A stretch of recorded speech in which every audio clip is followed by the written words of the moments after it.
ជំមុខទី1អំណោយកន្លែងណាមួយនៅក្នុងទីក្រុងសងហៃនៅម៉ោង 7:30 ព្រឹកនៅក្នុងបន្ទប់មួយរត់មួយនៅលើគ្រែដ៏ធំសម្បើមមួយចាងជួនជីងភ្ញាក់ឡើងដោយហត់មួយក្តាប់ក្បាលហើយរួនខ្លួនដោយបង្គារៀមមានអារម្មណ៍ហាក់ដូចជាក្បាលរបស់គាត់ត្រូវបានបាត់ចំមកហើយមួយជួរដៃត្រូវបានរុញចូលក្នុងលក្ខក្បាលរបស់គាត់ការឈឺចាប់ខ្លាំងពេកសូម្បីតែស្បែកក្បាលរបស់គាត់ក៏រមុតក្រពើដែររូបភាពដ៏ច្បុកច្បល់បានភ្លឺឡើងក្នុងចិត្តរបស់គាត់ខណៈពេលដែលសម្លេងគ្មានន័យបានបន្លឺឡើងនៅក្នុងចិត្តរបស់គាត់សោកវិញ្ញាណនឹងការយល់ឃើញដែលនាំមកដោយការឈឺចាប់ដែលមិនអាចទ្រាំបា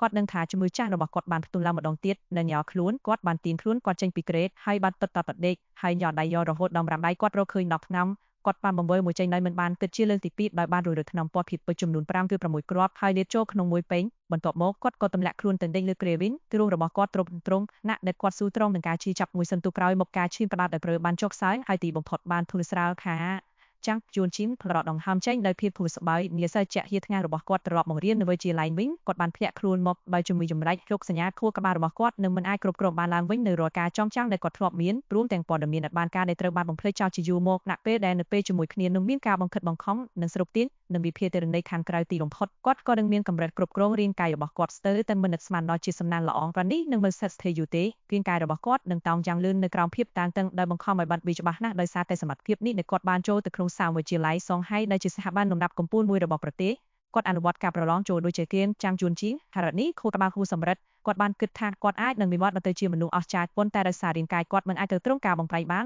នវាបានបិទរំខាននៅពេលដែលគាត់បានចែករំលែកទៅស្ដីនេះជាមួយវេជ្ជបណ្ឌិតរបស់គាត់វេជ្ជបណ្ឌិតបាននិយាយថាគាត់មិនយល់ទេទោះជាយ៉ាងណាក៏ដោយគាត់មានការរង្គោះរង្គព្រាយ៉ាងខ្លាំងហើយបានស្នើឲ្យចាងជួនជីទៅមើលផ្នែកចិត្តសាសនៅជាន់ក្រោមទោះជាយ៉ាងណាបន្តិចពេទ្យមិនអាចកំណត់ពីមួយហេតុបានឡើយក្រោយមកម្ដាយរបស់គាត់បានយកក្នុងពិសេសពីបរទេសសូមវិញទើបស្ថានភាពរបស់គាត់ត្រូវបានគ្រប់គ្រងរាបណាគាត់លាបថ្នាំតាមការវិភាគវានឹងមិនផ្ទុះឡើងទេវាត្រូវតែដោយសារតែយប់មិនបានសម្រាប់កពេកវាជាកំហុសរបស់ចាងជូអាចូលបន្ទប់ខ្ញុំទាំងកណ្ដាលយប់ដើម្បីលេងគៀនការស្រែកកុំរបស់គាត់មានចិត្តស្រើតប៉ុន្តែបេះដូងរបស់គាត់បានស្ងប់ស្ងាត់ទៅចាងយួនជីនដឹងថាថ្នាំនេះបាត់បង់ប្រសិទ្ធភាពស្ថានភាពរបស់គាត់កាន់តែអាក្រក់ទៅត្រូវបង្កើនកម្រិតថ្នាំចាប់ពីពេលនេះតទៅគាត់ឲ្យលើស្បែកជើងមកបាសសាប់ទៅបង្អួតហើយទីនឹងមិនបានពន្លឺថ្ងៃបានហូរចូលដូចនានាកំពុងព្យាយាមឆ្លងកាត់យ៉ាងអស់សង្ឃឹមជននៃគ្រប់ជ្រុងនៃបន្ទប់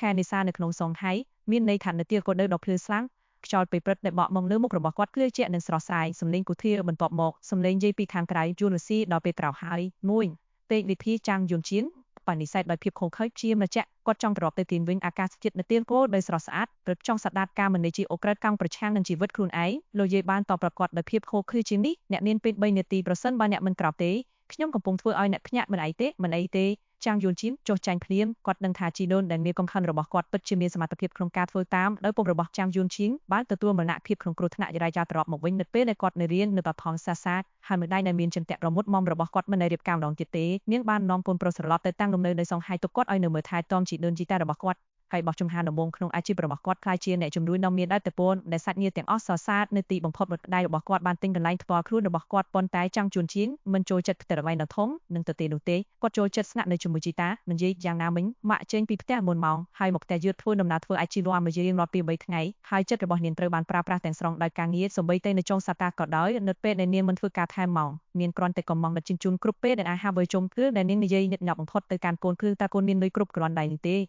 េបើកូនអត់ប្រាប់ម៉ាការមានម្ដាយនៅដឹកនាំអាជីពដែលអាចបំពេញតម្រូវការហិរញ្ញវត្ថុរបស់អ្នកស្ដាប់ទៅពិតជាល្អណាស់ប៉ុន្តែចាងជួនឈីងនឹងតែងតែញឹមហើយប្រាប់នាងថាខ្ញុំទទួលបានលុយអោបឲ្យច្រើនពីយាយនឹងមានកូនត្រូវហើយមើលមានមីមីក្មេងរបស់គាត់កងដែរស្ត្រីដែលបានចូលបន្ទប់គាត់កាលពីយប់មុនដើម្បីលេងកេនគឺគ្មាននរណាក្រៅពីមីងក្មេងរបស់គាត់ទេចាងជួនឈីងបកក្បាលបំវាយកូនសាសវាបន្ទប់ទេងហើយដើរចូលទៅក្នុងបន្ទប់ទទួលភ្ញៀវអាផាតមិនរបស់លោកយាយមានទំហំប្រហែល150ម៉ែត្រការ៉េរួមទាំងកន្លែងរូនគាត់ចាំបានថាវាមានតម្លៃជាង40,000ក្នុង1ម៉ែត្រកាយនៅពេលដែលពួកគេបានទិញវាជាលើកដំបូងបន្ទាប់ពីលក់ចេញពីកន្លែងចាស់របស់ពួកគេ6ទៅ7ឆ្នាំក្រោយមកតម្លៃផ្ទះនៅក្នុងសង្កាត់នេះបានឡើងដល់110,000ក្នុង1ម៉ែត្រកាយជិត3ដង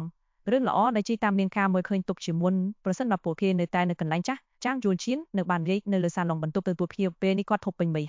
ហើយគាត់ពិតជាមិនអាចចែករំលែកក្រីជាមួយនេះរបស់គាត់បានទៀតទេពីរដ្ឋជនដែលទទួលខុសត្រូវចំពោះការឈឺក្បាលរបស់គាត់កំពុងអង្គុយនៅត្រាហាដ៏វែងក្បែរបន្ទប់ទទួលភ្ញៀវហើយបន្សាញ់ពោះគោចុះក្រោមស្បែកជើងពណ៌ផ្កាយជូបរបស់នាងបានលួចចុះក្រោមតុលាគណៈពិសេសរបស់នាងត្រូវបានកែងអស់និងគួរឲ្យស្រឡាញ់តម្រង់មុខរៀងពងក្រពើដែលបញ្ចេញភាពផ្អែមល្ហែមជាមួយនឹងភាពស្រស់ស្អាតដោយមួយសញ្ញាសម្គាល់នៅចិត្តជ្រុងភ្នែកខាងស្ដាំរបស់នាង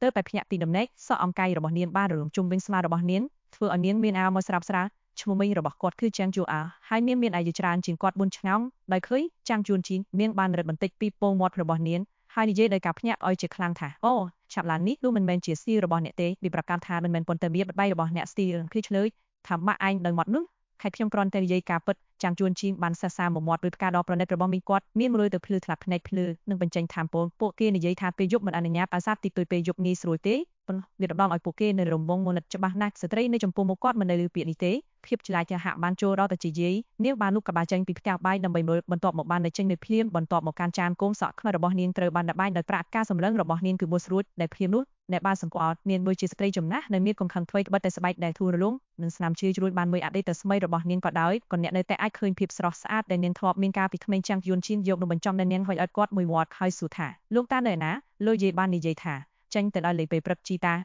ាគឺជាអ្នកស៊ើបអង្កេតរកក្រានជនចូលនឹងវត្តសម្បីតែនៅក្នុងវ័យចំណាស់ក៏ដោយទម្លាប់របស់គាត់គឺត្រូវបិទបាំងដាច់ពន្លឺចេញនៅម៉ោង10ព្រាងរយយប់ភ្ញាក់នៅម៉ោង6នៅលើចមិតមីងដ៏ស្រស់ស្អាតរបស់គាត់ពិសានំបញ្ចប់ព្រួយញញឹមដាក់គាត់បន្ទាប់ពីអាហារពេលព្រឹករួចមីងនឹងនាំអ្នកទៅទិញសម្លៀកបំពាក់តែអ្នកមានចិត្តសប្បុរសតាំងពីពេលណាចាំជួនឈៀនគិតហើយហៀបនឹងយល់សពនៅពេលដែលលឹមជ័យបានបាញ់សម្លាប់គាត់កែងដើរមួយជើងចេញវិធាននោះខ្ញុំនឹងបំបាយជើងឯងបានមិនក៏គុណបាត់នេះមីងរបស់គាត់និយាយដោយទឹកមុខមាត់យ៉ាងល្អឯកខ្ចោះខ្ញុំគ្រាន់តែចង់ទិញសម្លៀកបំពាក់រើផ្កាយពី3ជួននៅស៊ីរបស់ខ្ញុំកាត់ខុសមែនទេគាត់ប្រហែលជាមិនមែនជាកូនប្រុសរបស់ខ្ញុំពីប៉ុន្តែគាត់នៅតែជាគ្រួសារអ្នកនឹងទេយាយនាយក្អែទាំងអស់ទៅដំឡើងសាហាវចង់បាក់ជើងដែរមីងរបស់គាត់បានបិទបបងមាត់របស់នាងហើយត្រឡប់ទៅកាន់ចំការរបស់នាងវិញភ្លាមចាងយួនឈៀនបាននឹងការព្រោទយរបស់ពួកគេគាត់នឹងច្បាស់ពីអ្វីដែលកំពុងកើតឡើងលោកយាយបានរៀបចំណាត់ជួបជាមួយមីងរបស់គាត់ហើយចាងយូអត់ដែលមានល្បីក៏រចង់អងគាត់ទៅបំផ្លាញនាវាជាការលេងធម្មតារបស់ពួកគេនាំក្មួយប្រុសទៅណាត់ជួបហើយបន្ទាប់ពីអង្គុយលេងបានបនមាននាទីក្មួយប្រុសដែលមិនជេរខ្លាចក្នុងសង្កត់ចិត្តនឹងការបរិច្ឆេទយ៉ាងបន្ទាត់ធ្វើឲ្យបរិសទាំងពីរនាក់នឹងវិគ្នាបីមិត្តចាស់ជឿចែកគ្នាគ្រប់រឿងតាំងពីនយោបាយក្នុងស្រុកដល់រហូតដល់ភូមិសាស្ត្រនយោបាយសតថ្នាក់នាងនឹងពាក់ព័ន្ធទាំងស្រុងប្រែបីដែលនាងត្រូវធ្វើគឺពិសាភេសជ្ជៈរបស់នាងហើយអស់លើទូរស័ព្ទរបស់នាងការបរិច្ឆេទនឹងធ្វើឲ្យមានអារម្មណ៍អស្ចារ្យដោយជឿជាក់ថាគាត់នឹងបង្ហាញភាពអស្ចារ្យនិងបញ្ញាដ៏គួរឲ្យចាប់អារម្មណ៍នៃចំពោះមុខនារីដ៏ស្រស់ស្អាតម្នាក់គ្រប់គ្នាបានឈ្នះលើត្រេងទៅនឹងយាយចាំងយូអ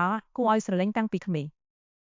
មានជាទីស្រឡាញ់របស់អ្នកចិត្តខាងគ្រប់រូបនៅក្នុងប្រុកស្អាតប្រែនអង្គកិរិយាល្អនិងជាអ្នកលាយសម្របជាមួយចាស់ទុំទាំងឡាយលោកយាយបានការពារកូនស្រីដ៏ស្រស់ស្អាតនេះដោយធម្មជាតិបើជាបន្តិចចាប់ពីថ្នាក់បានខ្ញុំសិក្សាទៅច្បាប់ត្រូវដាក់ក្នុងទ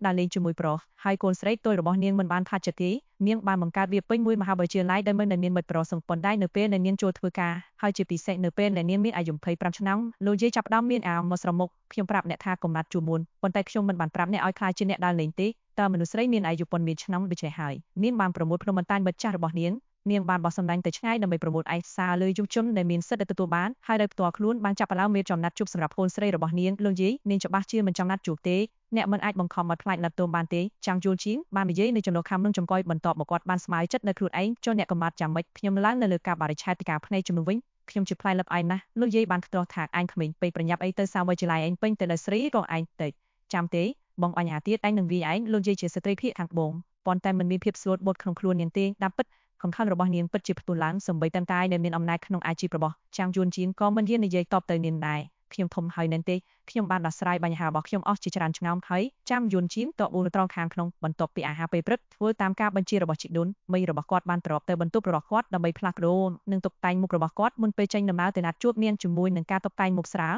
នាងមួយទៅកាន់តែភ្លឺចែងចាំងនាងបានពាក់អាវតបប៉ក្បួនអក្រាស់មួយគូជាមួយនឹងអាវធំវែងពីលើចំណែកខោពើបីស្ដាងពណ៌ស្រាលបានអស់ជាងវៃនិងនាងខាងក្រៅមួយគូដោយមានក្រវ៉ាត់ខ្លីចងយ៉ាងស្អាតចូលទៅក្នុងស្បែកជើងបបៃម៉ាទីនពណ៌ខ្មៅព្រោះព្រានទួយបំផុតបែបផែននៃផឹកគ្នាដោយភ្លឺស្លាមគ្មានភាពស្រាបស្រាវឲ្យរៃគ្រប់យ៉ាងត្រូវបានតុបតែងដោយមិនចាំបាច់មីងរបស់គាត់បានក្រឡេកមើលបន្តិចដែលអ្នកនឹងថាយកក្រុមចាប់យកកាប់បងរបស់នាងហើយដើរទៅរកភៀទាំងយរកៈម៉ាក់ខ្ញុំទៅណាត់ជួបខ្ញុំហើយចាំយួនឈៀងត្រឡប់មកបន្ទប់របស់គាត់វិញហើយបដូរទៅជាអាយុថ្មីនិងអាក្រប់ដោយស្ងប់ស្ងាត់បន្ទាប់មកពាក់ស្បែកជើងដែលកំពុងរត់របស់គាត់បានរងចាំប៉ុន្មាននាទីរួចបាត់ភៀបន្ទប់ទេងយាយនៅក្នុងបន្ទប់សម្អាតភ្លៀងដែលនាងឃើញគាត់លេចចេញមកនាងជួបធ្វើអ្វីហើយសម្លឹងគាត់ដោយស្ងៀមស្ងាត់ដោយធ្វើត្រាប់តាមសំឡេងរបស់មីងគាត់ចាំងយួនឈៀងបាននិយាយថាម៉ាក់ខ្ញុំក៏ជួបណាត់ជួបជាមួយខ្ញុំដែរជាការឆ្លើយតបលោកយាយបានលើកអំបោះដោយអាវុធចូលទៅទីវិញទៅកាត់គ្នានោះខ្ញុំនឹងបំបាយជើងរបស់អ្នកបាត់អ្នកនាងចាំងយួនឈៀងស្រែកហើយបានបាត់ទៅបន្ទប់របស់គាត់ដែលស្ដាប់បង្គាប់អង្គុយនៅទៅរបស់គាត់បានលើកទូរស័ព្ទមកឲ្យផ្ញើសារទៅមីងគាត់ចាំងយួនឈៀងការប្រយុទ្ធមិនទាន់ចាប់ផ្ដើមនៅឡើយទេប៉ុន្តែវារំរកបានដួលរួចហើយអូទូផ្សងដល់អស់ក៏ជានិតកាសក្អេងមីងរបស់គាត់ប្រហែលជាកំពុងបើកបរការឆ្លើយតបរបស់នាងគឺមិនច្បាស់លាស់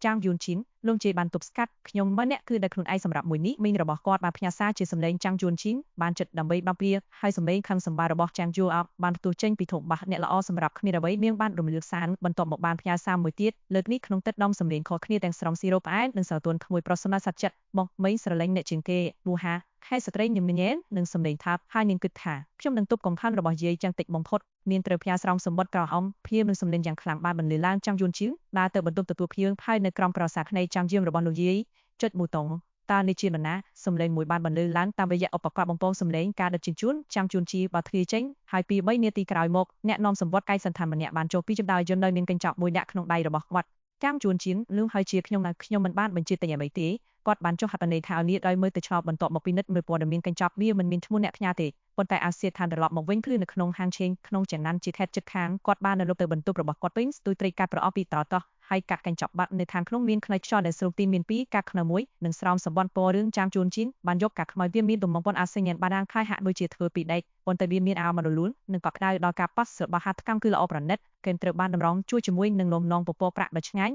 ហើយនៅកណ្ដាលរបស់វាមានព្រះច័ន្ទពេញវងពណ៌ខ្មៅព្រះច័ន្ទត្រូវបានបោះពុំដោយភាពជាក់លាក់គួរឲ្យកត់សម្គាល់ស្នាមផ្ទៃមិនទៀងទាត់របស់វាអាចមើលឃើញយ៉ាងច្បាស់តាមនេះជាអ្វីដែលការចង់ឃើញដោយសម្លឹងមើលគាត់ហើយស្រោមសម្បត្តិហើយជាសម្បត្តិនោះជូនស៊ីខ្ញុំកំពុងផ្ញើអ្វីដែលអ្នកចាប់អាវមកខ្ញុំគិតថាវាអាចផ្លាស់ប្ដូរជីវិតរបស់ខ្ញុំនៅពេលដែលខ្ញុំបានជួបវាប៉ុន្តែខ្ញុំគ្រាន់តែមិនល្អគ្រប់គ្រាន់ដើម្បីធ្វើជាម្ចាស់វាខ្ញុំគិតថាវានឹងមិនមានបញ្ហាសម្រាប់អ្នកទ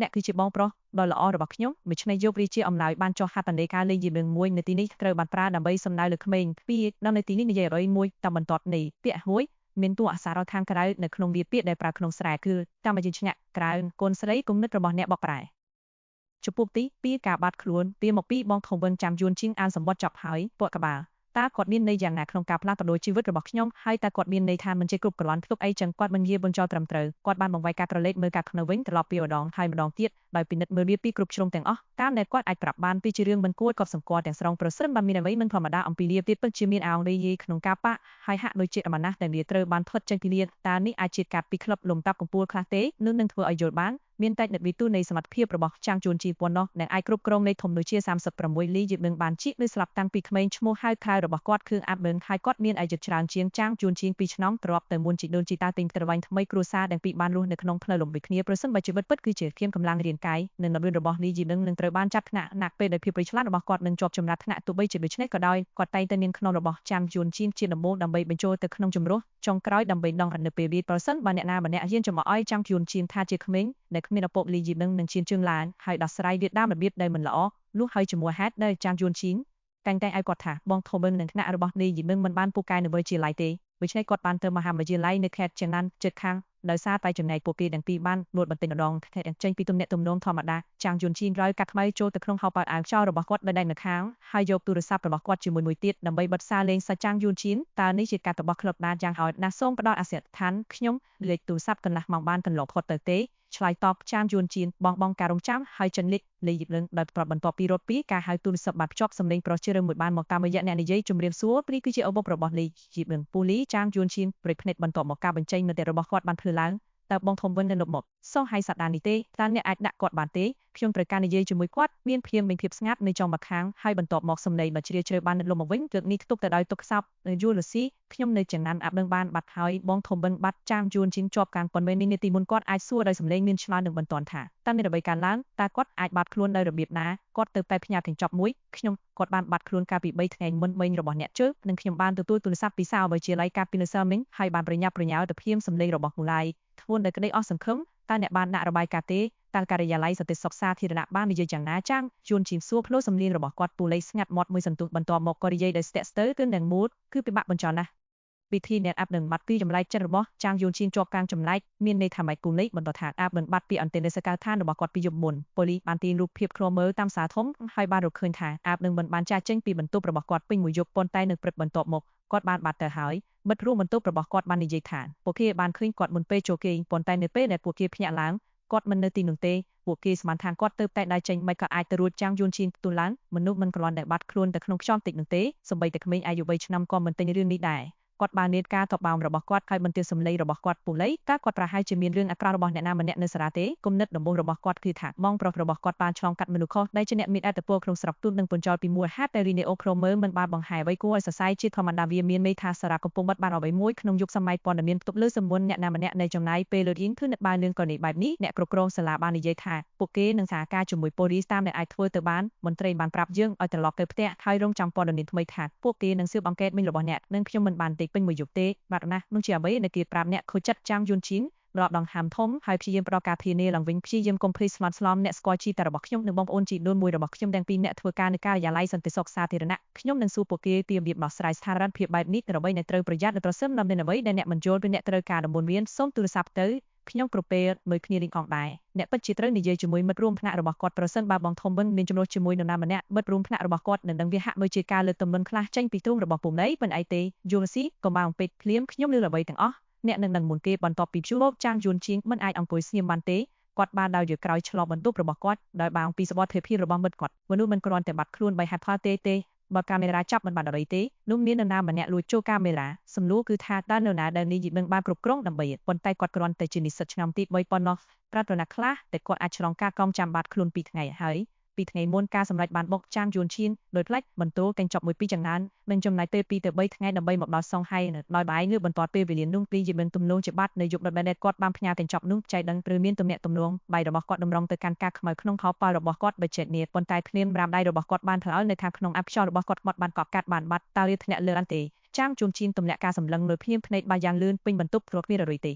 គាត់ជុំមកលើអត់ហើយមើលក្រោមប្រេសដបភ្លីកាក់នៅខ្ចាស់ខ្ចាយពី3បូតងកប៉ុន្តែការខ្មៅទេការដែលគាត់ចងចាំដោយប្រាប់ថាគាត់បានដាក់ក្នុងហបបាវនោះបានបាត់មិនក៏មានអ្វីមួយបាត់ទៅក្នុងខ្យល់តិចការបាត់ខ្លួនដល់អាចបំបាំងរបស់លីយីបនឹងអសោសម្រាប់ការដែលហួតនៅក្នុងហបបាវរបស់គាត់រួមគ្នាពួកគេបានបញ្ជូនរនៃភាពព្រៃខ្លាចនឹងការពាន់ជ្រោមនៃរដាពេញទ្រូងរបស់ចាងយួនឈីតើការខ្មាត់អាចភ្ជាប់ទៅនឹងការបាត់ខ្លួនរបស់បងធំបឹងបានទេតែជាដំរីសំខាន់ចាងយួនឈីបាត់ដងហើមធំគាត់បានសម្រេចចិត្តប្រើជាមួយចាស់របស់គាត់ដើម្បីចាក់ឡើងវិញនៅការចងចាំរបស់គាត់ដំបងគាត់ចាក់ទឹកត្រជាក់ចូលក្នុងកែវបន្ទាប់មកគាត់បានយកតបក្នុងពីកន្លែងនេកមកវិញហើយបំមើលមកបាត់គាត់បានតស្បែកជើងរបស់គាត់ហើយដេញលើក្រែដោយការរៀបចំបានចោះសាងគ្រប់គាត់បានបិទភ្នែកហើយនៅស្ងៀមហើយចាប់ផ្ដើមស្រោមមកឃើញមុខបពុកគាត់មិត្តជបាយដើម្បីបង្ជុំមួយចាស់របស់គាត់គឺធ្វើឲ្យចិត្តរបស់គាត់ស្លាប់ហើយជួងចូលរូបភាពប្រន្ធឹកតាមអត់គាត់តែអ្វីមួយដែលគាត់បានឃើញពីមុនប៉ុន្តែអាចទេចំចាំបានយងជាមុនយ៉ាងច្បាស់លុះនឹងជំនួយសមភាពខួរក្បាលរបស់គាត់បង្កើនដំណើរការផ្លូវចិត្តរបស់គាត់បន្តិចម្ដងរហូតដល់នេះជាដល់ការពុកកញ្ជ្រួលជាច្រើនឆ្នាំក្រោយមកពុករបស់គាត់បានប្រែជាព្រាវហុងពីការទទួលស្គាល់ដូច្នេះហើយវាគឺជាគោលដៅដ៏ល្អអខ្ចាស់វិនាទីបានធ្វើតាមមុខពុករបស់គាត់ស្រួចពីអទៅជាអត់គ្រប់រញបង្ហាញនៅរូបភាពច្បាស់លាស់បេះដូងរបស់ចាងជួនឈីមយូយ៉ាងខូខើមើលជាម៉ាស៊ីបានរុញគួរតែប្រមាត់របស់វានៅពេលនោះភៀងពេលវេលាហាក់មើលជាតិលុបមកវិញព្រឹត្តិការណ៍នៃម៉ោងកន្លងមកបានចាក់ឡើងវិញដោយខ្លួនឯងមើលជាសារភាពយមួយសុំបីស៊ូមគាត់មើលខ្លួនឯងបានកញ្ចប់អានសម្បត្តិដំណាក់ការខ្មៅទៅក្នុងខោប៉ៅឲ្យងាររបស់គាត់បន្ទាប់មកសរសេរបងធំបឹងចាប់ពីពេលនោះមកកន្លះម៉ោងបន្ទាប់បាននាតដាំងជាធម្មតាគាត់បានអង្គុយនៅគ្មានចំណាននៅទៅរបស់គាត់ដោយរមួលតាមវីដេអូខ្លីប្រហែល15នាទីមុនពេលធ្វើការជួយดูរូបភាពមិនសមមួយចំនួនជាមួយនឹងមនុស្សខុតនៅក្នុងការជជែកជាក្រុមរបស់គាត់ថែមទាំងបានរក្សាទុករូបភាពដែលមានគុណភាពខ្ពស់មួយចំនួនសម្រាប់ជាឯកសារយកនាពេលអនាគតបន្ទាប់ពីនោះមកគាត់បានអានប្រឡំលោកមួយពី3នាទីប៉ុន្តែចាប់តាំងពីគំនិតរបស់គាត់បន្តអ្នកទៅរកកាតនោះគាត់បានទូរស័ព្ទទៅបងធំបឹងបន្ទាប់ពីការហៅទូរស័ព្ទនេះជាអាវុធដ៏សំខាន់គាត់បានដើរជំវិញបន្ទប់យ៉ាងភ្លុកនេះគឺជាចំណុចដែលទំនងបំផុតសម្រាប់កាត់ដែលមានពួយជ័យតាមរយៈការចាក់ផ្សាយឡើងវិញគាត់នៅខ្លួនឯងនៅមុខមានឆ្នោតដើរចូលបន្ទប់រួចក៏លូកចូលហោប៉ៅដើម្បីរកការខ្មៅទើបនឹងថាវាបាត់ទៅហើយភ្នែករបស់ចាងយួនឈីងបាត់ឡើងមុខរបស់គាត់ពណ៌ស្ដោយការភ្ញាក់ផ្អើលទៅហើយការខ្មៅមិនមានតួចេញទេលាបានជប់ជាធម្មតាបាត់ទៅក្នុងភាពទទេភាពត្រជាក់បានលូនពីស្បែកក្បាលរបស់គាត់តើបរិសអ្នកនឹងផ្ញើខ្ញុំយ៉ាងម៉េចដែរ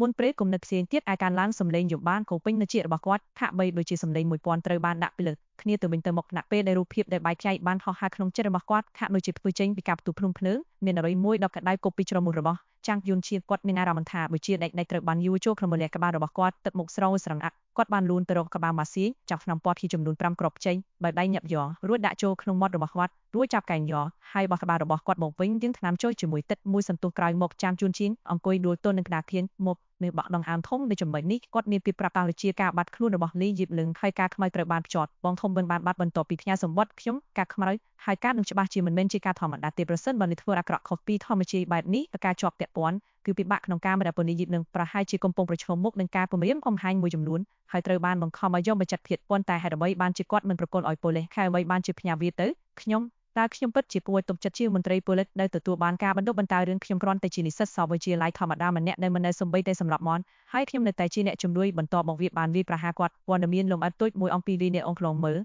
ហើយមិត្តរួមបន្ទប់មិនបានប៉ះសម្គាល់អ្វីខុសសុទ្ធប្រដីឡើយអ្នកណាដល់ខ្លួនជាងត្រូវកាន់អំណាចយ៉ាងសន្តិប្រហែលជាលីយីបនឹងមិនបានប្រកួតការខ្មៅទៅការិយាល័យសន្តិសុខសាធារណៈក្នុងតំបន់ទេពីព្រោះការិយាល័យខ្លួនឯងនឹងអាចជឿទុកចិត្តបានទេលើផ្ទុយទៅវិញអ្នកណារងភាពណាក៏ដោយដែលបណ្ដាលឲ្យការបាត់ខ្លួនរបស់គាត់មានតែទៅគ្រប់គ្រាន់ដើម្បីសម្របសម្រួលការិយាល័យមូលដ្ឋានទាំងស្រុងគាត់បានផ្ញើកាត់ទៅខ្ញុំពីព្រោះគាត់ដឹងថាជីតាគឺជាមេប៉ូលីសជួលវត្ត ហើយបងប្អូនជីដូនមួយរបស់ខ្ញុំគឺជាប្រធានក្រុមសន្តិសុខក្រុមយើងមានទំនាក់ទំនងយ៉ាងស៊ីជម្រៅនៅក្នុងទីក្រុងសង្ហៃប្រហែលជាអ្នកណានៅក្នុងទាំងนั้นមិនអាចទៅដល់ខ្ញុំនៅទីទេខ្ញុំត្រូវប្រាប់បងប្អូនជីដូនមួយរបស់ខ្ញុំមកពីរឿងនេះភៀមនោះបានដឹងធាក៏បន្លឺឡើងសម្លេងជើងចៅដើរតាមភៀមនៅកាត់បន្ទប់ទទួលភៀទៅមាត់ទ្វារចំណុចទីធាបានផ្ទុះឡើងថ្ងៃល្អតែខ្ញុំអាចធ្វើអ្វីឲ្យអ្នកបានទេជំរាបសួរយើងមកពីការិយាល័យសន្តិសុខសាធារណៈស្រុកកាំងយ៉ាងតើផ្ទះចាំងជួលជាងទេគុំនឹករបស់អ្នកបកប្រែចំពុកទី3កាតតួអង្គការិយាល័យសន្តិសុខសាធារណៈស្រុកកាំងយ៉ាងដូចជាអង្គភាពតែមួយដែលបងប្អូនជីដូនមួយរបស់គាត់ធ្វើការហើយពួកគេនៅទីនេះសម្រាប់គាត់ភាពត្រជាក់បានរត់តាមសភាពទៅតាមរយៈទ្រូងរបស់ចាំងយួនជៀន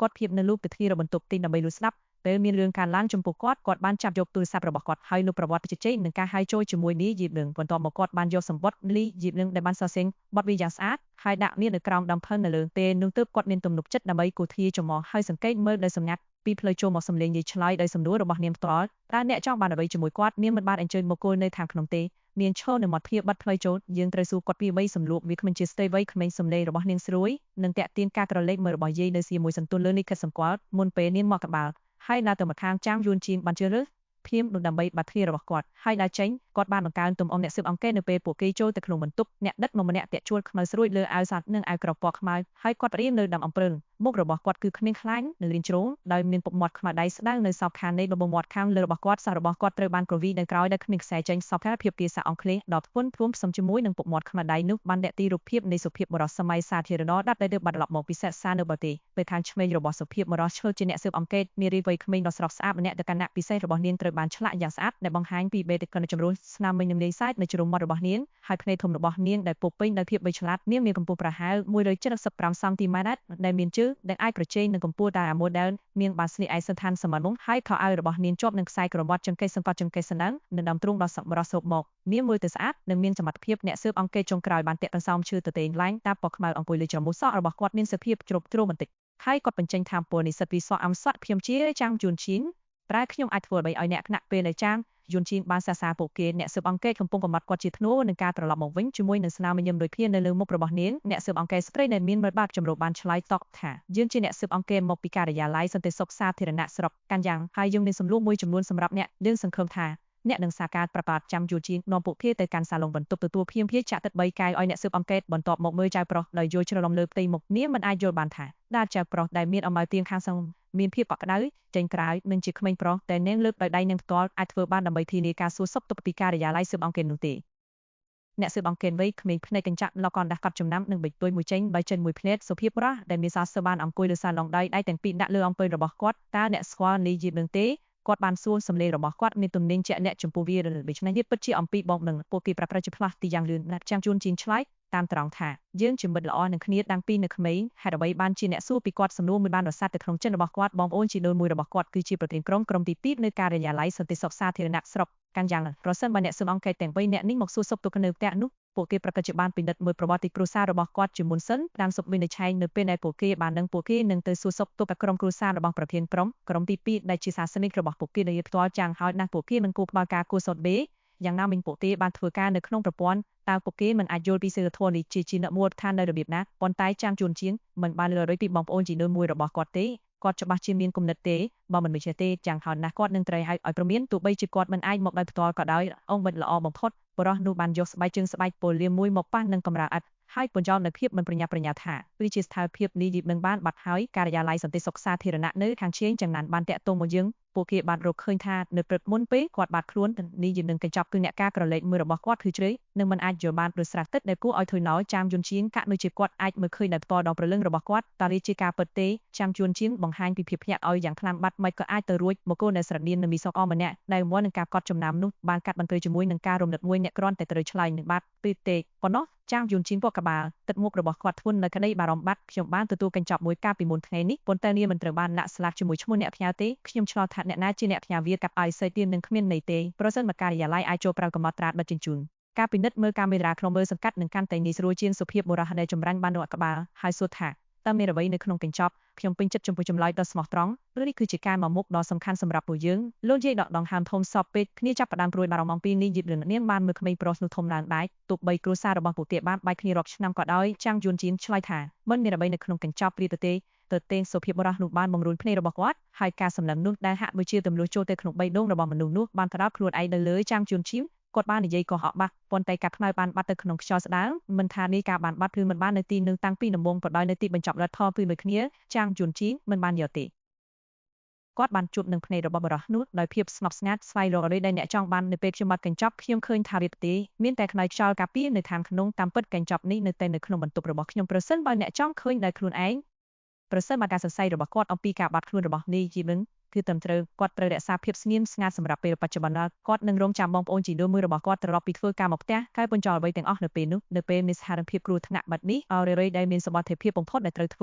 គឺត្រូវពីព្រោះជាមួយក្រុមគ្រួសារជាមុនសិនសុភាពបរោះនោះបានអ្នកក្រៅបង្គាប់ស្រីរបស់គាត់មើលស្រាដោយស្នាមវិញនឹងដែលមានបានបាយចូលទៅក្នុងបន្ទប់ពេងមួយភៀមក្រោយមកមានបានត្រឡប់ទៅបន្ទប់ទទួលភ្ញៀវហើយឲ្យបែកពូរបស់នាងមកក្បាលបន្តិចបរោះនោះបានពិចារណាយ៉ាងខ្លីព្រោះនិយាយទៅកាន់ចាងជួនឈីនខាតបាញ់មិនអីទេពួកយើងចង់ពិនិត្យបន្ទប់និងកុំព្យូទ័រតែខ្ញុំអាចនៅទូរស័ព្ទរបស់អ្នកបានទេចាងជួនឈីនដោះសោតទូរស័ព្ទរបស់គាត់ដោយមិនបាច់សឹកសួរហើយប្រគល់វាទៅពិនិត្យកុំព្យូទ័រជាការប្រសើរណាស់ប៉ុន្តែសូមកុំមកប្រវត្តិកម្មវិធីរົບរងតាមលេងធ្វើនិតព្រឹត្តតែឯសារដែលមានស្លាកសម្ភារៈសរសារនៅលើថាសើបរោះយកទូរស័ព្ទដាក់ស្ត្រីស៊ើបអង្កេតចូលបន្ទប់ទេម្ដងទៀតគាត់កាន់ទូរស័ព្ទក្នុងដៃមួយអូតាមមើលមួយចំនួនបន្ទាប់មកប្រគល់វាទៅចាងជួនឈីនហើយរងចាំដោយអត់ធ្មត់15នាទីក្រោយមកអ្នកស៊ើបអង្កេតស្រីបានដើរចេញលើមាននាងមកក្បាលបរោះនោះបោះក្បាលតិចហើយនិយាយយ៉ាងកក់ក្ដៅថាអរគុណសម្រាប់ការសារការរបស់អ្នកយើងនឹងមិនចំណាយពេលរបស់អ្នកទៀតទេតើអ្នកអាចប្រាប់ខ្ញុំថាមានអ្វីកើតឡើងចំពោះលីយីបឿនចាំងយួនចិនសួរយ៉ាងប្រញាប់គាត់បានសួរសំណួរមួយផ្នែកចេញពីការព្រួយបារម្ភពិតប្រាកដនៅមួយផ្នែកដើម្បីលក់រឿងរ៉ាវរបស់គាត់ឬឋានមិត្តវ័យក៏មកបានបាត់ខ្លួនហើយនឹងសួរដេញដោលតែម្ដងទំនោរជាសង្ស័យពេកហើយសុភាពបរោះឆ្លើយដោយអត់ធ្មត់ថាលីជីបនឹងបាត់ពីបន្ទប់អន្តេនៅសកាឋានកាមេរ៉ាក្នុងមើលផ្លូវដើមមិនបានតបវីដេអូគាត់ចាក់ចេញទេយោងតាមមិត្តរួមបន្ទប់ម្នាក់របស់គាត់មិត្តរួមបន្ទប់បានត្រោបទៅប្រើបន្ទប់ទឹកនៅយប់នោះហើយឃើញលីជីមឹងនៅតែដេកនៅលើក្រែរបស់គាត់ប៉ុន្តែព្រឹកព្រលឹមគាត់បានបាត់ទៅហើយចាប់តាំងពីពួកគេមិនអាចតាក់ទងគាត់អស់រយៈពេល24ម៉ោងទីប្រឹក្សាសិក្សារបស់ពួកគេបានជូនដំណឹងដល់រដ្ឋបាលសាលាហើយសាលាបានទូរស័ព្ទទៅពុយចិត្តភ្លាមប្រសិនបើអ្នកចង់បានព័ត៌មានលម្អិតបន្ថែមទៀតអ្នកត្រូវតាក់ទងទៅការិយាល័យមូលដ្ឋានព័ត៌មាននោះត្រូវនៅអ្វីដែលពូលីបាននិយាយពីហាក់ដូចជាការិយាល័យក្នុងស្រុកបានធ្វើសុនវត្តភាពទាំងនោះគឺអ្នកមិនចង់ប្រាប់ខ្ញុំអ្វីដែលអ្នកដឹងចាំងយួនឈីនមកក្បាលខ្ញុំយល់បរោះនោះបាននាំមន្ត្រីក្រមអាវ៉ាត់ទាំងពីរអ្នកទៅកាន់ភៀសន្តិសុខអ្នកកន្តាផ្លូវគាត់បានឈប់ហើយងាកមកវិញហើយនិយាយថាប្រសិនបើអ្នកជួបការនាំមុខណាមួយអ្នកត្រូវជូនដំណឹងមកយើងជាបន្តធ្វើអ្វីក៏ដោយកុំលាក់បាំងអ្វីពីយើងចាំងយួនឈីធៀបនឹងមកក្បាលពេលបរោះនួយនឹងបើមិនដូច្នេះទេមនុស្សបន្ទាប់ដែលបាត់អាចជាអ្នកអត្តន័យនៅពីក្រោយស្នាមនឹងនោះបានរត់យ៉ាងជ្រៅអ្នកបន្ទាប់ដែលត្រូវបាត់ប្រហែលជាខ្ញុំតើវាមានន័យយ៉ាងណាដែលនឹងជាការគំរាមកំហែងទេប្រពន្ធការខ្មៅបាត់មួយបងបិណ្ឌបន្តមកទៀតបានអ្នកអ្វីកាត់ឡើងចំពោះកាន់នោះវាបានបាត់ទៅក្នុងខ្យល់ស្ដាងទោះបីគាត់ចង់ប្រគល់វាក៏គាត់មិនអាចដែរគាត់បានលុបមកវិញនៅស្នាមវិញរបស់រលីជាមួយនឹងអ្វីដែលរក្សាភាពកក់ក្ដៅទេអរគុណសម្រាប់ការព្រមានក្នុងព័ត៌មានណាក៏ដោយគាត់នឹងរងចាំបងប្អូនជីនូនមួយរបស់គាត់មកផ្ទះវុននឹងធ្វើចោលអ្នកណាមួយបងមិនច្បាស់ណាស់មិនចង់ឲ្យការធ្លាក់ចូលទៅក្នុងដៃរបស់ការិយាល័យសន្តិសុខសាធារណៈទេបើមិនដូច្នោះទេគាត់នឹងមិនផ្ញើវាទៅគាត់ទេកាលពីនេះក្នុងនាមជាមិត្តសម្លាញ់និងជាបងប្រពៃមួយជីវិតគាត់ជឿជាក់ថាបងនឹងមិននៅកំណត់គាត់ឡើយមុខជីមុនិតហើយសម្លេងរបស់នាងប្រៃជឿជាក់ខ្ញុំនឹងមិនឃើញអ្នកចេញទេបរិសអ្នកនេះជេរចៅប្រុសចេញពីកន្លែងណាបរិសមួយញឹមតិចទីនាងបានលើពីហប់ប៉ៅខាងឆ្វេងនៃអាក្រៅរបស់គាត់ហើយពំលេចទៅកាន់ចាំងយួនឈីនអាចតាក់ទងខ្ញុំគ្រប់ពេលនៅពេលដែលចាំងយួនឈីនទទួលយកវាបរិសនោះបាននាំអ្នកក្រៅបង្គាប់ពីអ្នករបស់គាត់ចេញទៅក្រៅពីពួកគាត់ចាស់ចេញទៅលនិយាយបាននិយាយដោយការព្រួយបារម្ភយ៉ាងខ្លាំងក្នុងសម្លេងថាតើអាប់នឹងបាត់ដោយរបៀបណានាងដកដងឋានធំរួចនិយាយថាខ្ញុំគួរតែរកពេលទៅសួរសុខទុក្ខរដៃរបស់អាប់នឹងគ្រួសារទាំងពីរធ្លាប់ជាអ្នកជិតខាងចំណងដែលបានបង្កើតឡើងក្នុងរយៈពេលមួយទិសរនៃការរត់ចូលគ្នាទៅវិញទៅមកពីមួយថ្ងៃទៅមួយថ្ងៃមិនបានរលាយបាត់ដោយងាយនោះទេមុខរបស់ចាងយួនឈីនត្រូវបានគួនដោយភាពអស់កម្លាំងលោកតាជប់មិនខ្ញុំគេងមនុស្សទេខ្ញុំនឹងទៅសម្រាប់នៅបន្ទប់របស់ខ្ញុំប្រសិនបើខ្ញុំមិនបានក្រោកពីដំណេកទេគម្រោងខានអីពេលនៃជីតាលុបមកវិញប្រាប់គាត់ពីអ្វីដែលបានកើតឡើងហើយឲ្យគាត់ទូរស័ព្ទទៅពូលីគាត់បានស្នាក់នៅរហូតដល់ម៉ោង2ឬ3ព្រឹកលេងហ្គេមជាមួយនាងរបស់គាត់ហើយព្រឹកនោះគាត់ភ្ញាក់ពីដំណេកដោយសារជាមួយចាស់របស់គាត់កំពុងរត់ព្រួយទៅហើយលើការគេងមិនលក់ហើយលើពីនេះទៅទៀតគាត់បានបង្ខំគោក្បាលរបស់គាត់ទៅលើការស្វែងរកការខ្មៅលើមកដល់ពេលនេះក្បាលរបស់គាត់កំពុងហែកជាមួយរលកបន្ទាប់ពីមើលមុខគាត់បានរងចាំកោក្បាលរបស់យាយមុននឹងដល់ឲ្យទៅបន្ទប់របស់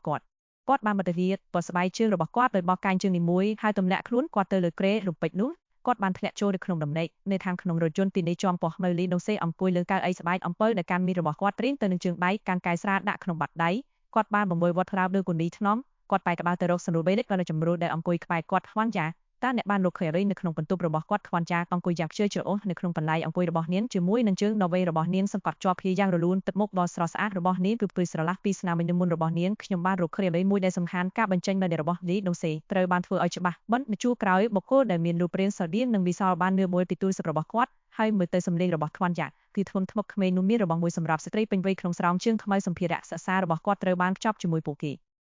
ប៉ុន្តែធំកាយឆ្លៃរបស់គាត់គឺគ្មានកន្លែងណាដូចមិនសងហេតុផលទេផងដែរព្រមវងសឹងរបស់គាត់គឺធំទូលាយគួរឲ្យអស់សម្ដេចគាត់ស្ថិតក្នុងការជជែកជាក្រុមគ្រប់ប្រភេទដែលនៅស្មៅមិនដល់ប៉ុន្តែមានតែក្រុមដែលគាត់ពិតជាសង្ឃគឺក្រុមអាគាររបស់គាត់មិនក្រុមសម្រាប់បរិះនៃវប្បធម៌រាល់ការជជែកផ្សេងទៀតត្រូវបានកំណត់ឲ្យបិទសម្លេងបន្ទប់របស់គាត់មិនមានកន្លែងនៅសានក្រៅពីកុសលគិនទេក្មេងនេះពិតជាមនុស្សឯកាណាស់នាងបានផ្អាកនិយាយអញ្ចឹងប្រធានក្រុមតើអ្នកដឹងថាមនុស្សសពធម៌ជារីទេមួយសម្រួលពេលដឹកក្នុងចម្រួបបាននាងហើយរំកើបកណ្ដាប់ដៃឡើងចូលក្រោមកាយវិការមិនស្មានដល់គូកពីម្នាក់របស់នាងអង្គុយនៅទីនោះដោយភ្លឺផ្លេតនៅក្នុងភាពស្ងាត់ភ្ញាក់ផ្អើលទីដងសេបាននឹងដៃយ៉ាងលឿនដើម្បីទប់ស្កាត់រាល់ការអត្ថាធិប្បាយបន្ថែមពីនាងហើយសម្លេងរបស់គាត់ប្រែជាស្រួយដោយកំហឹងអង្គព្រះជាម្ចាស់អើយខ្ញុំពិតជាចង់ទាត់អ្នកណាស់ខ្ញុំកំពុងសួរអ្នកអំពីអាជីវកម្មរបស់ធ្ងន់ធ្ងរហើយអ្នកមកខ្ញុំជាមួយនឹងសោះហេតុសុផលនេះខ្ញុំបានប្រាប់អ្នក100ដងហើយជប់និយាយពាក្យជេរហើយជប់និយាយរឿងកំប្លែងខកវាជាដំណត់ដ៏អាក្រក់មួយដែលប្រណីសោះសម្រួលជើងវៃបង្ហាញពីការភ័យខ្លាចសុននៅចំពោះមុខកំហិនរបស់ថ្នាក់លើកុំរវល់ពេកនាងនិយាយទាំងញឹមការនៃសាយតិចទួយធ្វើឲ្យអារម្មណ៍នៅរស់ស្នាមនៅសัตว์ជើងពីមុខនាងបន្តិចម្ដងនិយាយថ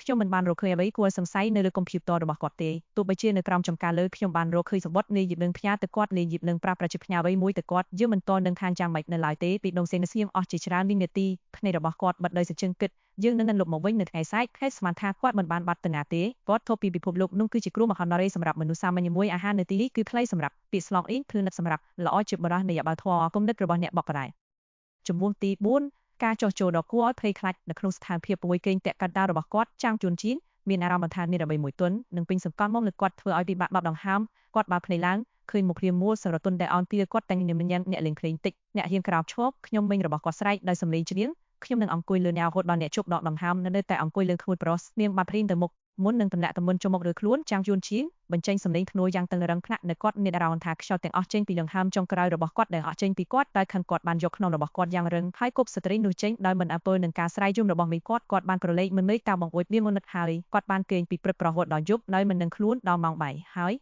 យមេគាត់ដេកព្រីលើក្រេបញ្ចេញធំទាត់ទៅខាងក្រោយខ្លួនប្រុសតើអ្នកមិនទុយទេចាងយួនឈៀងបានឲ្យដែរខ្ញុំជាមនុស្សដែលគោរពចាស់ទុំទាំងឡាយរបស់គាត់ហើយស្រលេងក្មេងខ្ញុំនឹងមិនឈ្មោះមួយកម្រិតរបស់អ្នកទេគាត់បានរឲ្យចុះពីលើព្រៃរលើស្បែកជើងកាយដើរចេញពីគ្នាខ្យល់នៅក្នុងបន្ទប់គឺក្រាស់ជាមួយនឹងខ្លាំងក្រអូបដ៏សម្បូរបែបជីតានឹងនិយាយអំពុយនៅទៅបរិភោគអាហារសក់របស់ជីតាមានពណ៌សពណ៌ប្រាក់ស៊ុំរបស់គាត់ស្លើងនិងខ្ពស់ការបង្ហាញរបស់គាត់រੂសនឹងគ្មានភាពកំ pl ែងអញ្ចឹងតើរីយ៉ាងម៉េចដែរតើយើងរៀបចំឲ្យអ្នកល្អទេយាយបានសួរមេរបស់គាត់នៅស្មានទុកជាមុនបីមាត់ក្បាលយ៉ាងរីយាយក្បាលរបស់នាងលត់លួចមន់ច្រកបែងមិនអន់ទេនេះយកប្រតិបត្តិក្រុមខ្លួនប្រាក់ខែម្ចាស់ឆ្នាំរាប់រៀនពេញចិត្តណាស់នុនយាយយំរាមដៃចាំអោយទៅថ្ងាសកូនស្រីកែស្ដីបន្ទោសថាឯងថារំដងប្រណងចេះតែរាំងទាក្រាក់ក្បាលម្ដងគិតមើលថាអាយុប៉ុនមានត្រូវហើយចាងជួនជៀនសពបសំពូនពីចំហៀង4ពេលដែលជើងរបស់ចាងយូអោបុកចូលជើងក្រោមតុអ្នកទាំងពីរបានជៀនដល់ការវាយសម្រុបយ៉ាងពេញទំខំនៅក្រោមតអាហារពេលល្ងាចដោយវាយតគ្នាយ៉ាងខ្លាំងបើមិនទិញញ៉ាំអីក៏រត់ទៅបន្ទប់ពេញទៅសមអឈើមួយពីលឿនយាយទាំងចាងយួនជៀននិងមីរបស់គាត់ទំនាក់កដាលពួតបាយចូលមាត់ភ្លាមលឿនយាយតើបងប្អូនជីដូនមួយនៅមកផ្ទះនៅពេលណាចាងយួនជៀនសួរព្រួសារពុកគាត់បានរស់នៅខាងស្ដាំកាត់សាឡាតមួយសន្ទុំមុននេះពូរបស់គាត់ជាអ្នករត់កង់3មកពីអ្នកមានស្នក់ស្នំបានទៅដើរលេងនៅក្រៅប្រទេសជាមួយប្រពន្ធល្អហើយក្នុងអំឡុងពេលនោះបងប្អូនជីដូនមួយរបស់គាត់បានមកអូបបាយរាល់ល្ងាចលោកយាយបានរអ៊ូរកំថាគាត់ធ្វើការថែមម៉ោងយប់នេះហើយមិននឹងលុបមកវិញទេបរោះនោះនៅពេលដែលគាត់ចាប់ផ្ដើមធ្វើការគាត់ភ្លេចថាគាត់បានស្លាប់ហើយថែមម៉ោងចាងយួនជៀនមិនអាចអ្នកការផាចិត្តរបស់គាត់បានទេនៅពេលដែលគាត់បានបញ្ចេញនៅភាពមិនសន្លមួយអូបន្ទាប់ពីអាហារពេលល្ងាចចាងយួនជៀននិងចាងជួអាម្នាក់របស់ហើយទៅបន្ទប់រៀងខ្លួនដោយទុកឲ្យយាយសមាទៅលុបមកបន្ទប់របស់គាត់ចាងយួនជៀនបានចាក់សាហាលើកទូរស័ព្ទរបស់គាត់ហើយចនិតបងប្អូនជីដូនមួយរបស់គាត់ដោយសារគាត់មិនអាចនិយាយជាមួយគាត់ទៅមុខគ្នាការហៅទូរស័ព្ទនឹងត្រូវធ្វើពេលនឹងមិនច្បាស់មួយការសន្ទនាដោយផ្ទាល់នោះទេប៉ុន្តែមានប្រសាទជាងគ្មានអ្វីសោះការហៅទូរស័ព្ទបានភ្ជាប់យ៉ាងលឿនប៉ុន្តែអ្វីដែលបានមកតាមខ្សែគឺសារស្វ័យប្រវត្តិប្រាប់គាត់ថាទូរស័ព្ទបានបិទនៅក្នុងកិច្ចប្រជុំចាងយួនជៀនមានឆ្នោតអ្នកគាត់ដកដង្ហើមធំក្នុងមានជាប្រធានក្រុមជាមួយការិយាល័យសន្តិសុខសាធារណៈបងប្អូនជីដូនមួយរបស់គាត់តែងតែវល់ការវិភាគមិនទៀងទាត់អាហារផ្លែមិនអាចទីទប់ជាមុនបាននឹងការមិនអាចទៅដល់បានដូចនេះបានកើតឡើងគ្រប់ពេលវេលាចាងយួនជៀនធ្លាប់ប្រើវាគាត់ដេកលើក្រេសម្លឹងមួយពីណាដោយទុកគុំនៅប្រសាទបាត់ប្រសិនបើគាត់សមុទ្រថាការបាត់ខ្លួនរបស់បងមិនគឺជាការងាររបស់នរណាម្នាក់បន្ទាប់ពីកាក់ខ្មៅនោះគាត់ត្រូវតែប្រុងប្រយ័ត្នចោលអ្នកដែលមានសមត្ថភាពបំផុតគឺត្រូវប្រគល់ការទៅបងប្អូនជីដូនមួយរបស់គាត់ដែលអាចបង្កើនងារទៅថ្នាក់លើរបស់គាត់ដោយសារអំណាចចោលដាក់បាល់ដែលពាក់ព័ន្ធអ្នកគ្រប់គ្រងដោយការិយាល័យសន្តិសុខសាធារណៈរបស់ទីក្រុងសុងហៃបាត់ពួកណាមួយនៃប្រតិបត្តិការចេញពីខេត្តចំណាននឹងមានកំណត់នៅទីនេះបញ្ហាគឺថាការខ្នៅបានបាត់ចាំងជួនជីងក៏មានក្បាលដិនខាត់ចិត្តជឿក្បាលមែនតែនអារីការដែលអាចបាត់ទៅក្នុងខ្យល់ស្លានការគិតនេះគួរឲ្យភ័យខ្លាចណាស់បើគ្មានការទ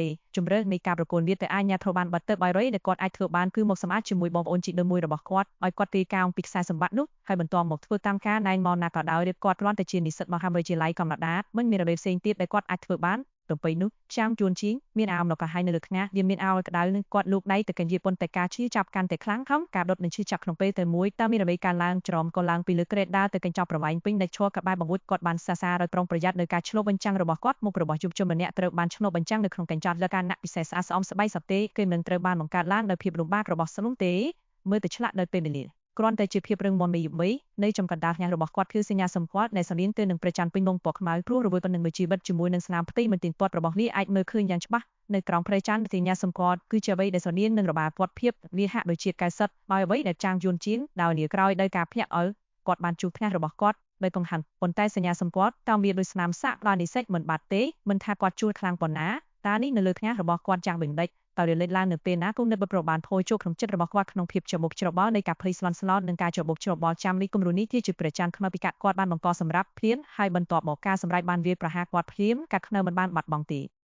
េវាបានចូលទៅក្នុងខ្លួនរបស់គាត់តាមរយៈមធ្យោបាយមួយចំនួនដែលគាត់មិនអាចចាប់ផ្ដើមយល់បានហើយបានคล้ายទៅជាសញ្ញាសម្គាល់នៅលើថ្ងាសរបស់គាត់គណៈពេលដែលគាត់ឈរនៅទីនោះដោយភាពមិនឆ្លោះរបាវ័នភាពនៅក្រោមព្រះច័ន្ទខ្មៅបានគូសហរដល់92រាល់ពេលនៃចំនួនការឡើងខ្ពស់ថ្ងាសរបស់គាត់ឡើងកម្ដៅត្រាននេះជាអ្វីបាត់ពួលអមប្រពន្ធហេតុខ្លះតម្រង់នៃបាចេញប្រជាទំនើបខ្លះភាពស្រឡាងកាំងនៅភាពនោះខ្លឹមសារនៃសម្បត្តិបានលេចចេញក្នុងចិត្តរបស់គាត់ម្ដងទៀតអំណោយដែលអាចផ្លាស់ប្ដូរជីវិតរបស់អ្នកការខ្មៅពិតជាគឺលុយ3មួយដែលមានតម្លៃដូច្នេះការទី1របស់ខ្ញុំគឺត្រឹមត្រូវមាននរណាម្នាក់បន្តពីកាត់នេះហើយបងវិនមិនចង់ឲ្យពួកគេមានទៀតដូច្នេះគាត់បានផ្ញើវាទៅខ្ញុំហើយដោយសារតែបែបនេះគាត់ក៏បាត់ខ្លួនចាំយូនជីនអនុញ្ញាតឲ្យខ្លួនគាត់ព្រួយបានរំសម្រាប់បងវិននៅពេលដែលគាត់សម្លឹងមើលរបាពាត់ភាពដោយការស្មានទុកជាមុនដោយអ្នកបាំងតើនឹងមានអ្វីកើតឡើងនឹងពេលដែលវាជាដល់100ដែលបានឃើញនៅភាពមិនអាចទៅរួចដោយភ្នែករបស់គាត់មានការចង់ដឹងយ៉ាងខ្លាំងអំពីអ្វីដែលនឹងកើតឡើងបន្ទាប់ពីការឈឺជោគចាប់ជាច្រើនដងរបាពាត់ភាពនៅក្រោមព្រះច័ន្ទខ្មៅទីបំផុតបានបញ្ចប់ដំណើររបស់វាហើយជាដល់100ភ្លាមបន្ទាប់សម្លេងមួយបន្លឺឡើងក្នុងមាត់ជាតិរបស់គាត់ព្រាបស្មើគ្មានអាវបត់និងគ្មានអាវមកទាំងស្រុងការតួអង្គចាប់ផ្ដើមឡើងវិញបានបញ្ចប់ឈ្មោះក្រុមចាំងការតែងតាំងសុំដាក់ឈ្មោះភ្លាមពួយមនុស្សថ្នាក់និស័យប្រយុទ្ធកម្រិតសូននៅជំនាញគ្មានបទពិសោធន៍សូននៅសិលធម៌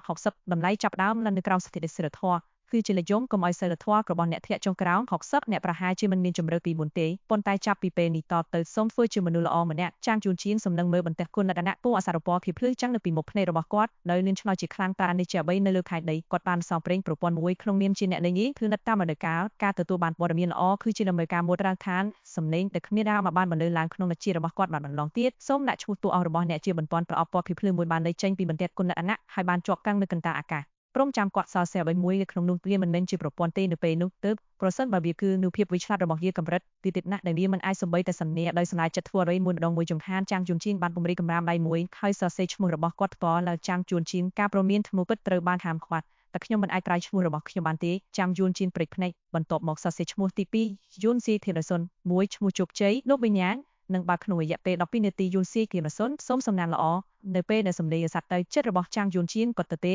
េតើនៃរយការឡើងបើលោកវិញ្ញាណតើអ្នកមិនគួរពន់ចោលថាលោកវិញ្ញាណជាអ្វីមុនគេមុនពេលគាត់អាចទទួលបានភាពស្លាប់ស្ងាត់ឡើងវិញការរាប់ផ្លានាក្រោយ12នាទីបានបញ្ចប់ទៅហើយមានការទាញយកខណ្ឌទីលោកវិញ្ញាណបានបញ្ចប់សូមស្វាគមន៍មកកាន់ផ្លូវរូសេលីនដេ79ភាពលំបាកទេប្រភេទតែអ្នកឯងប្រភេទសេចក្តីស្លាប់បិសាមួយចម្បង1រស់បាន3ម៉ោងបិសាអាមួយចម្បង2ការស្វែងរកលោកវិញ្ញាណ79ការរកប្របច្ចុប្បន្នសុនចម្រាំងរបស់ដែលមិនមែនជាលោកវិញ្ញាណមិនអាចយកមកខាងក្នុងបានទេលោកវិញ្ញាណ79សេចក្តីដើមដែលអ្នកធ្លាប់ពីផ្លូវរូសេលីនដែលជាទីក្រុងមួយក្នុងចំណោមទីក្រុងដ៏អស្ចារ្យទាំង10របស់សង្ហៃរឿងព្រេងដៃលឺទេផ្លូវរូសេលីនត្រូវបានសាងសង់នៅជិតចុងសវត្សរ៍ចុងក្រោយកំឡុងពេលសាងសង់បុគ្គលិកអ្នកបានចូលទៅក្នុងរូងក្រំដីនៅយប់ដែលមានភ្លៀងធ្លាក់ដើម្បីជាហើយបាត់នៅខាងក្នុងមិនដែលឃើញទៀតទេការិយាល័យសន្តិសុខសាធារណៈបានរៀបចំភាពភីស្វ័យជាច្រើនថ្ងៃនៅលើភ្នំពួកគេបានរកឃើញកម្មអតែមួយដែលជាផ្នែកនៃអ្នកវិទ្យាកកាយនៃយុគនោះប៉ុន្តែនៅសមបាតបាត់នៅគ្មានណាអ្នកនៅរស់រានមានជីវិតតែម្នាក់គត់ទោះជាបានធ្វើឲ្យវានៅមានជីវិតក៏ដោយក៏ត្រូវទទួលរងនូវភាពភ័យរន្ធត់ដែលមិនស្គាល់ដែលធ្វើឲ្យខួរក្បាលរបស់គាត់បែកធ្លាយធ្វើឲ្យគាត់និយាយនេះនឹងមិនជាប់កាំងទេបញ្ហាដែលមរដីសួរគាត់មានតែទៀតដល់ដែលចេញពីមាត់របស់គាត់ម្ដងហើយម្ដងទៀតព្រះអង្គមានព្រះបន្ទូលថាកុំចូលទៅក្នុងព្រះនិហេកុំចូលទៅក្នុងប្រាសាទសម្លេងក្នុងមជ្ឈរបស់គាត់កាន់តែស្រទន់ទៅរហូតដល់បាត់សូនឆ្លងពិភពលោកនៅចំពោះមុខភ្នែករបស់គាត់បានរំកិលឡាញលាស់និងព្រើដូចជាផ្ទៃបណ្ដីទៅតែត្រូវបានរំខានមួយសន្ទុះក្រោយមកទិដ្ឋភាពនៅចំពោះមុខភ្នែករបស់គាត់បន្តិចម្ដងផ្លូវដែលក្រាលដោយគ្រូល្អគឺនៅក្រោមជើងរបស់គាត់ហើយពន្លឺពណ៌លឿងស្អាតបានធ្លាក់កាត់ជញ្ជាំងមិនស្មារតីដែលតម្រង់ជួបវាចាំងជួលឈៀងមើលជុំវិញដោយការភ្ញាក់អើនតើខ្ញុំនៅឯណាគាត់កំពុងឈរនៅខាងក្នុងផ្លូវរួមក្រំដីចាស់មួយដែលភ្លឺដោយពន្លឺពណ៌ទឹកក្រួយដល់ទន់ខ្សោយនៃចង្គៀងបុរាណដែលដាក់កាលពីដានលៀនកោងខាងលើមួយបកប្រែដោយផ្ទាល់របស់គាត់គឺជាការខាត់ឡើងវិញរបស់ប្រាគំនិតរបស់អ្នកបកប្រែជំមុខទី5ប្រាសាទបុរាណផ្លូវរួមក្រំដីដែលគេបបង់ចោលចាំងយួនជីទឹកពេលគាត់មើលជុំវិញនៅភាពគិតភ័យ ការត្រូវបានជ្រៀតពីការពិតហើយធ្លាក់ចូលទៅក្នុងបរិយាកាសដែលមិនស្គាល់ដោយគ្មានការព្រមមាននឹងធ្វើឲ្យអ្នកណាម្នាក់ញ័ររន្ធត់ផ្លូវរួមក្រោមដីការនេះជាផ្លូវរស់សេលីនមកពីរឿងព្រេងនេះក្រុងមែនទេក្នុងនាមជាមនុស្សម្នាក់ដែលកើតនិងធំធាត់នៅក្នុងទីក្រុងសុងហៃពិតណាស់គាត់ធ្លាប់ស្គាល់ផ្លូវរស់សេលីនដែលជាទីក្រុងមួយក្នុងចំណោមទីក្រុងដ៏អស្ចារ្យទាំង10រឿងព្រេងនៅពេលគាត់នៅតូចហើយមិនព្រមពេញនៅពេលយប់យេនឹងបំភ្លីគាត់ជាមួយនឹងរឿងទាំងនោះលើទីទៅទៀតដោយទុកការពិតដែលថារឿងព្រេងនៅទីក្រុងគឺគ្រាន់តែជារឿងដែលគាត់ពិតជាបានឆ្លងកាត់ផ្លូវរស់សេលីនពិតក្រាតបាកាពីប៉ុនមានថ្ងៃមុននៅលើផ្លូវត្រឡប់ទៅស្រុកកំណើតរបស់គាត់ដើម្បីទៅលេងភ្នូររបស់ឪពុកគាត់ផ្លូវរស់សេលីនពិតប្រាកដមើលទៅគ្មានអ្វីដូចនេះទេវាមិនស្ទើរតែធ្លាក់ចុះនេះទេត្រូវហើយខ្ញុំនឹងលោកវិ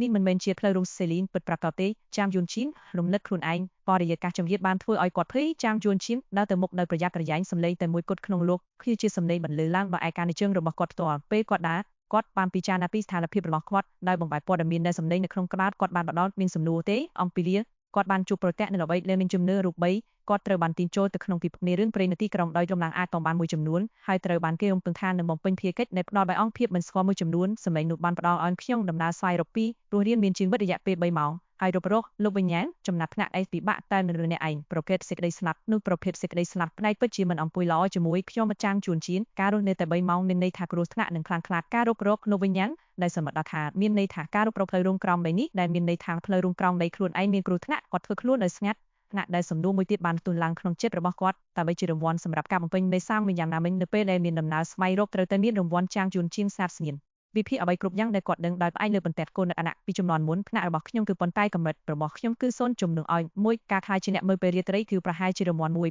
ប៉ុន្តែតាមអ្វីទៅដែលហៅថាបងមិននិយាយត្រូវការខ្មាស់ពិតជាឯខ្លាចបដូរជីវិតរបស់មនុស្សបានប៉ុន្តែខ្ញុំបានមើលរំលងពាក់កណ្ដាលទី2នៃអ្វីដែលគាត់បានសរសេរផ្នែកអំពីវាពិបាកក្នុងការធ្វើជាម្ចាស់តើគាត់សំដៅលើគ្រោះថ្នាក់នេះទេភៀមនោះចឹងទៀងចាស់មួយនៅតាមបណ្ដោយជញ្ជាំងផ្លូវរួមក្រោមមេបានឆាក់ឆេះស៊ីគ្រីរបស់វាប្រហែលជាមិនស្ថិតស្ថេរនៅក្នុងការរំរំពន្ធរំព្រឹលលៀងពន្លឺនិងមុននិតចាងជួនជីនបានប្រឡេកមើលរូបចំណាក់ឈរនៅក្រោមចង្កៀងដោយតាក់មួររឹងជ័យគាត់ស្ទើរតែលុតចេញពីស្បែករបស់គាត់ក្រគំនិតនៅក្នុងក្បាលរបស់គាត់បានបែកខ្ទេចខ្ទីភ្លាមហើយគាត់ក៏រំទៅខ្លួនដោយសារកដាននៅភ្ញាក់អើនដោយដាក់ចំណែងរៀងខ្លួនគាត់នៅរូបគាត់មើលទៅក្រោយចង្កៀងបានជប់ឆេះកាត់ភៀវជាលំដាប់ប្រហែលជាស្រមោលមុននិតតាក់មួររឹងប្រហែលជាការស្រមៃរបស់គាត់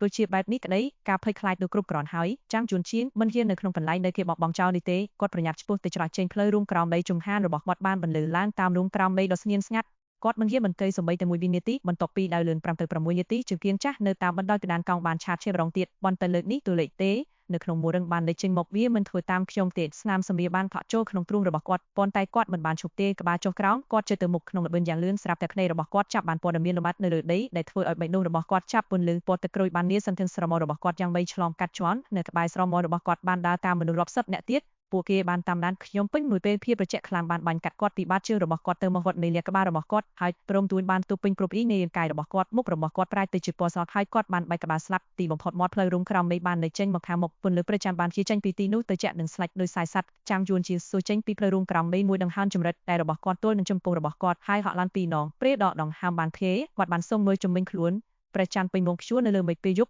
់មើលជាឌីស្លែកឯកោនៅស្ងាត់នៅក្រោមរស្មីរបស់វាផ្កាយហាក់ដូចជាក្រៀមក្រំនៅស្រពោនបួតទឹកក្នុងពន្លឺព្រះច័ន្ទនឹងបដំណេដើមឈើត្រាស់បានបោះចោលស្រមោលដ៏ជ្រៅនៅទូទាំងទេសភាពគាត់កំពុងឈរនៅកណ្ដាលភ្នំដ៏ស្ងាត់ជ្រងគ្មានមនុស្សរស់នៅពីកាយគាត់ចង្គៀងនៅខាងក្នុងរូងក្រោមដីបានរលត់មួយលើកចុងក្រោយបន្ទាប់មកពួកវាទាំងអស់បានរំលឹកមកផ្លូវរួមក្រោមដីបាត់ឡើងខ្មៅស្ងាត់មួយជាឲ្យលិស័តដែលរងចាំលេបាត់បាក់អ្នកណាដែលចូលមកជិតស្បែកក្បាលរបស់ចាំងយួនឈីមឡើងក្រហងខ្ញុំគួរតែចេញពីទីនេះប្រសើរជាងគាត់បានចេញដំណើរទៅលើផ្លូវភ្នំដ៏លំបាកបន្ទាប់ពីរាប់សិបចំហានគាត់បានប្រឡេកមើលទៅក្រោយឃើញមនុស្សមួយជួរឈរនៅច្រកចូលផ្លូវរួមក្រោមដីពួកគេស្នៀតសម្លៀកបំពាក់ហែកនៅមួររឹងទាំងក្បាលអន់ចុះពួកគេឈរនៅក្នុងស្រមោលដែលពន្លឺព្រះច័ន្ទមិនបានទៅដល់ដោយស្ងៀមស្ងាត់ហាក់ដូចជាឃើញគាត់បិទចាងលឿនជៀនចំពោះដួលយើក្រោយជាច្រើនចំហានបន្ទាប់មកបានបង្វិលជុំវិញហើយរត់ឡើងនៅភ្នំស្វិតឈើក្រាស់តម្រង់ជួរទាំងសងខាងនៃផ្លូវភ្នំត្រង់ពន្លឺព្រះច័ន្ទទៅជាបំណែកខ្ចាត់ខ្ចាយដែលផ្ដល់ឲ្យគាត់នៅភាពមើលឃើញគ្រប់គ្រាន់ដើម្បីមើលឃើញផ្លូវខាងមុខភាពស្ងាត់នៅលើភ្នំកំពុងថប់ដង្ហើមទេសត្វល្អិតបានបន្លឺឡើងទេបាសេហើយសម្លេងជើងរបស់គាត់បានបន្លឺឡើងយ៉ាងខ្លាំងនៅក្នុងកន្លែងទំនេរវាស្ងាត់ពេកវាផ្លូវទេក្នុងបែបនេះនឹងគ្មានសម្បីតែសម្លេងសត្វល្អិតនៅពេលនៃឆ្នាំនេះគាត់បានស្កានជុំវិញខ្លួនព្រះច័ន្ទពេញវងព្យួរនៅពីលើហើយដើមឈើដែលរងទៅស្រមោលដែលរំចាំងពីរោះនៅលើដីហើយនៅតែមានអារម្មណ៍ជាប់រាប់អ្វីមួយដែលកំពុងមើលគាត់ពីភាពងងឹតមិនព្រមចាក់ចេញគាត់បានដើរសម្រាប់អ្វីដែលមានអារម្មណ៍ដូចជាភាពអស់កល្បជានិច្ចស្បែករបស់គាត់បានស្រោបជាស្រទាប់ស្ដើងនេះមុនពេលដែលទីបំផុតគាត់បានងើបចេញពីព្រៃកាសទឹកភាពបានបាត់ឡើងភ្លាមពន្លឺព្រះច័ន្ទបានហូរជុំវិញគាត់ដូចជាទឹកភាពស្ងាត់ ចូលពីគ្រប់ទិសទីហើយនៅចុងបញ្ចប់នៃភ្លើភ្នំនរ៉ាដេបដុកមានប្រាសាទបុរាណដែលខូចពីបានរងចាំនៅក្នុងភាពងងឹតនៅតែដាច់ចាប់ប្រាសាទនេះត្រូវបានគេបោះបង់ចោលនរណាដឹងថាព័ន្ធមានឆ្នាំថ្នាំមៀតនៅទ្វារមុខមានស្នាមប្រៃនិងខ្មោចប្រែដោយការប្រភ័យនេះគុំដែលធ្លាប់ជួបពីក្រោយមានដួលបាល់ដីកាត់ជាស៊ុំឬសេតទេយ៉ាងហោចបន្ទះនេះនៅតែត្រូវប៉ាក់នៅក្នុងសម្លាញ់ពីពីងហើយខ្ជួយ៉ាងកោងនៅក្រោមទួយ៉ាងណាក៏ដោយពលិមរិតពេជ្រមិនអាចបង្កើតតំបន់ដែលបានសរសេរនៅលើវាជំហានថ្មដែលនាំទៅដល់ធាប្រាសាទត្រូវបានប្រែនៅបំបីស្មើដែលរច្រានគ្រប់ប្រែគាត់នៅចំផាន់ដើមមិនឆ្ងាយមិនមានពីភូមិរឿងផ្លូវណាមួយទេហេតុអ្វីបានជាមានប្រាសាទនៅទីនេះចាំប្រាសាទការយល់ឃើញភ្លាមបានលាន់ចូលទៅក្នុងចាំយួនឈៀងបើជាសម្លេងពីដើមពលរដ្ឋមួយដែលបានផ្ដល់ឲ្យគាត់នៅការណែនាំអំពីលោកវិញ្ញាណបើបានបន្លឺឡើងក្នុងចិត្តរបស់គាត់កុំចូលព្រះរាជាកុំចូលព្រះរាជាតាមការព្រមានរបស់សម្លេងចម្លែកនោះខ្ញុំមិនគួរចូលព្រះរាជាទេប៉ុន្តែទេខ្ញុំបានចាក់ចេញពីផ្លូវរងក្រំនេះរួចហើយដែលមានន័យថាវត្ថុដែលខ្ញុំពិតជាត្រូវរករកគឺជាប្រាសាទដែលធ្លាក់ចុះគាត់បានសត្យសើនៅច្រកចូលអស់រយៈពេលជាយូរមុននឹងបោះចំហានទៅមុខដោយប្រយ័ត្នប្រយែងឆ្លងកាត់កម្រិតនៃព្រះរាជាបរិសុទ្ធដែលបិទបាំងក្នុងភាពងងឹតគាត់ត្រូវបានស្លាប់គាត់ដោយទីធ្លាខាងមុខធំទូលាយស្មើព្រៃចង្កេះខ្ពស់នៅគ្រប់ទីកន្លែងហើយឲ្យធូបដែលររួយពាក់កណ្ដាលខ្ពស់ដោយទឹកមនុស្សបានដួលរងក្នុងស្មាដែលត្រូវខ្ចប់ឈូតនឹងភៀងរាប់ឆ្នាំមិនអស់នៅក្រោមជើងរបស់គាត់បានរត់ផ្លូវនេះមកទងជាទីពលបៃដងស្មើព្រៃដែលរចេញពីគ្រប់ស្នាមប្រៃរវាពួកវាកាត់ក្រឡេកមើលរបស់គាត់បានដើរតាមរលកនៃស្មាំងព័ទ្ធដល់រហូតដល់ចុងបញ្ចប់នៃផ្លូវថ្មដែលជាកន្លែងដែលមានចំហានចំនួន6បាននាំទៅដល់សារ៉ាតដ៏សំខាន់ដែលទ្រង់ឈរនៅលើគ្រឹះដកទោះពន្លឺពណ៌លឿងបានហូរចេញតាមភៀបន្ទះឈើដែលឆ្លងនៃច្រកចូលទៅមេសាឡាពន្លឺមួយឲ្យអ្វីក្រុមយ៉ាងត្រូវបានរុំនៅក្នុងភាពស្ងាត់លេចនៅក្នុងពន្លឺពេលចាំទៅពណ៌ស្រក់ភាពវិនិច្ឆ័យអន្តយបានពេញខ្យល់នៅក្នុងបរិយាកាសបែបនេះពន្លឺដ៏តូចនឹងបានផ្ដល់នូវភាពកក់ក្ដៅចាំជួនជិនយ៉ាងពិតប្រាកដ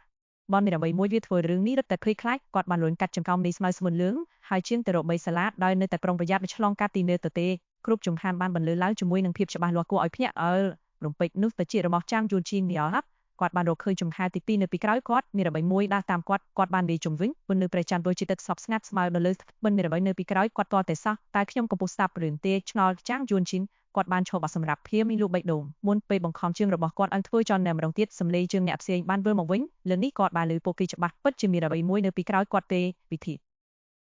ីគាត់សិនតែបានបោះជើងនៅក្នុងបរិវេណប្រាសាទហើយគាត់ត្រូវប្រឈមមុខនឹងបញ្ហាអ្វីមួយហើយគាត់មិនហ៊ានមើលទៅក្រោយទេគាត់បានចាប់យកមកលឿនជំហានដែលនៅពីក្រោយគាត់បានលឿនដើម្បីផ្គប់ធំចាំងជួនជាងបានទៅតបព្រមទួនបានផ្ទុះពេញស្បែករបស់គាត់ហើយគាត់បានការរត់ពេញមួយឈ្មោះទៅរកសាឡាដដ៏សំខាន់ក្រោមការដេញតាមអជុកឈរចាំងជួនជាងបានទូឡើងដោយគ្មានស្មៅដោះហើយបិទចំណែកទៅសារ៉ាសំខាន់គាត់បានឈូសឆាយជំហានយ៉ាង6ជា2ហើយកាន់តាមភៀបន្ទះឈើជាមួយនឹងសម្លេងប្បលន់ជំហានពីក្រោយគាត់បានបាត់ភៀងថាហាគាត់ឈរនៅទីនោះដោយលើកទឹកចិត្តហើយពេលនោះបានរកឃើញភាពក្លាហានដើម្បីញាក់មកវិញពន្លឺប្រេចំណិតទីធ្លាដូចទឹកចំនួនភាពស្ងាត់ដ៏គួរឲ្យភ្ញាក់ឲ្យមួយបាតរំពាត់ទីធ្លាជាមួយនឹងថ្មទុំជាលេតនឹងស្មៅរបស់វាមិនមានអ្វីនៅទីនោះទេចាំងយួនជាងរាប់ដងហាមធងអរគុណព្រះជាម្ចាស់នៅវាមិនបានធ្វើតាមខ្ញុំនៅក្នុងនៅពេលដែលដងហាមរបស់គាត់បានធប់ស្បើយគាត់ក៏បតរីរបស់មេសារ៉ាថ្នមហាក់ដូចជាបិទការភ័យខ្លាចខ្លួនឯងនៅម្ខាងទៀតបន្ទាប់មកគាត់បានចូលទៅជុំវិញខ្លួននៅលើជើងរំថ្មដ៏ខ្ពស់មួយអង្គុយរូបសំណាក់ទេពធីតាមួយអង្គសេតអភ័យដ៏ប្រណិតឆាត់ឆាយហើយរំដោយឲ្យរំជាជួបមុខរបស់នាងមានមូលទាំងពេញជាមួយនឹងចិញ្ចាំវែងលងលងនិងភ្នែកឆាតឆាយដែលផ្ដល់ខ្យល់នៃសេចក្តីនៅតាមដល់នាងកាន់កន្សែងសក់សេមួយដៃដែលខាងទៀតរបស់នាងគឺទទេប៉ុន្តែម្រាមដៃត្រូវបានកោងជាប់គ្នាខាក់ដូចជាមានធ្លាប់កាន់អ្វីមួយនៅខាងមុខនាងទាំងសងខាងមានក្មេងប្រុសស្នាក់កាន់ដាវ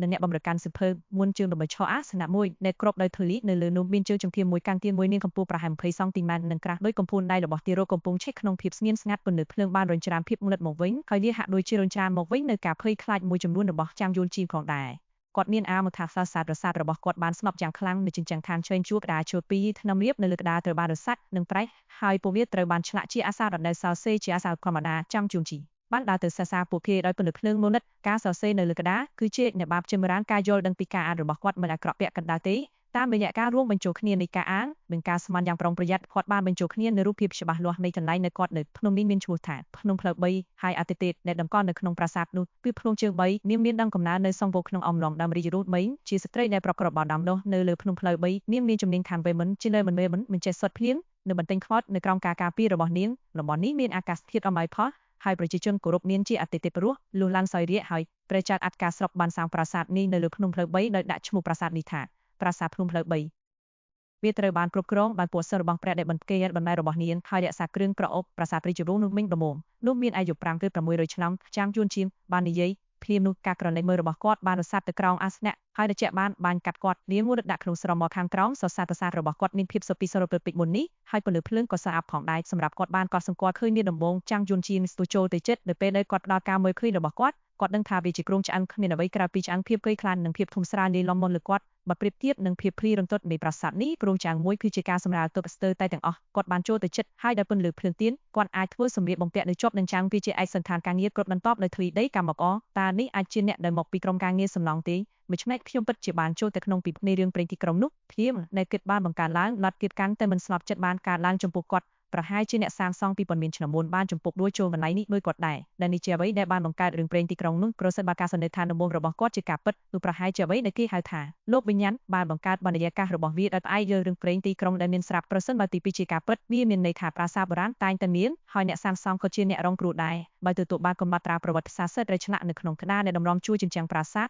ចាងយួនជីនបានងាកទៅរកការពន្ចោលទី2អ្នកសាងសង់តែមួយបានស្លាប់នៅក្នុងប្រាសាទនេះដោយបន្មល់ទុកតែម្នាក់គត់នៅរស់រានមានជីវិតមនុស្សពិតជាស្លាប់នៅទីនេះហើយឥឡូវនេះខ្ញុំបានបែរចូលទៅក្នុងព្រះវិហារតែមួយខ្ញុំអាចប្រឈមមុខនឹងគ្រោះថ្នាក់ដែលមិនស្គាល់នៅភ្លាមណាមួយគាត់បានបិទខ្យល់ដង្ហើមដ៏មុតស្រួចតាមថ្មិញរបស់គាត់សរសើរប្រាសាទរបស់គាត់រឹតបន្តឹងម្ដងទៀតនៅពេលដែលគាត់ស្ខែនមើលជុំវិញខ្លួនគាត់ដោយសភាផ្ទៃនោះគឺជាពេលដែលព័ត៌មានលំអិតដ៏គួរឲ្យរន្ធត់មួយបានវាយប្រហារគាត់នេះគឺជាប្រាសាទដែលមានអាយុកាលរាប់សតវត្សមកហើយពីយូរបីតើទៀនពីសម័យនោះនៅតែជានៅរបៀបណាតើអ្នកណាបានចំនួនទៀននៅក្នុងមេសាឡាកាលណាគាត់គិតច្រើនឡើងគាត់កាន់តែភ័យខ្លាចសម្បីតែរូបសម្រាប់ព្រះដ៏មានព្រះតីសប្បុរសអង្គុយលើជើងដំបូលហាក់បីដូចជាមានខ្យល់អាកាសដ៏អាក្រក់និងមិនស្លាប់ក្នុងពន្លឺភ្លើងដែលឆាបឆេតរូបចម្លាក់ដីឥដ្ឋទាំង3នៅលើជើងដំបូលត្រូវបានស្រោបដោយធូលីប៉ុន្តែវាមានលក្ខណៈគង់ឲ្យភ្ញាក់ផ្អើលរាល់ព័ត៌មានលម្អិតត្រូវបានឆ្លាក់នៅភាពជាក់លាក់ដែលមិនគួរឲ្យជឿជាពិសេសផ្នែកពួកគេចូលនៅទីនោះក្នុងពន្លឺទៀនពណ៌លឿងសំណឹងមកលើចាងជួនជៀនពីខាងលើគំនិតរបស់អ្នកបកប្រែជំពូកទី6រឿងប្រាសាទភ្នំស៊ីចាងយួនជីនត្រវងភីលៀននោះគាត់មិនចង់ស្នាក់នៅក្នុងសាលាសំខាន់ទៀតទេគាត់មានអារម្មណ៍ថាអស់សង្ឃឹមនៃនរណាម្នាក់ដែលជាប់នៅក្នុងផ្លូវស្លាប់ដោយស្រែកទាំងស្ថានសួគ៌និងផែនដីដែលអត់ប្រយោជន៍ទាំងស្រុងកន្លែងដែលគាត់បានរកឃើញខ្លួនគាត់គឺមានគ្រោះថ្នាក់ខ្លាំងណាស់ប៉ុន្តែមានវិធីទេដើម្បីក្រោយរកជំនួយមនុស្សតែម្នាក់គត់ដែលគាត់អាចទំពាក់បានគឺខ្លួនគាត់ក្រោយពីតានតឹងនឹងស្ថានភាពខើយគាត់បានចាប់ក្រុមដាល់រឿងមមហើយអន់ចុះក្រោមដើម្បីទីមក្រុងឆ្អឹងដែលតែឯកសណ្ឋានការងារជ័យពីក្រោមតក់ព្រិយាប់ឯកសណ្ឋានការងារត្រូវបានកាយយ៉ាងងាយស្រួលមួយដែលគាត់បានធ្វើដូច្នេះជាច្រើនឆ្នាំក្រោយមកក្រណាត់បានរលួយអស់ជាយូរគាត់បានទិញអធិធិបចូលទៅក្នុងភ្លើងទៀនហើយទប់ទល់នឹងភាពមិនស្រួលរបស់គាត់បានចាប់ផ្ដើមការពិនិត្យរបស់គាត់មនុស្សនោះបានស្លាប់ទៅហើយប៉ុន្តែសាកសក់នៅមានរឿងចង់ប្រាប់ការស្វែងរកមូលហេតុនៃការស្លាប់អាចជួយគាត់ឲ្យជៀសផុតពីជោគវាសនាដូចគ្នាបាក់ឆ្អិនជំនាញមួយចំនួននិងបាក់ឆ្អិនស្នាមប្រេះត្រង់ស្មាខាស្ដំមួយចំនួនទោះមិនមានអ្វីធ្ងន់ធ្ងរពេកជួនដងគ្រួមានរបួសធ្ងន់ធ្ងរមុនពេលស្លាប់ប៉ុន្តែពេលវេលាកន្លងផុតទៅប៉ុន្មានទើបឯកកំណត់ពីមូលហេតុពិតប្រាកដបានបន្ទាប់មកគាត់បានឆែកមើលក្នុងហោប៉ៅរបស់កម្មអហើយបានរកឃើញចំណិតក្រដាសពណ៌លឿងជាច្រើនសន្លឹកដែលមើលទៅមានអាយុកាលរាប់រយសវត្សរ៍ដែលគ្រប់ដណ្ដប់ដោយតួអក្សរតូចដែលសរសេរជាអក្សរធម្មតាវិញ្ញាណរបស់គាត់បានលើកឡើងឯសារទាំងនេះត្រូវបានរកឃើញយ៉ាងច្បាស់នៅក្នុងព្រះវិហារដោយអ្នកត្រួសត្រាយដ៏អាកុសនីប្រហែលជាពួកគេអាចជួយគាត់ឲ្យយល់ពីអ្វីនៅគាត់កំពុងដោះស្រាយនៅក្នុងពន្លឺភ្លើងដែលស្អាតចាងជួនជាងដែលប្រុងប្រយ័ត្នតាមវយៈខ្លឹមសាររបស់ពួកគេសឹងវ័យក្មេងម្នាក់ទៀតបានបាត់ខ្លួនកាលពីយប់វិញនោះនាំឲ្យចំនួនមនុស្សដែលបានបាត់ខ្លួនយ៉ាងអាចតបានពីប្រាសាទរហូតដល់3នាក់មកប្អូនស្មានថាភ្នំភ្នៅ3ត្រូវបានខ្វល់លងឬប្រហែលជាអរិយដ៏មានអំណាចមួយចំនួនបានមកជារៀងរាល់យប់ដើម្បីចោះយកមនុស្សទៅឆ្ងាយប៉ុន្តែពួកសិស្សនៅទីនេះទាំងអស់មានការដាំរស់ហើយលោកគ្រូរបស់យើងគឺជាអ្នកប្រាជ្ញដែល700នាក់ដែលល្បីល្បាញគ្រប់ទិសទីតើអាចប្រភេទណាដែលល្ងងគ្រប់គ្រាន់ក្នុងការប្របាញ់លើមូលដ្ឋានទាំងនេះចំពោះខ្មោចការបង្ក្រាបសារសពរបស់ខ្ញុំអត្តបាត់បងនិងការហៅវិញ្ញាណបាត់បាត់បងគឺច្រើនជាងគ្រប់គ្រាន់ទេត្រូវការបញ្ហ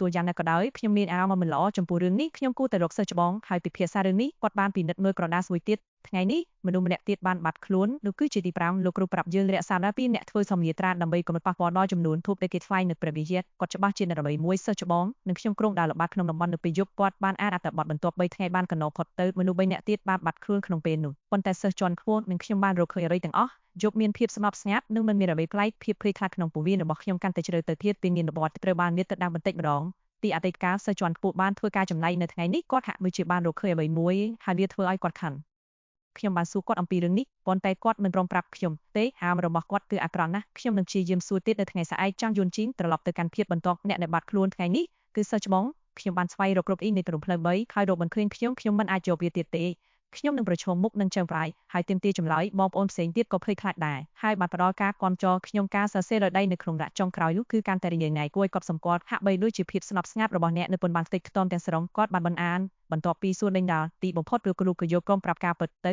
ខ្ញុំភាពប្រតិរបស់ខ្ញុំត្រឹមត្រូវគាត់នឹងគ្រប់គ្នាថាហេតុអ្វីបានជាពួកសិស្សបាត់ខ្លួនប៉ុន្តែលោកគ្រូបាននិយាយថាមានអ្នកជាច្រើនពេកនៅពេលថ្ងៃគាត់នឹងមកបន្ទប់របស់ខ្ញុំបន្ទាប់ពីថ្ងៃនេះ ហើយញាតដាងអាចក្រុមបានដល់មហិនមួយនៅតាក់ទងនឹងការឆ្លាយរាប់ពាន់ឆ្នាំបន្ទាប់ពីអាហើយនេះរួចខ្ញុំបានរងចាំនៅក្នុងបន្ទប់របស់ខ្ញុំក្រុមចាំសុនរៀបចំចាប់តាំងពីមនុស្សចាប់ផ្ដើមបាត់ខ្លួននៅពេលយប់មកខ្ញុំមិនដែលទន្ទឹងរង់ចាំភាពមុនដែលធ្លាក់ចុះដល់ហូតដល់ពេលនេះទោះគឺជាក្រដាសចុងក្រោយចាំយួនជាងខ្ញុំទាំងអស់នោះឬទីនេះជើងភ្នំនេះមានអារម្មណ៍ជាជោគចាប់ពេញរាងកាយនៅក្នុងគំនិតរបស់គាត់បានបំរុងព័ត៌មានដែលមាននៅក្នុងធាតុទីមានបបាតិវាហាក់បីដូចជាក្នុងអំឡុងពេលជាអ្នកមួយពោសិស្សនៃប្រាសាទភ្នំនេះបានចាប់ផ្ដើមបាត់ខ្លួនពីមួយទៅមួយក្នុងតម្រងដោយចំណែកពួកគេអស់សង្ឃឹមប្រឆាំងនឹងវាហើយការភ័យស្មានសពបានរីជាដាក្នុងចំណោមពួកគេគន្ទឹមនឹងនោះចៅអកាបតដែលជាម្ចាស់របស់ពួកគេបានបញ្ច្បាស់ពីមូលហេតុនៃការបាត់ខ្លួនទាំងនោះហើយហេតុផលត្រូវបានចងភ្ជាប់នឹងអាតរបានដ៏អស្ចារ្យដែលមានរយៈពេលរាប់ពាន់ឆ្នាំនៃកាយថ្លាចោលប្រហែលជាហេតុផលនៅពីក្រោយការធ្លាក់ចុះនៃប្រាសាទគឺជាកលិចប្រសិនបើខ្ញុំអាចរកឃើញនោះខ្ញុំប្រហែលជាបញ្ចប់3សាមញ្ញដំបងទី2ចាមយួនជីនត្រូវស្រីគាត់បានបោះក្រណាត់គុយនោះត្រប់ទៅក្នុងឯកស្ថានការងាររបស់គ្រងឆ្អឹងហើយរុញសំណមកក្រោមតុដែលមើលមិនឃើញអស់ពីចិត្តហើយចាប់ផ្ដើមគិតអំពីការធ្វើបន្ទាប់របស់គាត់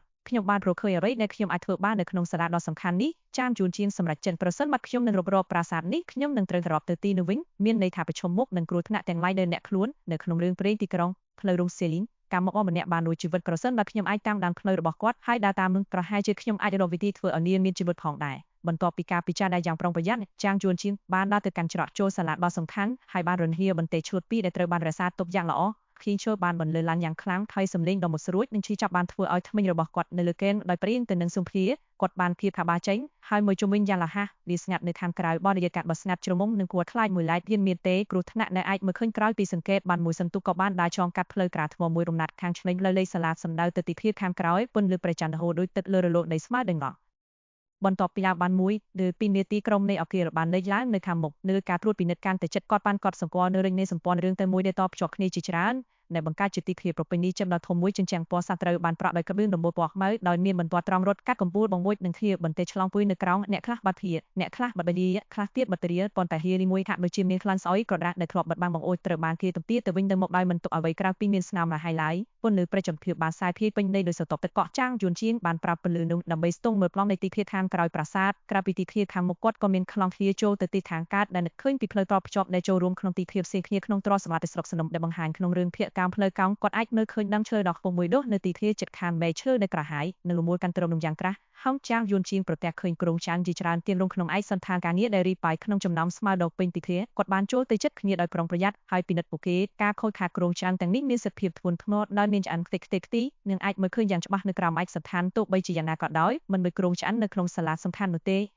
ឆ្អិនស្មើនៅលើអធិធាតុទាំងនេះគឺនៅដល់ដែលគ្មានស្នាមបែបតែមួយមនុស្សទាំងអស់នេះបានរងរបួសយ៉ាងខ្លាំងមុនពេលស្លាប់ចាំជួនជាងសង្កេតដោយយកការស្លាប់យ៉ាងពេកផ្សេងបែបនេះខ្យល់បក់បោកពេញទីធ្លាធ្វើស្លឹកឈើជ្រួងពេលគាត់ស្លាប់សម្លេងខ្យល់បក់កាត់គាត់ចាប់បានអ្វីផ្សេងទៀតដែលតបាញ់ជាក្រដាសសូរសម្លេងវាស្លាប់ទៅដូចជាយំខ្សឹកខ្សៀវអង្វរជួយខ្ញុំគាត់បានបាយនៃសច្ចៈដែលស្រក់ចុះមកលើខ្នងរបស់គាត់ឈើជប់កាន់នៅក្នុងយប់ដ៏ស្ងាត់ជ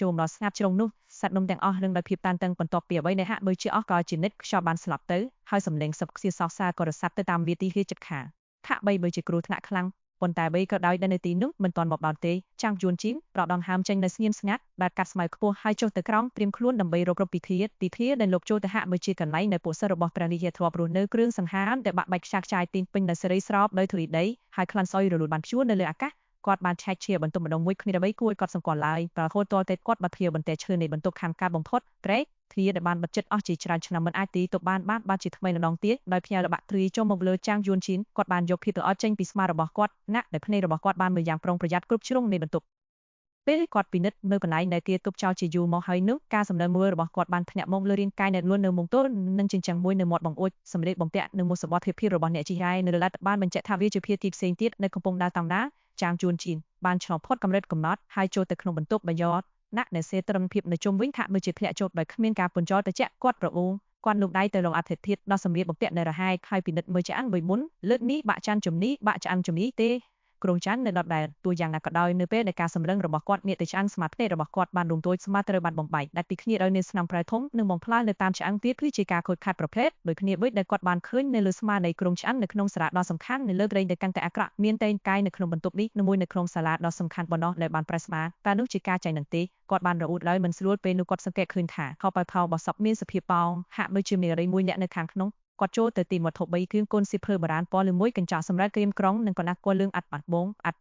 ងត្រូវបានចរិតជាមួយនឹងលំនាំមួយដែលត្រូវបានគូននៅក្នុងដែលមានលក្ខណៈសាលៀននិងតម្រង់នៃអាសាខែងទំនំទាំងនោះបានបង្រួបគ្នាបង្កើតជាតួអក្សរដែលមើលទៅដោយពាក្យចិនបុរាណសម្រាប់សារសក់មើលដែលចាមយួនជាងបានសាសាតអាត់បាត់បង បន្ទាត់នេះអត្ថបទពណ៌ខៀវភ្លឺបានចេញនៅចំពោះមុខភ្នែករបស់គាត់ឈ្មោះការបង្ក្រាបសាកសពអត្តបងផ្លិតប្រភេទក្រៅប្រាក់បានមុខងារការបង្ក្រាបសាកសពការប្រព័ន្ធអត្តបងផ្លិតដោយដ៏មានឥទ្ធិពលការហាមឃាត់នៃសាកសពទាំងអស់ប្រភេទអង្គភាពភ្ជាប់វាទៅខ្ញាស់របស់អង្គភាពដើម្បីបំពេញប្រាចំណាំប្រើតែម្ដងពុតអត្ថបទពណ៌ខៀវភ្លឺសារនាងនឹងមិនទេគុណលក្ខណៈរបស់គាត់ច្បាស់ណាស់នេះគឺជាការជំរុញដែលផ្ដោតដោយគឺបញ្ញាវាជាលើកទី1ហើយនៅគាត់បានឃើញការដាស់តឿនបែបនេះបន្តពីបានចូលទៅក្នុងប្រាសាទដ៏គួរឲ្យរន្ធត់នេះវាទៅតែជាទៀតសំខាន់ចាំងជួលជាងបានបញ្ចប់គាត់បត់ពីយ៉ាងប្រយ័ត្នប្រយែងហើយដាក់ក្នុងអោប៉ៅអាវក្រោះរបស់គាត់ដោយបង្លូមវាឲ្យជិតបន្ទាប់ពីការគិតរបស់ភៀមគាត់បានបន្លាហៅប៉ៅម្ដងទៀតរឿងកំ pl ែងនៅកំពុងដំណើរការពីប្រលោមលោកក្បាច់គុណទើបតែបានឆ្លងកាត់គំនិតរបស់គាត់នៅក្នុងប្រលោមរកនុតអ្នកកានដើមម្នាក់នៅមានជំនាញមិនធម្មតាចូលជាងរំដៅរបស់គាត់ដោយខណាត់ហើយកាន់វានៅលើខ្លួនរបស់គាត់ថ្ងៃមួយគូប្រជែងម្នាក់បានប្រឈមមុខនឹងអ្នកកានដើមគណៈពេលដែលគាត់កំពុងញ៉ាំហើយបន្ទាប់មកអ្នកកានដើមគឺទេបន្ថែមទៀតមូលហេតុនៃការស្លាប់ការរំក្រណាត់ពិបាកពេកមិនអាចធ្វើវិញបន្ទាប់ពីស្រ័យហៅប៉ៅរបស់គាត់ចាមជួនជាងបានយកកូនសិភើបុរាណនិងកញ្ចក់សម្លាត់ប្រអប់បញ្ចូលព័ត៌មានទេឡើងសម្រាប់ទាំងបើដាក់កញ្ចក់មួយឡែកគាត់បានកូនសិភើដោយប្រុងប្រយ័ត្នជ្រុងទំព័ររបស់វាកោងហើយកណ្ដាលស្មៀនពណ៌លឿងនឹងភ័យមានភាពទិញមានប្រវត្តិជាច្រើនទៀតនៅខាងក្នុងវាមានរយៈពេល2ឆ្នាំកន្លះហើយចាប់តាំងពីខ្ញុំបានចូលរៀននៅប្រាសាទភ្នំទេវតាខ្ញុំបានរៀនអាននិងសរសេរចៅជាន់ខ្ពស់និយាយថានៅពេលដែលលោកម្ចាស់ត្រឡប់ពីបេសាមរបស់គាត់ដើម្បីដឹកនាំប្រលឹងលែនៅសេសលទៅកាន់សន្តិភាពនោះខ្ញុំអាចត្រូវបានធ្វើផ្ដើមជាផ្លូវការហើយចាប់ផ្ដើមបណ្ដុះស្រាប់បាចិញ្ចឹមប្រលឹងព្រះច័ន្ទវាគឺជាវិធីសាស្ត្រគ្រឹះសម្រាប់ការក្លាយជាអ្នកមើលពេលរាត្រីព្រះអង្គម្ចាស់យ៉ានបានបះបោស្រពក្នុងបន្ទូលឡើងគ្រប់ទីកន្លែងក្នុងនាមជាអ្នកអនុវត្តដ៏ខ្លាំងបំផុតនៃគោលក្នុងសង្គមព្រះអង្គម្ចាស់មានជំរឿសទេប៉ុន្តែដើម្បីជប់ពីលើភ្នំហើយដាក់មនុស្សស្លាប់ឲ្យសម្រាកប្រសិនបើសម្រាប់ព្រាមនៅតែបិណ្ឌហើយគ្រោះកាចនេះយើងសិននឹងកើតមានជាទូទៅទេសន្តិភាពទាំងអស់ចាំងយំជីនម៉ាសាស្មារបស់គាត់ដើម្បីបំបត្តិការជីចាប់ដែលចាប់ផ្ដើមលូនមកលើពួកគេវាជាទីមានប្រវត្តិទៅតខ្លួនជាកំណត់ខេត្តប្រចាំថ្ងៃអត្ថបទទាំងនោះបានវាប្របពីបទពិសោធន៍របស់អ្នកនិពន្ធក្នុងការរស់នៅនិងការបណ្ដុះបណ្ដាលនៅក្នុងព្រះវិហារបរិស័ទដោយតែលើការសរសេរដោយដៃអ្នកនិពន្ធនៃកំណត់ខេត្តប្រចាំថ្ងៃនេះគឺជាមនុស្សមួយគ្នាដែលបានសរសេរឯកសារដែលគាត់បានរកឃើញនៅលើគ្រោងឆ្អិននៅក្នុងមេសាឡាហើយសារយោងទៅការបាក់បោលរបស់ព្រះអង្គម្ចាស់យ៉ាងដែលបានសម្គាល់បទពិសោធន៍របស់អ្នកនិពន្ធដូចដែលបានកើនឡើងក្នុងអំឡុងពេលយុទ្ធនាការជាណាំប៉ុន្តែចាងយួនជាងមិនប្រាប់ថាតើប្រាសាទនេះពិតជាមាននៅក្នុងប្រវត្តិសាស្ត្រឬអត់នោះទេដោយហេតុថាពេលមានរបបដែលមានពាក្យវិជាការដំណោះស្របបាក់បោកដនហើមនិងវិជាអដំបងមិនមាននៅក្នុងកំណត់ត្រាប្រវត្តិសាស្ត្រត្រមតាណាមួយឡើយគាត់ក៏វាស្មានបារឹងរបស់គាត់សម្លឹងមើលជំវិញបន្ទប់ដោយប្រុងប្រយ័ត្នហើយស្ដាប់សំឡេងណាមួយពីខាងក្រៅនៅស្កប់ចិត្តថាគ្មានអ្វីខុសគាត់បានបង្ការអានមិនយូរប៉ុន្មានគាត់បានជឿដល់ការបណ្ឌិតទីនេះដែលមាននៅក្នុងឯកសារដែលគាត់បានរកឃើញនៅក្នុងសាលាសំខាន់ទំព័រទាំងនោះទំនងជាត្រូវបានថៃចេញពីទីនេះរបស់ទីនេះភ្នែករបស់គាត់បានស្កេនទំព័រ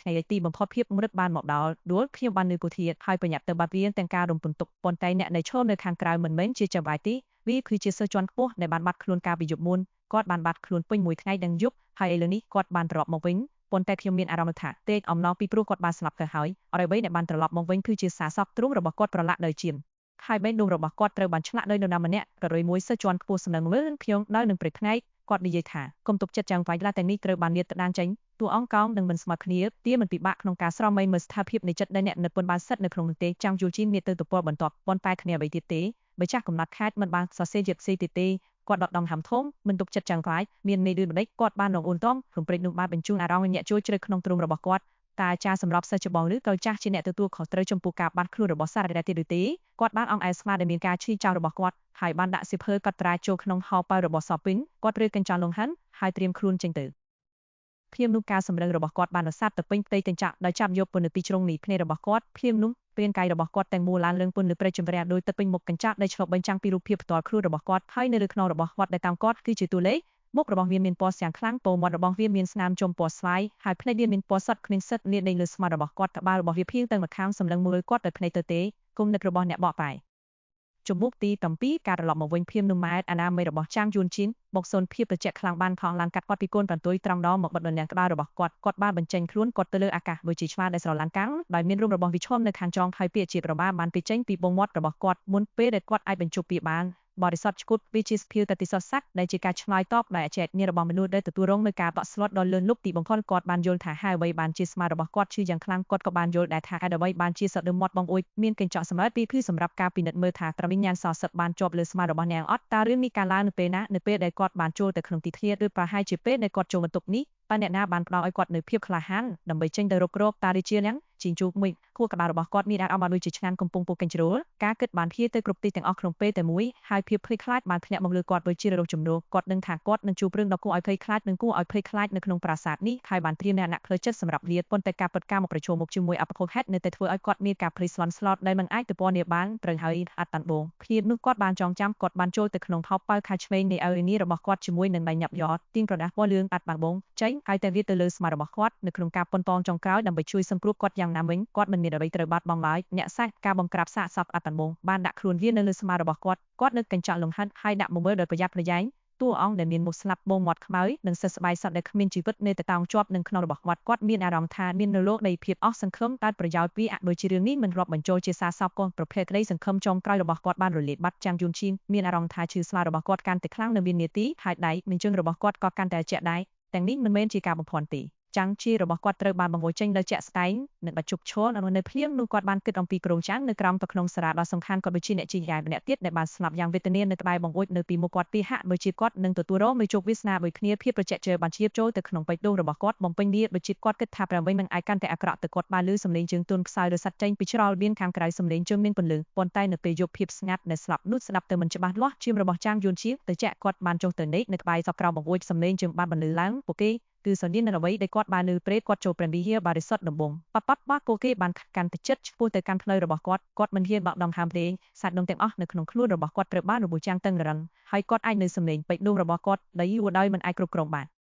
តែនៅសំឡេងជើងដែលកាត់តាមបង្អួចគាត់ឃើញថាខ្លួនគាត់មិនអាចទប់ទល់នឹងការចង់ដឹងរបស់គាត់បានទេគាត់ងាកមើលទៅជាន់បន្ទប់ពន្លឺព្រះច័ន្ទបានហូរចូលពីខាងក្រៅធ្វើឲ្យស្រមោលបង្អួចបន្តិចឆ្លួតពីពេញដីបង្អួចជិបកម្ពស់ត្រឹមតែចង្កេះហើយមនុស្សធម្មតាដែលកាត់នោះនឹងមានស្រមោលរបស់ពួកគេធ្លាក់លើឥដ្ឋដោយពន្លឺព្រះច័ន្ទទោះជាយ៉ាងណាពេលដែលកាត់តាមបង្អួចគាត់មិនឃើញអ្វីសោះទោះមានន័យថាអ្វីក៏ដោយដែលឆ្លងកាត់តាមបង្អួចមានរាងកាយទេសំណាងល្អសំលេងកន្លងមិនបានរត់ឲ្យអ្វីដែលកំពុងបង្កើតពួកគេមិនបានចូលក្នុងបន្ទប់ទេនៅទីបំផុតចុងហានក៏រសាត់ទៅឆ្ងាយបន្តិចម្ដងចាំងជួនឈីនបោកដងហាមចេញដោយស្ងៀមស្ងាត់គាត់បានតឹងជាតិរបស់គាត់តាមរានជំហានដែលស្រះចុះនៅពេលពួកគេឆ្លងចូលទៅក្នុងទីធ្លាបង្កើតជាសម្លេងស្រួយស្រេចនៃស្មៅដែលជន់ឈ្លីបន្ទាប់មកពួកគេបានឈប់ប៉ុនមានវិនាទីក្រោយមកជំហានក៏បានដើរឡើងវិញប៉ុន្តែវាមិនដូចចម្បាក់ធម្មតានៃការដើរនោះទេពួកគេបានចាប់ផ្ដើមចម្បាក់នឹងនំនំប្លែកតើអង្គភាពកំពុងធ្វើអ្វីនៅទីធ្លាគាត់បានទប់ព្រៀងកាយដែលត្រជាក់របស់គាត់ហើយធ្លាប់ដោយលំបាកមួយចំនួនដោយសម្លឹងមើលកណ្ដាលស្រះហែកនៅតោងជាប់នឹងបង្អួតបន្ទះឈើនៅក្រោមពន្លឺព្រះច័ន្ទក្នុងចំណោមស្លុយស្បាយជើងរំបាតលោកខាងលិចពណ៌ក្រហមថ្មីមួយគូកំពុងរំរបាំត្រដិតនាត្រីព្រះច័ន្ទនៅប្រាសាទដ៏ស្ងាត់ជ្រងមួយគូនៃស្បាយជើងរំក្រហមការសំតែងតាន់ម្នាក់ឯងជួលឆាកនេះគឺជារឿងគួរឲ្យស្រីស្រាប់ប៉ុន្តែមានអ្វីដែលពិបាកនឹងនិយាយវាអាចជាភាពឯកោរឹកចាំងជួនឈីន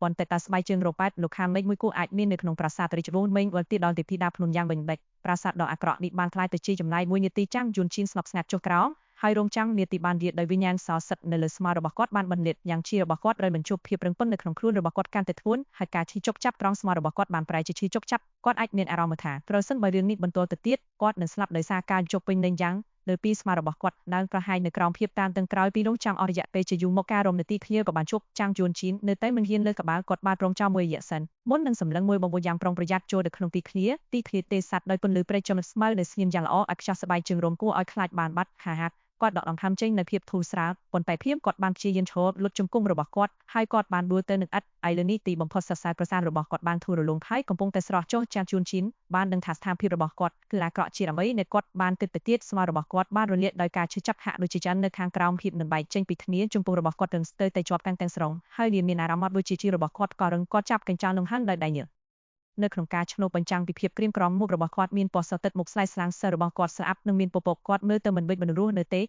េគាត់មើលទៅដូចជាមនុស្សម្នាក់នៅលើមាត់ទ្វារនៃសេចក្តីស្លាប់តែកម្លាំងជីវិតរបស់គាត់សូវតែត្រូវចំណាយនៅលើស្មារបស់គាត់វិញ្ញាណសសិតកបបងមាត់ខ្នើយបានសម្លឹងមកគាត់ដែលគួរឲ្យខ្លាចភាពស្ងាត់ប្រសិនបើវានៅតែបន្តទៀតការស្លាប់ប្រាប់ប្រជាមិនខានប៉ុន្តែគាត់អាចធ្វើអ្វីបានគាត់មិនអាចប៉ាឬធ្វើអន់ប្រងអំជាមួយវិញ្ញាណនៅលើស្មារបស់គាត់តាមបញ្ចុះបាយណាមួយឡើយការឈឺចាប់ខ្លាំងនៅក្នុងស្មារបស់គាត់បានបង្ខំឲ្យគាត់អីងទៅនឹងជញ្ជាំងសម្រាប់ការគ្រប់គ្រងគាត់បែរក្បាលទៅមើលសាកសពកម្មរបាយគាត់ពួកគេទាំងពីរបានបង្កើតជាពួងមួយរមួយស្លាប់អង្គុយនៅក្នុងទីតាមមួយគ្នាចាំងជួនជីនញៀមយ៉ាងជូរចត់អញ្ចឹងប្រយោគហើយគាត់និយាយទាំងខឹងគាត់មានអារម្មណ៍ហាក់ដូចជាកំពុងសម្លឹងមើលលាស្នេហ៍របស់ខ្លួននៅភៀមណាមួយគាត់នឹងមានការដកដង្ហើមធំរបស់រណៈទោះជាយ៉ាងណាគាត់មិនបានចូលចាញ់ចិនតៈដើម្បីរត់ទេធួក្បាលរបស់គាត់នៅតែឆេះដំណើរការដោយ CPU ដែលកំពុងស្លាយលន់យ៉ាងអស់សង្ឃឹមសម្រាប់ខ្សែស្រឡាយនៃនៃសង្ឃឹមនៅក្នុងទីជ្រៅបំផុតដូចជាពន្លឺនៃការបំផុតខំនិតមួយរំពេចរូបភាពនៃក្រុងឆ្អាំងនៅក្រោមតុក្នុងសាឡាដ៏សំខាន់បានរំកិលចេញតាមរយៈព័ត៌មានដ៏ច្បុកច្បល់នៅក្នុងគុំនិតរបស់គាត់ការខូចខាតដោយឆ្អាំងស្មារតីរបស់ក្រុងឆ្អាំងទាំងពីរខុសគ្នារបួសស្មាដែលជន់រងគ្រោះស្លាប់នៅចុងបន្តាសាឡាមិនបន្តឲ្យស្លាប់ឡើយតែវិញ្ញាណបានអនុញ្ញាតឲ្យគាត់ទៅទេ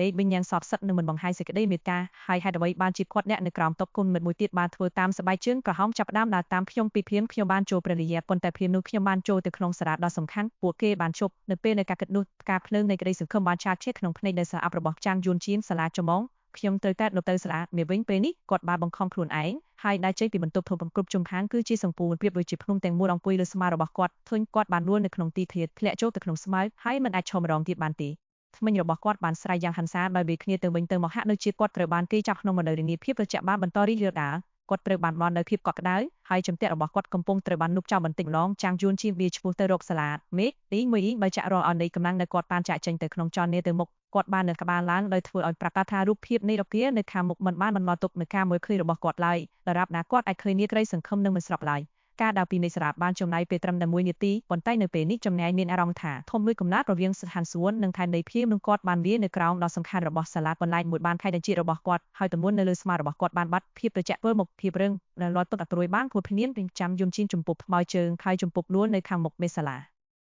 គាត់បានរុញទ្វារបន្ទះឈឺចេញហើយបោះខ្លួនទៅលើមាត់ទ្វារអណ្ដាភ្លើងទៀនដែលចែកតូចដោយក្របសន្តែកបានរុញភាពអាប់អួរមកវិញហើយនាំមកនៅភាពកក់ក្ដៅដែលបានជើងមកលើគាត់ដូចជាខ្យល់រដូវផ្ការីគាត់ដាក់អន្ត្រីលើអាចដោយហក់ទ្រង់ពេលគាត់សូកខ្យល់គាត់បាននៅបែបនោះ2ទៅ3នាទីមុនពេលគាត់មានអារម្មណ៍លូនឡើងវិញនោះគឺជាការភ័យខ្លាចវិនទុតណាស់គាត់បានគិតការស្មារតីរបស់ខ្ញុំត្រឹមត្រូវសាលាសំខាន់គឺជាចម្រុះសមត្ថភាពដោយឯកនៅភាពខុសគ្នានៃរបួសស្មៅរៀនក្រុងចាំងទាំងពីរលោកបានសន្និដ្ឋានថាមានអ្វីមួយបានរំខានដល់ការវិលលោករបស់វិញ្ញាណសសឹកទៅលើបុគ្គលដែលបានបង្កើតវាដល់សាលាកម្មអដេកនៅក្រោមប្រស្រាប់ក្នុងសភាពរត់ដោយមានមនុស្សលាក់ខ្លួនដោយការភ័យខ្លាចនៅក្នុងគុំនិតរបស់មនុស្សនោះសាលាសំខាន់មានន័យថាសមត្ថភាពការពិតបន្ថែមទៀតដែលស្បែកជើងក្រោះអង្គបានបោះបង់ចោលការស្វែងរកគាត់ពីមុនបានផ្ដល់ការបញ្ជាក់បន្ថែមសម្រាប់ពេលវេលាដែលនៅសល់ចាំងជួនជាងស្នាក់នៅក្នុងសាលាចម្បងដោយរងចាំរហូតដល់ការឈីចាប់នៅស្មារតីរបស់គាត់បានស្រីចុះហើយសេតនភាពរាងកាយរបស់គាត់ទៅមកធម្មតាវិញបិទតាមត្រូវស្ដីរបស់គាត់ជួបប្រទះនឹងគ្រោះថ្នាក់បន្ថែមទៀតនេះប្រសិនបើសាលាសំខាន់គឺជាបន្ទប់សមត្ថភាពនោះឱកាសនៃការរស់រានមានជីវិតរបស់ខ្ញុំទើបតែកើនឡើងយ៉ាងខ្លាំងគាត់បានសាប់ទោះបីជាវិញ្ញាណស្មារនោះហូរចេញខ្ញុំម្ដងទៀតក៏ដោយក៏ខ្ញុំអាចរត់ចេញពីទីនេះបានដែរ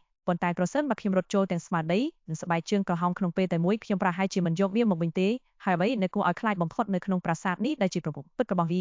ាគឺពិតជាមានលើកពីវិញ្ញាណសងស័ក្តិគាត់នឹងមិនអនុញ្ញាតឲ្យជុំមួយនឹងសេចក្តីស្លាប់ទៅក្បាលរបស់គាត់ទេប្រាសាទនេះនៅឆ្ងាយពីសាមីមានវិកសំណងទាំងមូលបានស្លាប់នៅកន្លែងនេះមុនគាត់បន្ទាប់ពីសម្រាប់មួយរយៈធំការភ័យខ្លាចរបស់គាត់ខុសស្រល់ជប់បន្តិចម្ដងខណៈដែលគាត់កំពុងពិចារណាថាត្រូវចេញទៅវិញទេសម្លេងក្នុងចិត្តក៏វិលមកវិញបីសាមួយដំង1ព្រោះបាន3ម៉ោងពេញលេងបីសាមួយដំង2ការស្វែងរកនោះវិញយ៉ាង79វ៉ាន់ភាពប្រភេទយួនស៊ីធានរិនសុនសូមអបអរសាទរចំពោះការបញ្ចប់បីសាមួយដំង1ការកេណែរង្វាន់វត្ថុដែលទទួលបានការបង្ក្រាបសាកសពកាត់ដាក់បងអាចមើលបានក្នុងសារពើផលបទពិសោធន៍ទទួលបាន15ដល់សារពើផ្លាន់អ្នកនឹងទទួលបាន36មកសម្រាប់លោកវិញ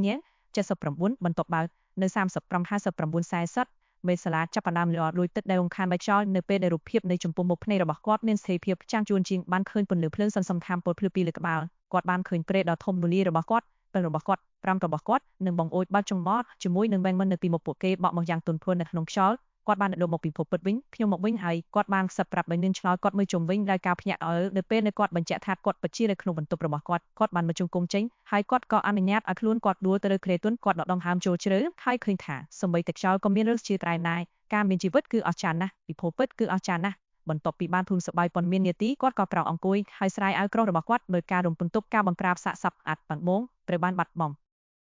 ទូនិតនៃការទៅយកវត្ថុមួយបានកើនឡើងនៅក្នុងគុំនិតរបស់គាត់ដោយធម្មជាតិហើយនៅពេលបន្ទាប់ជួរនៃការរៀបគាត់ជាព្រាវបានលេចឡើងនៅចំពោះមុខភ្នែករបស់គាត់ស្រុកមេលុនចំនួន5នៅក្នុងទី1ដាក់កលាពណ៌លឿងអត់បាត់បងវាជាបទពិសោធន៍បើចំណែកមួយភៀមសារពុទ្ធផលត្រូវបានបសោសមភាពមានសភាពប្រតិចគាត់គ្រាន់តែដឹងពីរបៀបចូលប្រាវាដោយមិនចាំបាច់បង្រៀនគាត់បានយកភៀមដើម្បីពិចារណាពីអ្វីដែលបានកើនឡើងក្រៅពីអត់បាត់បងខ្ញុំក៏ទទួលបានបទពិសោធន៍15ខដែរប៉ុន្តែកម្រិតរបស់ខ្ញុំនៅតែសុនដែលមានន័យថាខ្ញុំមិនទាន់ខ្លាចជាអ្នកមួយពេលយប់នៅឡើយទេខ្ញុំនៅតែជាមនុស្សធម្មតាម្នាក់គ្រប់បាន3ម៉ោងចិត្តស្លាប់ខ្ញុំត្រូវបំពេញដំណើរស្វែងរកទី2ដោយរបៀបណាត្រានេះជាអ្វីដែលការលំបាកមានន័យថាកាលណាចាំយួនជាងទិនអំពីលាកាន់តែច្រើនវាកាន់តែមានអារម្មណ៍អស់សង្ឃឹមគាត់ចាប់ផ្ដើមសង្ស័យថាបងបានវាគាត់កាត់ពិតជាឯកលក្ខណ្ឌដូចជីវិតមួយប៉ុន្តែវាក៏ហាក់ដូចជាមិនអាចធ្វើជាម្ចាស់បានដែរគាត់មានអានច្បាស់លាស់លើសមត្ថភាពរបស់គាត់គ្រាន់តែជានិស្សិតមហាវិទ្យាល័យដែលមិនធ្លាប់សម្រាប់បន់ពីមុនមកការបញ្ចប់ដំណើរស្វែងរកទី2តែម្នាក់ឯងនឹងពិបាកមិនគួរឲ្យជឿនៅក្នុងនាមជាពលរដ្ឋ3ក្មេងម្នាក់នៃសង្ឃនិយមនឹងចោលរជាក់ស្ដែងក្នុងស្ថានភាពបែបនេះគឺពំផ្អែកលើរដ្ឋាភិបា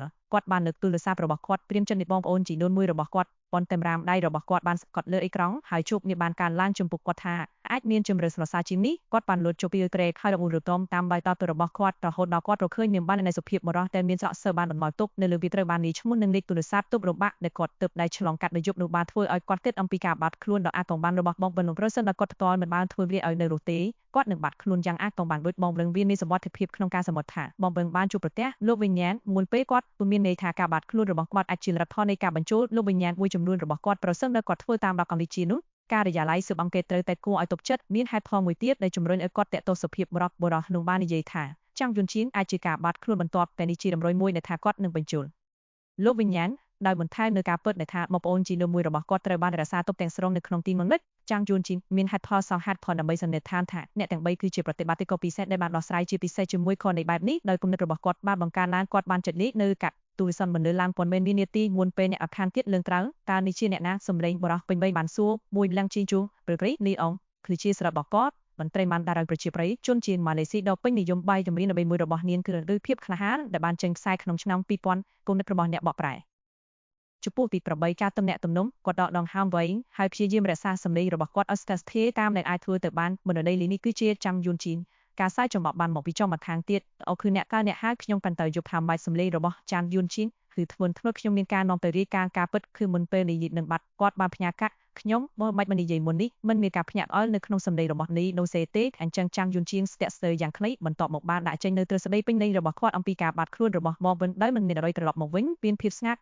់មកវិញមួយនៅម្ខាងទៀតអមដោយការសាយសប្បាយបើអ្នកមានការស្រមើស្រមៃណាស់កូនខ្វាន់ចានិយាយត្រូវចាំងយុនជាងពិតជាមនុស្សឯកកាប់ក្នុងបេះដូងនិស្សិតមហាវិទ្យាល័យដែលមានភាពរីករាយមានសតិធយមនិងមានការកែសម្រួលត្រឹមត្រូវនិងមិនត្រូវបានទាយាបែបនេះទេសូមទោសប្រអ៊ូរទ្រាំចាំងយុនជាងគាត់មានអារម្មណ៍អាត្មាទៀនហើយបានផ្លាស់ប្ដូរប្រភេទបភាមួយកាត់ត្រង់ចំណុចនេះទៅខ្ញុំបានជួបរឿងចម្លែកខ្លះនៅយប់នេះរឿងដែលពិបាកបញ្យល់តែអ្នកយល់ទេថាខ្ញុំមានមេយ៉ាងណាក៏នៅឆ្នេះវាហាក់ដូចជាអ្នកបានបង្កើនវាចេញពីលោកវិញ្ញាណនៅរស់មានការណែនាំអំពីការយល់ព្រមនៅក្នុងសម្លេងរបស់នីដងសេតបានគ្រាន់តែទៅទេគំនិតចាំងយុនជាខ្ញុំស្ទើរតែស្លាប់នៅទីនោះទូយ៉ាងណាក៏ដោយការឆ្លើយតបរបស់មរណីនេះបានបញ្ជូនរលត់នៃការរៀនជំរឿនគាត់បរោះនោះបានដឹងអំពីលោកវិញ្ញាណសូមអបអរសាទៅក្មេងប្រុសមហាវិទ្យាល័យសូមស្វាគមន៍មកកាន់ពិភពនៃការខ្លាចជាអ្នកដែលនិយាយលោកវិញ្ញាណព្រោះហើយជាអ្វីដែលមនុស្សមួយយើងត្រូវបានទាយឲ្យថាខ្ញុំក៏ម្នាក់ដែរភាពខុសគ្នានោះគឺថាខ្ញុំមានឋានៈផ្លូវការអ្នកជាបុគ្គលអាក្រក់អ្នកដែលរៀបលោកវិញ្ញាណចាំងយុនជីនបានប្រែคล้ายគ្នានៅក្នុងពុំនឹករបស់គាត់កាត់មានសម្បួរជាច្រើនដែលទាមទារចម្លើយជម្រើសតែមួយគត់គឺត្រូវចាប់ផ្ដើមជាមួយនឹងវល់ខានគ្រឹះបំផុតក៏បីទៅជាលោកវិញ្ញាណគាត់បានសួរសម្លេងរបស់នេះដងសេតកាន់តែធ្ងន់ធ្ងរ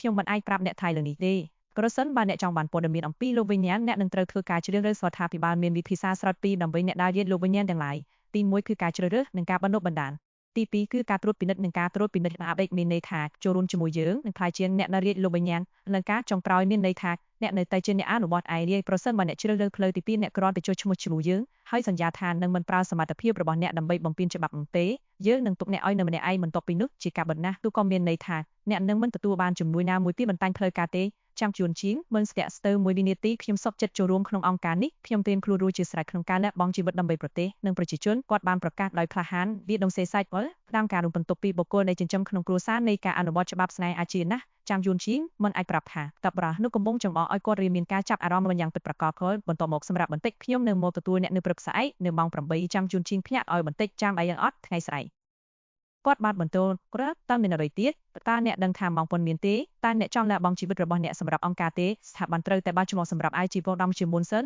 គាត់គ្រាន់តែមិនចង់ពន្យល់រឿងតាមទូរស័ព្ទចាំយួនជាងបានដឹងគាត់ខ្លាចខ្ញុំរយចិត្តហើយរត់ចេញជាមួយព័ត៌មានស៊ើបការបាយឲ្យគិតថ្លៃនេះចឹងហើយបានជាចង់ជួបផ្ទាល់នៅថ្ងៃស្អែកគាត់គ្រាន់តែអាចដកដង្ហើមធំមិនអីទេគាត់បានយល់ព្រមបន្ទាប់ពីបានដាក់ទូរស័ព្ទហើយគាត់ក៏មើលទូរស័ព្ទរបស់គាត់វាគឺម៉ោង11យប់ពេលវេលានៅខាងក្នុងលោកវិញ្ញាណក៏ក្នុងអត្រាមួយគ្នាទៅនឹងពិភពខាងក្រៅគាត់បានតំណែងទំនងដោយជោគជ័យជាមួយអង្គការផ្លូវការវាមានអារម្មណ៍ថាដូចជាទំនុនដ៏ធំមួយត្រូវបានលើកចេញពីទ្រូងរបស់គាត់ហើយការអត់នៅយ៉ាងខ្លាំងនៃយ៉ាងពីការប្រយុទ្ធដើម្បីរស់រានមានជីវិតនៅក្នុងលោកវិញ្ញាណបានធ្លាក់ចូលមកតែម្ដងគាត់បានកំណត់ម៉ោងលុបតិចហើយនេះនៅគ្រាដោយមានអារម្មណ៍ថាបបភ្នែករបស់គាត់រីកធំឡើងរហូតដល់គេងនេតគាត់តែមូលនៅព្រឹកបន្ទាប់នៅម៉ោង 7:15 ព្រឹកចាំងយួនជីងត្រូវបានភ្ញាក់ដោយសម្លេងរោគទឹករបស់គាត់ការភ្ញាក់ផ្អើលយ៉ាងខ្លាំងស្ទើរតែទាំង3នោះស្លាប់នៅនឹងកន្លែងគាត់មកក្បាលទៅភាពស្ងាត់ទៀតណាក់ពេលកំពុងយំចេញពីក្រែតការគេរបស់គាត់កាលពីយប់មុនគឺគួរឲ្យភ័យខ្លាចញ៉ាំងីលើសុបិនអាក្រក់បន្ទាប់ពីសុបិនអាក្រក់គ្រប់គ្នាពាក់ព័ន្ធនឹងខ្មោចនិងសាច់ចម្លែកម្នាក់ធ្វើឲ្យគាត់ភ្ញាក់នៅក្នុងបន្ទប់ទទួលភ្ញៀវលោកតាអង្គុយលើសាឡុងដោយព័ន្ធមានសក់ពណ៌ប្រាក់របស់គាត់ស្ដាងនិងស្រួយ ហើយសួងខ្ពស់របស់គាត់ត្រូវបានគ្របដោយទឹកមុខទាំងណែនជ្រីជ្រួញដែលមិនដែលមើលទាំងអមើលជីនឹងបញ្ចេញខ្យល់នៃភាពធ្ងន់ធ្ងរយាយកំពុងវាយគ្នាក្នុងផ្ទះបាយរៀបចំអាហារពេលព្រឹកមីងរបស់គាត់បាននៅលើកៅអីនៅតុអាហារដ៏វែងកំកិតទូរស័ព្ទរបស់នាងថ្ពាល់ភៀចេញដោយសារពីយួរដ៏គួរស្រឡេញតែអ្នកចាប់បានយ៉ាងម៉េចនាងបានសួរខណៈដែលនាងពិនិត្យមើលក្មួយប្រុសរបស់នាងដែលមើលតែលើមើលត្រែងធ្វើបាបខ្លួនឯងច្រើនពេកហើយនាងធ្នូ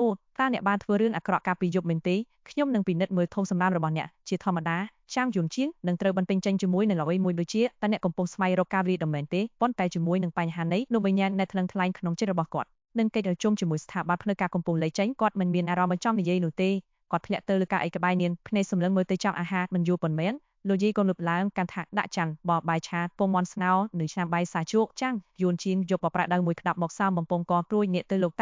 កតាគាត់សួរថាខ្ញុំចង់ថាបន្ទាប់ពីក្រុមអ្នកសាសំបានបាត់ខ្លួនពីផ្លូវរុំស៊ីលីងការិយាល័យសន្តិសុខសាធារណៈបានរៀបចំពិធីជប់លៀងស្វែងរកពួកគេតើអ្នកមិនមែនជាផ្នែកទេជាតែងនឹងបើការទទួលស្គាល់ដោយមើលទៅឆ្លោតតិចនោះជាប្រវត្តិសាស្ត្រស្រុកបារាំងខេត្តអ្វីបានជាអ្នកសួរអំពីរឿងនោះខ្ញុំបានឃើញរឿងនេះថោះឡើងតាមអ៊ីនធឺណិតម្ដងទៀតកាលពីនៅសមិញតើអ្នកដឹងថាមានអ្វីកើតឡើងចំពោះកម្មករដែលគេរកឃើញកាយគាត់នៅឯណាជាតាំងលក្បាលគាត់ឆ្លើយថាមិនអាចចាំបានទេវាយូរពេកហើយគាត់មិនបាត់ម្ដងទៀតទេលន់ជ័យបានបន្លឺសម្លេងពីចំភៀងដោយចូលរួមការទនាដោយចាត់អារម្មណ៍ហើយវាក៏ជាការបាត់ខ្លួនបើចម្លែកផងដែរកម្លាំងពុយទាំងមូលបានស្រែកឆោឡោប្រហូតតទៅមាននាយកពីទីស្នាក់ការបានចូលទៅផ្ទាល់ដើម្បីធ្វើរឿងឲ្យលូនទៅប្រជាជនស្លាប់ស្ងាត់ទៅវិញតើរៀបការឡើងទេជីតាបានសួរដល់បនិសេធមិនបញ្ជាក់កេរ្តិ៍នេះរបស់នាងចាស់ចិនតើអ្នកមានវ័យចំណាស់មែនទេលន់យាយតបវិញដោយការប្រន្ទាទងដាច់ខាតអ្នកបានប្រាប់ខ្ញុំព្រានដោយខ្លួនឯងជីតាបន្ទាបក្បាលចុះហើយពិសាបតជឿលើប្រជាសាស្ត្រហើយជប់ឆ្លក់បំព្រេងនឹងអបិញជំនឿអ្នកកាន់តែនិយាយដំតាមអាយុដូច្នេះហើយបានគេរងឃើញហើយក៏បាត់ទៅវិញចាងយួនឈៀងបន្ត្រីអាមរបស់គាត់ស្រោតជប់ពេកគាត់យកបបរមួយស្លាប់ព្រះទៀតវាច្បាស់ណាស់នៅអ្វីដែលបានកើតឡើងអ្នករស់រានមានជីវិតបានចូលលោកវិញ្ញាណ36ម៉ោងបន្ទាប់ពីហើយពេលនោះគាត់បានបង្កើតវាចេញមកវិញទេការសង្ស័យរបស់គាត់ត្រូវបានបញ្ជាក់អត្រាមរណៈនៅក្នុងប្រាសាទហតិភិដែលលើភ្នំនោះគឺខ្ពស់គួរសមហើយបីសារមួយដំបងទី2គឺមានគ្រោះថ្នាក់មិនធម្មតាដល់សិនបាត់គាត់ចង់រស់រានមានជីវិតការបំផ្លាញលើអង្គការផ្លូវការគឺពិតជាការហៅដ៏ត្រឹមត្រូវមួយព្រេងញ៉ាំអាហារពេលព្រឹកចប់គាត់ក៏យាងខ្លួនយ៉ាងលឿនពួយក៏ឡើងចិត្តដើរយំចុះទៅរងចាំនៅមាត់ភីរមុខអបគេស្នាក់នៅបន្ទាប់ពីប្រហែល15នាទីរថយន្តទីលាចងពណ៌ខ្មៅមួយបានបាត់យើភ្ញាក់ទីនេះបានរំកើបាល់ដើម្បីបង្ហាញនីដងសេអំពុយលើការអីស្បែកសួយនៅខាងក្នុងជើងជាប់គ្នាដោយដៃរបស់គាត់ដាក់លើអំពើរបស់គាត់សម្លៀកបំពាក់របស់គាត់គឺដូចគ្នាបេតបិទទៅនឹងថ្ងៃមុនឈុតខ្មៅអាក្រោះចង្កេតពណ៌ខ្មៅអាពណ៌សសក់សើក្រោយយ៉ាងល្អឯកខ្ចោះជាមួយនឹងពំមាត់ខ្មៅដៃមួយគ្នានៅលើមុខរបស់គាត់លីដងសេញញឹមគាត់បានបញ្ជាថាចូលក្មេងប្រុសមហាវិទ្យាល័យចាំយល់ជីនឹងត្រឡប់មកវិញព្រីយាយអ្នកស៊ើបអង្កេតលួចចូលមកដល់ហើយរថយន្តមកពណ៌ខ្មៅបានរួមគ្នាធ្វើរយៈហើយបាត់ឆ្លងកាត់ផ្លូវទាំងព្រឹកក្នុងលឿនមិនលឿននីដងសេបានបើទូទឹកកក់ខ្នាតតូចដែលភ្ជាប់មកជាមួយរបស់រថយន្តតើអ្នកកំពុងផិតអ្វីក៏ដានីដងសេឆ្លើយតបថាបន្ទាប់មកអ្នកនឹងត្រូវទិញវាដោយខ្លួនឯងនៅហាងងាយស្រួលនៅពេលក្រោយគាត់ចាក់ស្រារីស្គីមួយកែទម្លាក់ក្នុងដុំទឹកកកមួយហើយព្រៀងទៅកន្លែងអង្គុយជាមួយកញ្ចក់យ៉ាងស្រួលខ្ញុំកំពុងនាំអ្នកទៅដោះស្រាយឯងសាស្ដីពីការចូលរៀនរបស់អ្នកហើយដំណើរការអ្នកតាមរយៈការបណ្ដុះបណ្ដាលជាមូលដ្ឋានមួយចំនួនប៉ុន្តែជាដំបូងការណែនាំនេះដងសេកម្រិត3អ្នកដើររៀនលោកវិញ្ញាណសម្ព័ន្ធធាតុទាំង5ផ្សងហើយសាខ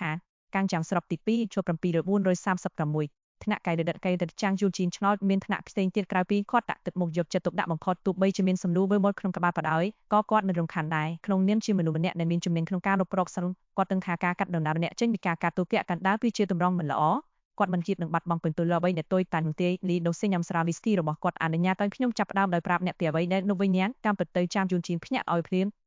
គំនិតរបស់អ្នកបកប្រែជប់មុខទី9លោកវិញ្ញាណនេះដូសេបានជ្រើសរើសពាក្យរបស់គាត់ដោយប្រុងប្រយ័ត្នមុនពេលនិយាយម្ដងទៀតលោកវិញ្ញាណគឺជាអ្វីដែលអង្គ3នាពេលបច្ចុប្បន្ននេះវាមិនអាចបញ្ចោតបានដោយវិទ្យាសាស្ត្រស្រាវទោះបីជាយើងកំពុងបានព្យាយាមស៊ើបអង្កេតវាក៏ដោ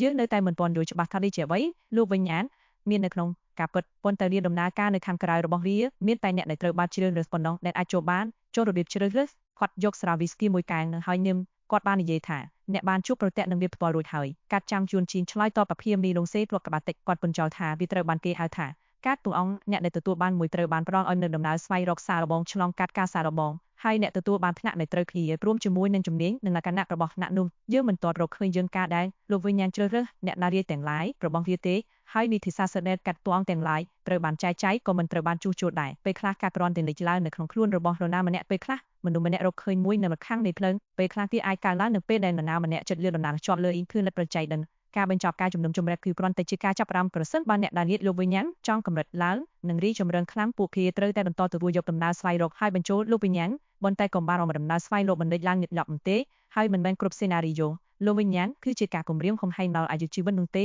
ពួកគេខ្លះពិតជាសប្បាយណាស់មួយរយៈហោអាចយកខ្លួនខ្ញុំទៅខ្ញុំជាកម្រិត3កែដិនក្នុងរយៈពេល2ឆ្នាំមកនេះខ្ញុំបានជួលលោកវិញ្ញាណប្រហែល1ខែម្ដងប៉ុន្តែមានតែ3ខែម្ដងប៉ុណ្ណោះ ដែលវាជារួចរាល់តែម្នាក់ឯងហើយខ្ញុំស្ទើរតែស្លាប់ក្នុងមួយលើនៅសល់គឺជាករណីដែលមានអ្នកលេងច្រើនដែលវាមានសុវត្ថិភាពនិងគួរឲ្យចាប់អារម្មណ៍ជាងគាត់សាយច្បក់គាត់បាននិយាយថាប្រសិនបើអ្នកចង់បានមហាអំណាចអ្នកត្រូវតែបង់ថ្លៃនេះដងសេក្អាក់ដោយផ្ដល់បន្ទប់ចាំងជួនជីងដើម្បីសួរសំណួរមួយឆ្នាំនេះជាមូលរដ្ឋាននៅជាកូពងវត្តសេរីចាំយួនជីនបាននិយាយដោយផ្ដល់នៅការបោះសាយផ្ទាល់ខ្លួនរបស់គាត់លីដងសេញញឹមខ្ញុំចូលចិត្តនិយាយជាមួយមនុស្សវ័យក្មេងអ្នករកអ្វីបានលឿនហើយអ្នកបាត់ចំពោះគុណនិតថ្មីបន្ទាប់ពីផ្ដល់ការសរសើរយ៉ាងខ្លីនោះគាត់បានរកក្បាលហើយដំណោះថាប៉ុន្តែគិតថាវាជាការលេងភៀងដោយមានលោកវិញ្ញាណជានៅក្រោមដីកូពងវត្តមួយចំនួនគឺតែម្នាក់ឯងបន្លាញផ្សេងទៀតគឺអ្នកលេងច្រើនមិនអ្នកលេងច្រើនអ្នកតែម្នាក់ឯងគឺគ្រោះថ្នាក់បំផុតដែលមានអត្រាស្លាប់ខ្ពស់បំផុតប្រភេទតែអ្នកលេងច្រើនគឺល្អជាងពួកវាមានពីរតំណងគឺម្នាក់ក៏ប្រភេទនិងពីនៃមួយប្រភេទក្រោយមកទៀតកាត់ចេញនៅចំនួនជាក់លាក់នៃបទពិសោធន៍នៅពេលបរាជ័យហេតុអ្វីបានជាអត្រាមរណភាពខ្ពស់បំផុតនៅក្នុងកូពងវត្ត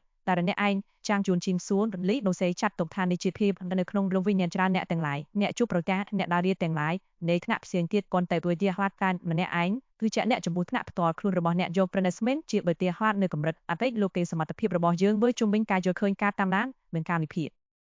កន័យតែម្នាក់ឯងចំនួន3ដែលខ្ញុំបានជួបប្រទះរៀនខ្លួនគឺការលេងអ្នកស៊ើបអង្កេតក្នុងអាតបានភាពតាក់អំចូលរួមក្នុងឆ្មានិងក៏ដូចជាមួយរកក្រៅជនឆ្លងកាត់ព្រៃនិងការរស់រានមានជីវិតក្នុងទីអស្ថានប្រយ៉ាងវិញទៀតប្រភេទណានក្រោមដីផ្សេងគ្នានិចឡើងសម្រាប់ថ្នាក់នីមួយអាស្រ័យលើថាតើរដ្ឋទៅ116/18នៅដំណាក់កាលទៅ116/18ឬយ៉ាងណាដំណាក់កាលបរិសុទ្ធជនចាំងយំជាងមកកបាតពេលគាត់ស្ដាប់ការពន្យល់របស់នេះដូសេថ្នាក់របស់ខ្ញុំគឺនៅឆ្នៃខ្ញុំទទួលបានកុកហូតព្រីរន្ទត់គាត់បានគិតដោយខ្លួនឯងនោះពិតជាអស្ចារ្យណាស់សូមអរព្រះគុណព្រះជាម្ចាស់មានក៏នៃអ្នកលេងច្រើនពេលខ្ញុំនឹងសំខ្លួនខ្ញុំនៅទីនោះមិនយូរមិនឆាប់ឲ្យប្រភេទបណ្ដាំក្រំ3ផ្លាស់ប្រឡូនៅដំណាក់កាលបរិសុទ្ធជនតែការបាត់ខ្លួនរបស់លីនឹងមានទំនាក់ទំនងជាមួយការពិតដែលគាត់បានចូលលោកវិញ្ញាណបែងទេគាត់បានសួរមនីដងសេសំឡេងរបស់គាត់កាន់តែធ្ងន់ធ្ងរគាត់ត្រូវការបញ្ជាក់ជាផ្លូវការអំពីទ្រស្ដីរបស់គាត់យ៉ាងខ្លាំងប្រសិនបើបងមិនបានបញ្ចូលលោកវិញ្ញាណឬស្ថានភាពមិនអស់សង្ឃឹមទាំងស្រុងនោះទេនេះដងសេគិតសម្រាប់ភ្លាមទីបំផុតគាត់បានឆ្លើយថាបន្ទាប់ពីការបាត់ខ្លួនដោយចម្លែករបស់នេះយីបនឹងប្រតិបត្តិការផ្លូវការនៅក្នុងហានឆេងបានគ្រប់គ្រងបននេះការវិតម្លៃរបស់ពួកគេគឺថានេះយីបនឹងបានស្លាប់រួចទៅហើយនៅក្នុងលោកវិញ្ញាណ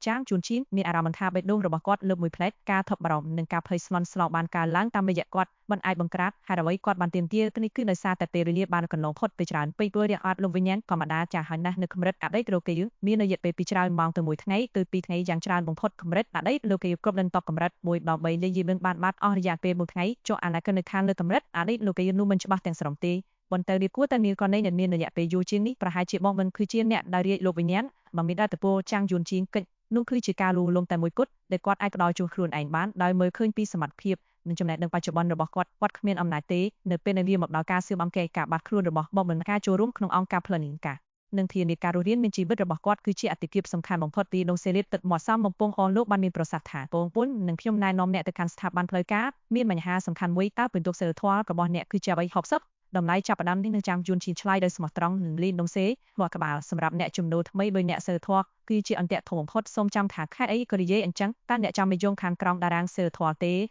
គាត់បានធ្វើវាប្រាប់គាត់ថាជាមនុស្សល្អមុខលបែងវារបស់ចាំងយួនជីងស្ទើតែរឹបតម្លៃចាប់ផ្ដើមសម្រាប់សិលធម៌គឺ60នេះដងសេបាននិយាយដោយសម្លេងធ្ងន់ធ្ងរប្រសិនបើវាធ្លាក់ចុះក្រោមលេខនោះជួនការដាក់តនកម្មរបស់លោកវិញ្ញាណនិងដំណើរការវិបផ្សាយទីតាំងរបស់អ្នកទៅគ្រប់អ្នកដោយយកវិញ្ញាណនៅក្នុងទីក្រុងរបស់អ្នកហើយចេញដំណើរស្វែងរកដើម្បីលុបបំបាត់អ្នកធ្វើរបស់ចាំងយួនជីនបានធ្លាក់ចុះហើយពាក្យសម្ដីបានធ្លាក់ចុះមុនពេលដែលគាត់អាចបញ្ចុះពួកគេដូច្នេះខ្ញុំមិនអាចធ្វើអ្វីអាក្រក់អស់មួយជីវិតរបស់ខ្ញុំទេវាមិនដូចជាគាត់គ្រោងនឹងធ្វើទេប៉ុន្តែការបង្ខំឲ្យរស់នៅរសជាតិបរិសុទ្ធជុំស្ដាប់ទៅហត់នេះតបែការវិជាស្ដងណាសម្រាប់ការមាស់វែងសិលធម៌ប្រសិនបើការរមើលប្រភេទខ្លឹមសារមួយចំនួនឬការចែករំលែករូបភាពផលចាត់ទុកថាជាការបង្ខំសិលធម៌នោះគាត់បានបញ្ចប់ហើយលីដងសេសិតគាត់ខាក់ដូចជារីករាយក្នុងការមើលអ្នកចំណូលថ្មីធ្វើការបញ្ចេញពិតប្រាប់នោះកុំតាត់ដល់ពេកគាត់បានធានាគាត់ត្រៃនៅការសង្កេតរបស់យើងអំពើចោបអមលន់វិដំនិងបត់ល្មើសស្តីនគ្នាតម្លៃអ្នកដែលរៀនលោកវិញ្ញាណចន្លោះពី1ដល់5សិលធម៌មិនទាន់អាស្រ័យលើភាពធ្ងន់ធ្ងរភាពកម្មមានតម្លៃ10បន្ទប់បន្តឲ្យមានស្ថានភាពផ្សេងទៀតដែលមានផលវិបាកធ្ងន់ធ្ងរដូចជាការស្លាប់នៅមួយច្រើនដងចំពោះការខ្វះខាតខាងសិលធម៌ផ្ទាល់ខ្លួនរួមនឹងប៉ះពាល់ដល់បន្ទប់សិលធម៌ទេហើយដូចដែលបន្ទប់អាចត្រូវបានកាត់ចេញក៏អាចត្រូវបានបង្រួតដែរ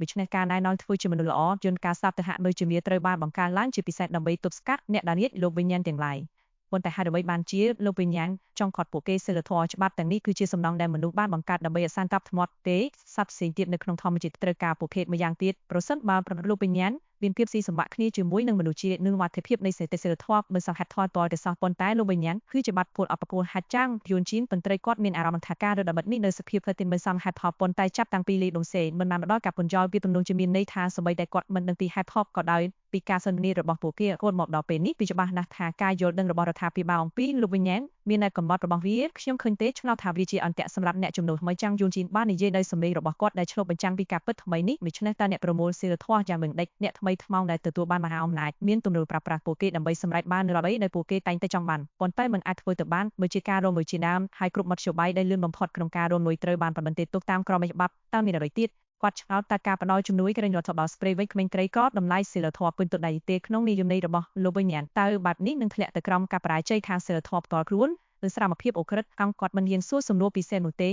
គាត់នៅសើចិត្តស្នើនឹងលីដុងសេននៅឡើយទេហើយគាត់មិនចង់ដំណល់ទុកលើចម្រាប់អារម្មណ៍អាក្រក់ទៅលើអនាគតចៅហ្វៃនេះរបស់គាត់ទេលីដុងសេចំអកថាការប្រមូលសីលធម៌គឺសាមញ្ញដូចជាបាត់បង់វាគ្រាន់តែធ្វើអំពើល្អតាមពិតទៅអ្នកដើររៀបលោកវិញ្ញាណទាំងឡាយជាច្រើនមកពីអង្គការអក្សរស្រលេងការងារសប្បុរសធម៌និងស្រលេងការបរិច្ចាគព្រោះវាជាវិធីលឿនបំផុតក្នុងការស្ដុកទុកសីលធម៌តែអ្នកមានលុយគ្រប់គ្រាន់អ្នកអាចសម្រាប់ដោយគ្មានការអត់ធ្មត់គូចិនមែនទេគាត់និយាយដោយស្រមុកអ្នកមិនដែលនឹងថាបុគ្គលណានៅពីក្រោយរបាំងមុខរបស់សម្បត្តិជននោះទេហើយអ្វីនៃរដ្ឋតែមួយចិត្តនោះគឺជីវិតមនុស្សអាចមកបានជាលុយការពិតដំណើរការបែបនោះហើយលោកវិញ្ញាណធ្វើការតាមរបៀបនោះផងដែរលើកទីទៀតការសម្រាប់មិនអ្នកណារៀបយកវិញ្ញាណមិនកាត់ចេញពីសីលធម៌របស់អ្នកទ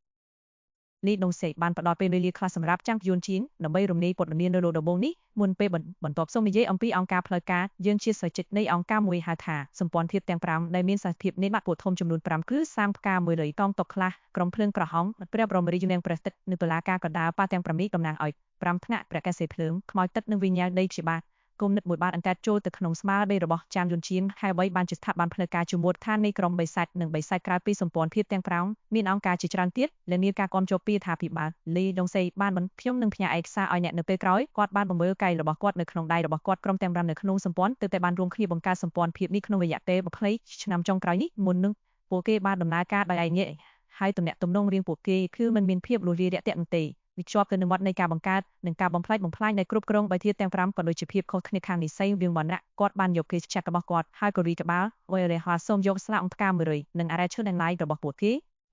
គឺជាក្រុមមេអ្នកការពារបរិស្ថាននិងសមាជិកសិទ្ធិសត្វពេលជាម្ចាស់ដ៏ល្អពួកគេបានព្យាយាមទីស្នាក់ការបដាសម្ព័ន្ធឲ្យហាមឃាត់ស្រោចចិត្តទាំងអស់ពីការបរិភោគសាច់ឆ្កែតែសម្បីតែពេលជាម្ចាស់ក៏មិនគួរឲ្យអស់សំណើចដោយពួកគេដែរស្បែកជើងបន្ទាប់ពីការទន្ទ្រាំចាំនោះលីដុងសេបានបរិគុណបាក់ពួកទាំង4ដោយឥតមេត្តាក្រៅពីកងទ័ពខ្លះពេលនេះផ្ដល់ឲ្យចាំងជួលជីននៅរូបភាពដ៏រស់រវើកនៃក្រុមភីស៊ីងទៀតរបស់សម្ព័ន្ធក្រុមភ្លើងប្រហោងដែលចូលចិត្តកណ្ដាប់ដៃជាងពីឲ្យព្រះបរមរាជវាំងព្រះទឹកដែលស្វ័យចិត្តរបស់ពួកគេជាប្រភេទអាប់អួរដែលចូលចិត្តដំណំមេរោគនិងបាក់តេរីនិងបលាការបណ្ដាលដែលរួមមានមហាសិទ្ធិចរត្រវ៉ានិងអូកញ៉ាឡៃមានតែយើងប្រតិស្មិនមេកងទ័ពខ្លះមានប្រាជ្ញាស្នេហ៍ភាពនិងការសម្រេចចិត្តថ្នាក់ល្អឯកចោះលីដុងសេបញ្ចប់តើបាក់ពួក4ផ្សេងទៀតយល់ស្របនឹងការវិតម្លៃនឹងដៃឬទេចាំងយួនជីនឆ្មៅដោយស្ងៀមស្ងាត់ហើយការដាក់ខ្ញុំពណ៌នាវាកាន់តែច្រើនវាស្ដាប់ទៅដូចជាគេមួយមែនទេអ្នកឡាយទាំងឡាយមានមតិតួអសារភាពនិងដំណើរស្វែងរកលោកវិញ្ញាណពីមួយគឺដូចជាវិញ្ញាហាខាងក្រោមដីលើពីនោះមានថ្នាក់ផ្សេងក្រុមភ្លើងក្រហមគឺជាអង្គការដែលមិនប្រុងប្រយ័ត្ននឹងហិង្សាដូចជាអ្នកបោកប្រាស់អ្នកដែលនៅក្នុងព្រះបរមរាជវាំងព្រះទឹកអាចគ្រប់គ្រងទៅបានធ្វើឲ្យពួកវាជាមេទឹកស្វ័យចិត្តនៃស្លាកអង្គការ100អាចចិញ្ចឹមសត្វចិញ្ចឹមនិងជាបាលមូលដូច្នេះពួកគេជាបូជាចានមិនជាអ្នកកោះហៅប្រជាជនរបស់តុលាការកណ្ដាលនៃស្បែកក្រាស់និងរឹងក្រោយលត់គ្រប់បុរាណរបស់អ្នកដូច្នេះតើវាធ្វើឲ្យអ្នកក្រឹតស្មែនពួកដែលយើងអាចទិញពីហាងទំនិញសម្រាប់មី75ពីដងសេបង្កការដាប់របស់គាត់ព្រឹបបន្ទឹងលើចំណុចទីរបស់អង្គើហើយការបញ្ចេញនៅទីរបស់គាត់បានរៀបស្មើនឹងប្រសិនបើខ្ញុំជាមេភ្លើងពីក្រុមភ្លើងប្រហោងខ្ញុំនឹងជីកលះក្បាលរបស់អ្នករួចហើយខ្ញុំសូមទោសចាំងយួនជីនកូរីក្បាលសូមទោសដោយមិនស្ទាក់ស្ទើររឿងកម្រែងបានជួយបន្ធូរពលិយកាឲ្យកាន់តែធំស្រាលហើយដីដងសេញញឹមគាត់បាននិយាយថានៅពេលដែលកាយដិនឆ្លងកាត់ដំណាក់កាលអតីតលោកយុទ្ធពួកគេបានអភិវឌ្ឍមតិភាពប្រយុទ្ធតែអ្នកឯងយ៉ាងខ្លាំងណាស់នៅពេលខ្ញុំនិយាយថារាជធានីចិត្តល្អអក្ចាស់ខ្ញុំមិននិយាយបំផ្លាសេដែលបាននិយាយថាក្នុងចំណោមថ្នាក់គ្រីរស់សម្ដក់នោះត្រូវបានទទួលស្គាល់ជាសោថាខ្លាំងបំផុតខ្ញុំកំពុងនិយាយអំពីថ្នាក់គ្រីរស់សម្ដក់តែប៉ុណ្ណោះមិនមែនអាក្រក់ទេសូម្បីតែយើងព្រឹត្តតែស្មែនត្រូវតែទទួលស្គាល់ថាគឺជាការកាក់ខាងលើចាំមើលអត់ពិតជាខ្លាំងមែនទេចាងយួនជីនឆ្លោតកាលីអាចយកគូប្រជែង10នាក់ក្នុងពេលតែមួយបានទេវិញ្ញាណរបស់គាត់បានកើនឡើងតើអ្នកអាចប្រាប់ខ្ញុំបន្ថែមទៀតអំពីថ្នាក់បានទេគាត់បានសួរដោយអន្តរសាររ៉ាលីដងសេកបញ្ចេញសម្ដែងយ៉ាងសប្បាយប៉ុន្តែយល់ពីធម្មជាតិរបស់យុវជនរូបនេះចំពោះកម្លាំងសម្បីតែនៅដំណាក់កាលដំបូងអតីតលោកគេក៏ដោយកងមានសមត្ថភាពធ្វើឃ្លាបដល់បំផ្លិចបំផ្លាញហើយការបំផ្លិចបំផ្លាញរបស់ពួកគេក៏គួរឲ្យចាប់អារម្មណ៍ខ្លាំងផងដែរលើពីនេះទៅទៀតពួកគេនឹងសមត្ថភាពប្រស្រ័យតាក់ទងនឹងព្រលឹងបន្សុទ្ធសាកសពនឹងបញ្ជាវិញ្ញាណជំនាញរបស់ពួកគេមានភាពចម្រុះហើយកម្លាំងប្រយុទ្ធរបស់ពួកគេគឺខ្លាំងទោះជាយ៉ាងណាក៏ដោយពួកគឺកម្រមានណាស់បច្ចុប្បន្ននេះមិនមានតែមួយនៅក្នុងសាខាសង្ហៃទេនេះមួយផ្នែកដោយសារតែមានតិចតួចណាស់នៅក្នុងសង្ហៃហើយមួយផ្នែកគឺដោយសារតែនិកាយដៃនេះនៅក្នុងរដ្ឋធានីអាសាការស្រូបទិញទូទាំងប្រទេសការពិភាក្សាបានមកឲ្យមានសំណួរជារអនធម្មជាតិសម្រាប់អ្នកជ្រើសរើសថ្មីរបស់គាត់ តើអ្នកថ្នាក់អ្វីសួរនឹងលីដូសេនខ្ញុំសង្ឃឹមថាអ្នកមិនមែនជាព្រះកសិភ្លើងទេខ្ញុំពិតជាមើលនាងមនុស្សវ័យក្មេងដែលមានត្រិតក្តៅប្រហែលមួយកំបាត់សម្ព័ន្ធអ្នកបកប្រែទួលគ្រប់គ្រងក្នុងសម្ព័ន្ធលីរឿងព្រេងដែលផ្ដល់កែកវិស័យខេត្តទីតម្លៃ75នាទី1គោលនៅរបស់អ្នកបកប្រែជំពូកទី10ការសាកល្បងចំណាត់ថ្នាក់នេះលោកវិញ្ញាណចាងយួនឈីននិយាយដោយស្លាប់ស្ងាត់ខ្ញុំកំពុងសួរអំពីថ្នាក់របស់អ្នកលីដូសេឆ្លើយតបចាងយួនឈីនបាននិយាយលឡងទៀតថាលីដូសេព្រៃភ្នែកបន្ទាប់មកគាត់បត់ត្រង់ថាឌៀងទៅមុខនៅកន្លែងអង្គុយហើយភ្នែកឆេះឈួតពេលទីចាក់សាឡៃចាងយួនឈីនអ្នកជាសាច់កន្លែងមែនទេបាទឆ្លើយចាងយួនឈីនដោយលក់ក្បាលលីដូសេ10ដងហាំវិញហើយអ្នកមកអង្គុយវិញគាត់បានស្ងៀមស្ងាត់រយៈពេល17នាទីដើម្បីស្វែងយល់ព័ត៌មាននោះបន្ទាប់មកបានបន្លឺសំឡេងរបស់គាត់ហើយសួរម្ដងទៀតថាអ្នកគឺជាសត្វតម្រៃពេលយប់មែនទេខ្ញុំទើបតែសត្វតម្រៃពេលរាត្រីមែនទេនេះជាអ្វីដែលគាត់មិនអាចនឹកស្មានដល់វាដូចជាការថាតបាយទៅកាន់នរណាម្នាក់ថាបុរសខ្ញុំពិតជាប្រាថ្នាចង់ឆ្នៃឆ្នោតប្រមានយួនហើយបន្ទាប់មកពិតជាឈ្នះខ្ញុំបានរៀនមៀតលេដូសេរអ៊ូនត្រង់នៅក្រោមដងហាមរបស់គាត់ណាដែលគាត់ទម្លាក់កញ្ចក់របស់គាត់ហើយមើលទៅចាំយួនឈីនឡើងចុះម្ដងហើយម្ដងទៀតគាត់ស្ទើរតែមិនអាចផ្ទុកការរំភើបរបស់គាត់រាល់ពេលរាត្រីគឺជាទំនិញក្តៅគុកមានការប្រជែងគ្នាយ៉ាងខ្លាំងក្លាដោយក្រុមអ្នកដែលរាជលោកវិញ្ញាណនិងសម្បីតែបកពួកទាំងមូលលីដូសេផ្ទាល់បានស្គាល់នារីវ័យក្មេងម្នាក់មកពីស្លាកផ្កា100ដែលដើម្បីប្រមាញ់សត្វពេលរាត្រីពីក្រុមភ្លើងក្រហមបានប្រើកាលបងតាមរយៈការជួបគ្នាជាបន្ទាប់មានបានបញ្ចុះបញ្ចូលបរោះនោះឲ្យបដូរភេទភាពនិងស្ម័យចិត្តទៅជាសាប់ផ្កា100ដោយខ្លាយជាអាត្រូនមកបំរើចាំងវាយនាពីរូបអបតហេតុនោះស្ទើរតែបំឲ្យមានចំលោះបាចំនងមានក្រុមភ្លើងក្រហមនិងស្លាប់ផ្កា100ហើយសម្បីតែអន្តរកូនពីទីស្នាក់ការសម្ព័ន្ធធាតុទាំង5មិនបានធ្វើឲ្យអ្វីស្លាប់ស្ងាត់ទេវាគ្រាន់តែជាពេលដែលនៅក្នុងសំណួរបានស្លាប់ក្នុងអំឡុងពេលដំណើរស្វែងរកលោកវិញ្ញាណដែលបញ្ហានេះបានដោះស្រាយនៅទីបំផុតនិយាយអញ្ចឹងខ្ញុំមិនទាន់ស្គាល់អសញ្ញាណលោកវិញ្ញាណរបស់អ្នកនៅឡើយទេលីដូសេរំជើបរំជួររបស់គាត់ដែលរក្សារូបភាពរបស់គាត់នៅចំពោះមុខអ្នកក្រោមបង្គាប់របស់គាត់ចាងជួនជីនហកចេញព្រួលរបស់គាត់9ដង្ហើមហើយប្រកាសថាយួនស៊ីធីរ៉ាសុនលីដូសេនៅស្ងៀមអស់ជាច្រើនវិនាទីបន្ទាប់មកគាត់បានតាក់ដៃជាមួយគ្នាឈ្មោះដ៏អស្ចារ្យការសរសើរនោះសັບទៅជាបង្ខំមិនគួរឲ្យជឿហើយមុខរបស់គាត់មួយជាចង់ប៉ាអ្វីម្ល៉េចនេះហេដែលអ្នកយល់ព្រមប្រធានក្រុងចាំយួនឈីនឆ្លើយតបយ៉ាងសុភាពនៅពេលនោះភៀមរថយន្តពីនេចរអមពណ៌ខ្មៅបានទាញចូលទៅក្នុងបរិយាការិយាល័យសន្តិសុខសាធារណៈស្រុកកាំងយ៉ាងហើយឆ្មេនឹងកន្លែងក្បែរតំបន់ទីភាពខ្ញុំនឹងចាប់ផ្ដើមដំណើរការងាររបស់អ្នកភៀមប្រាក់ខែគោលគឺ20000ក្នុងមួយខែ3សាមមកជាមួយប្រាក់រង្វាន់ហើយសេវាកម្មល្អទទួលបានប្រាក់ខែបន្ថែមមានសំណួរអ្វីលេដងសេកហាក់នៅជាមិនចង់ខ្ជិះខ្ជាយមួយវិនាទីដែលបង្ហាញពីភាពបន្ទាន់នៃនរណាម្នាក់ដែលព្យាយាមចាក់សោនៅក្នុងកិច្ចត្រងព្រាមួយមុនពេលវាអាចឲ្យចេញភ្នែករបស់ចាងយួនជីនភ្លាឡើងប្រាក់ខែគោល20000ក្នុងមួយខែគាត់ឆ្លើយថាសំណួរទេ20000ក្នុងមួយខែត្រូវបានគេចាត់ទុកថាខ្ពស់សម្បីតែតាមស្តង់ដារនៃទីក្រុងវិជាសុងហើយក៏ដោយគាត់ចាំបានថាថ្នាក់គ្រប់គ្រងនៅក្រុមហ៊ុនរបងតែគាត់ទាយបានពី50ទៅ1សែនក្នុងមួយខែហើយជាប្រាក់ខែគោលតែម្នាក់ឯងដោយមិនរាប់បញ្ចូលប្រើអង្វាន់កម្រៃជើងសារឬសពផតទេគាត់បានដើរតាមលីដងសេចេញពីឡានហើយជុំវិញទៅខាងក្រៅអភិការិយាល័យបើជប់នៅពីមុខអគារ2ជាន់អកេត្រូវបានសាងសង់ឡើងពីបន្ទះកញ្ចក់ធំដែលផ្ដល់មាននូវភាពទាន់សម័យនិងទាន់សម័យជាមួយនឹងខ្យល់នៃភាពឆាតឆាយរបស់ក្រុមហ៊ុនតាមច្រត់ចូលខាងមុខចនាដេកមួយបែរមុខភាចូលទៅជាន់ទី2នៅខាងឆ្វេងជាកន្លែងការិយាល័យដែលមានមនុស្សស្រី7-8នាក់អង្គុយនៅតុខ្លះជានារីវ័យក្មេងគួរឲ្យតាក់ទាញអ្នកខ្លះទៀតជាស្ត្រីចាស់ទុំដែលមានខ្យល់អាកាសស្មុគស្មាញហើយពី3អ្នកទៀតត្រូវបានគេតាមបណ្ឌើការប្រភេទទេនៅខាងស្ដាំគឺជាកន្លែងរស់នៅដែលបំពាក់ដោយសាឡុងប្រមូលទូទឹកអស់ជម្រកការអាំងភ្លើងធំទឹកនិងរបស់ប្រើប្រាស់ប្រចាំថ្ងៃផ្សេងទៀតស្ត្រីទាំងនោះត្រូវបានសូកចូលទៅក្នុងការងាររបស់ពួកគេផ្សេងគ្នាការមើលដំវិធីគណៈពេលពាក់ការស្ដាប់បច្ចេកពីនលួចជាក្រុមកូននិយាយនាំគេនៅពេលដែលនេះដងសេដើរចូលពួកគេបានប្រឡែងមើលមួយផ្លេចមុនពេលត្រឡប់ទៅរកអ្វីដែលពួកគេកំពុងធ្វើដោយមិនបង្ហាញពីការយកចិត្តទុកដាក់របស់បុគ្គលិកធម្មតាចំពោះថ្នាក់លើនោះទេ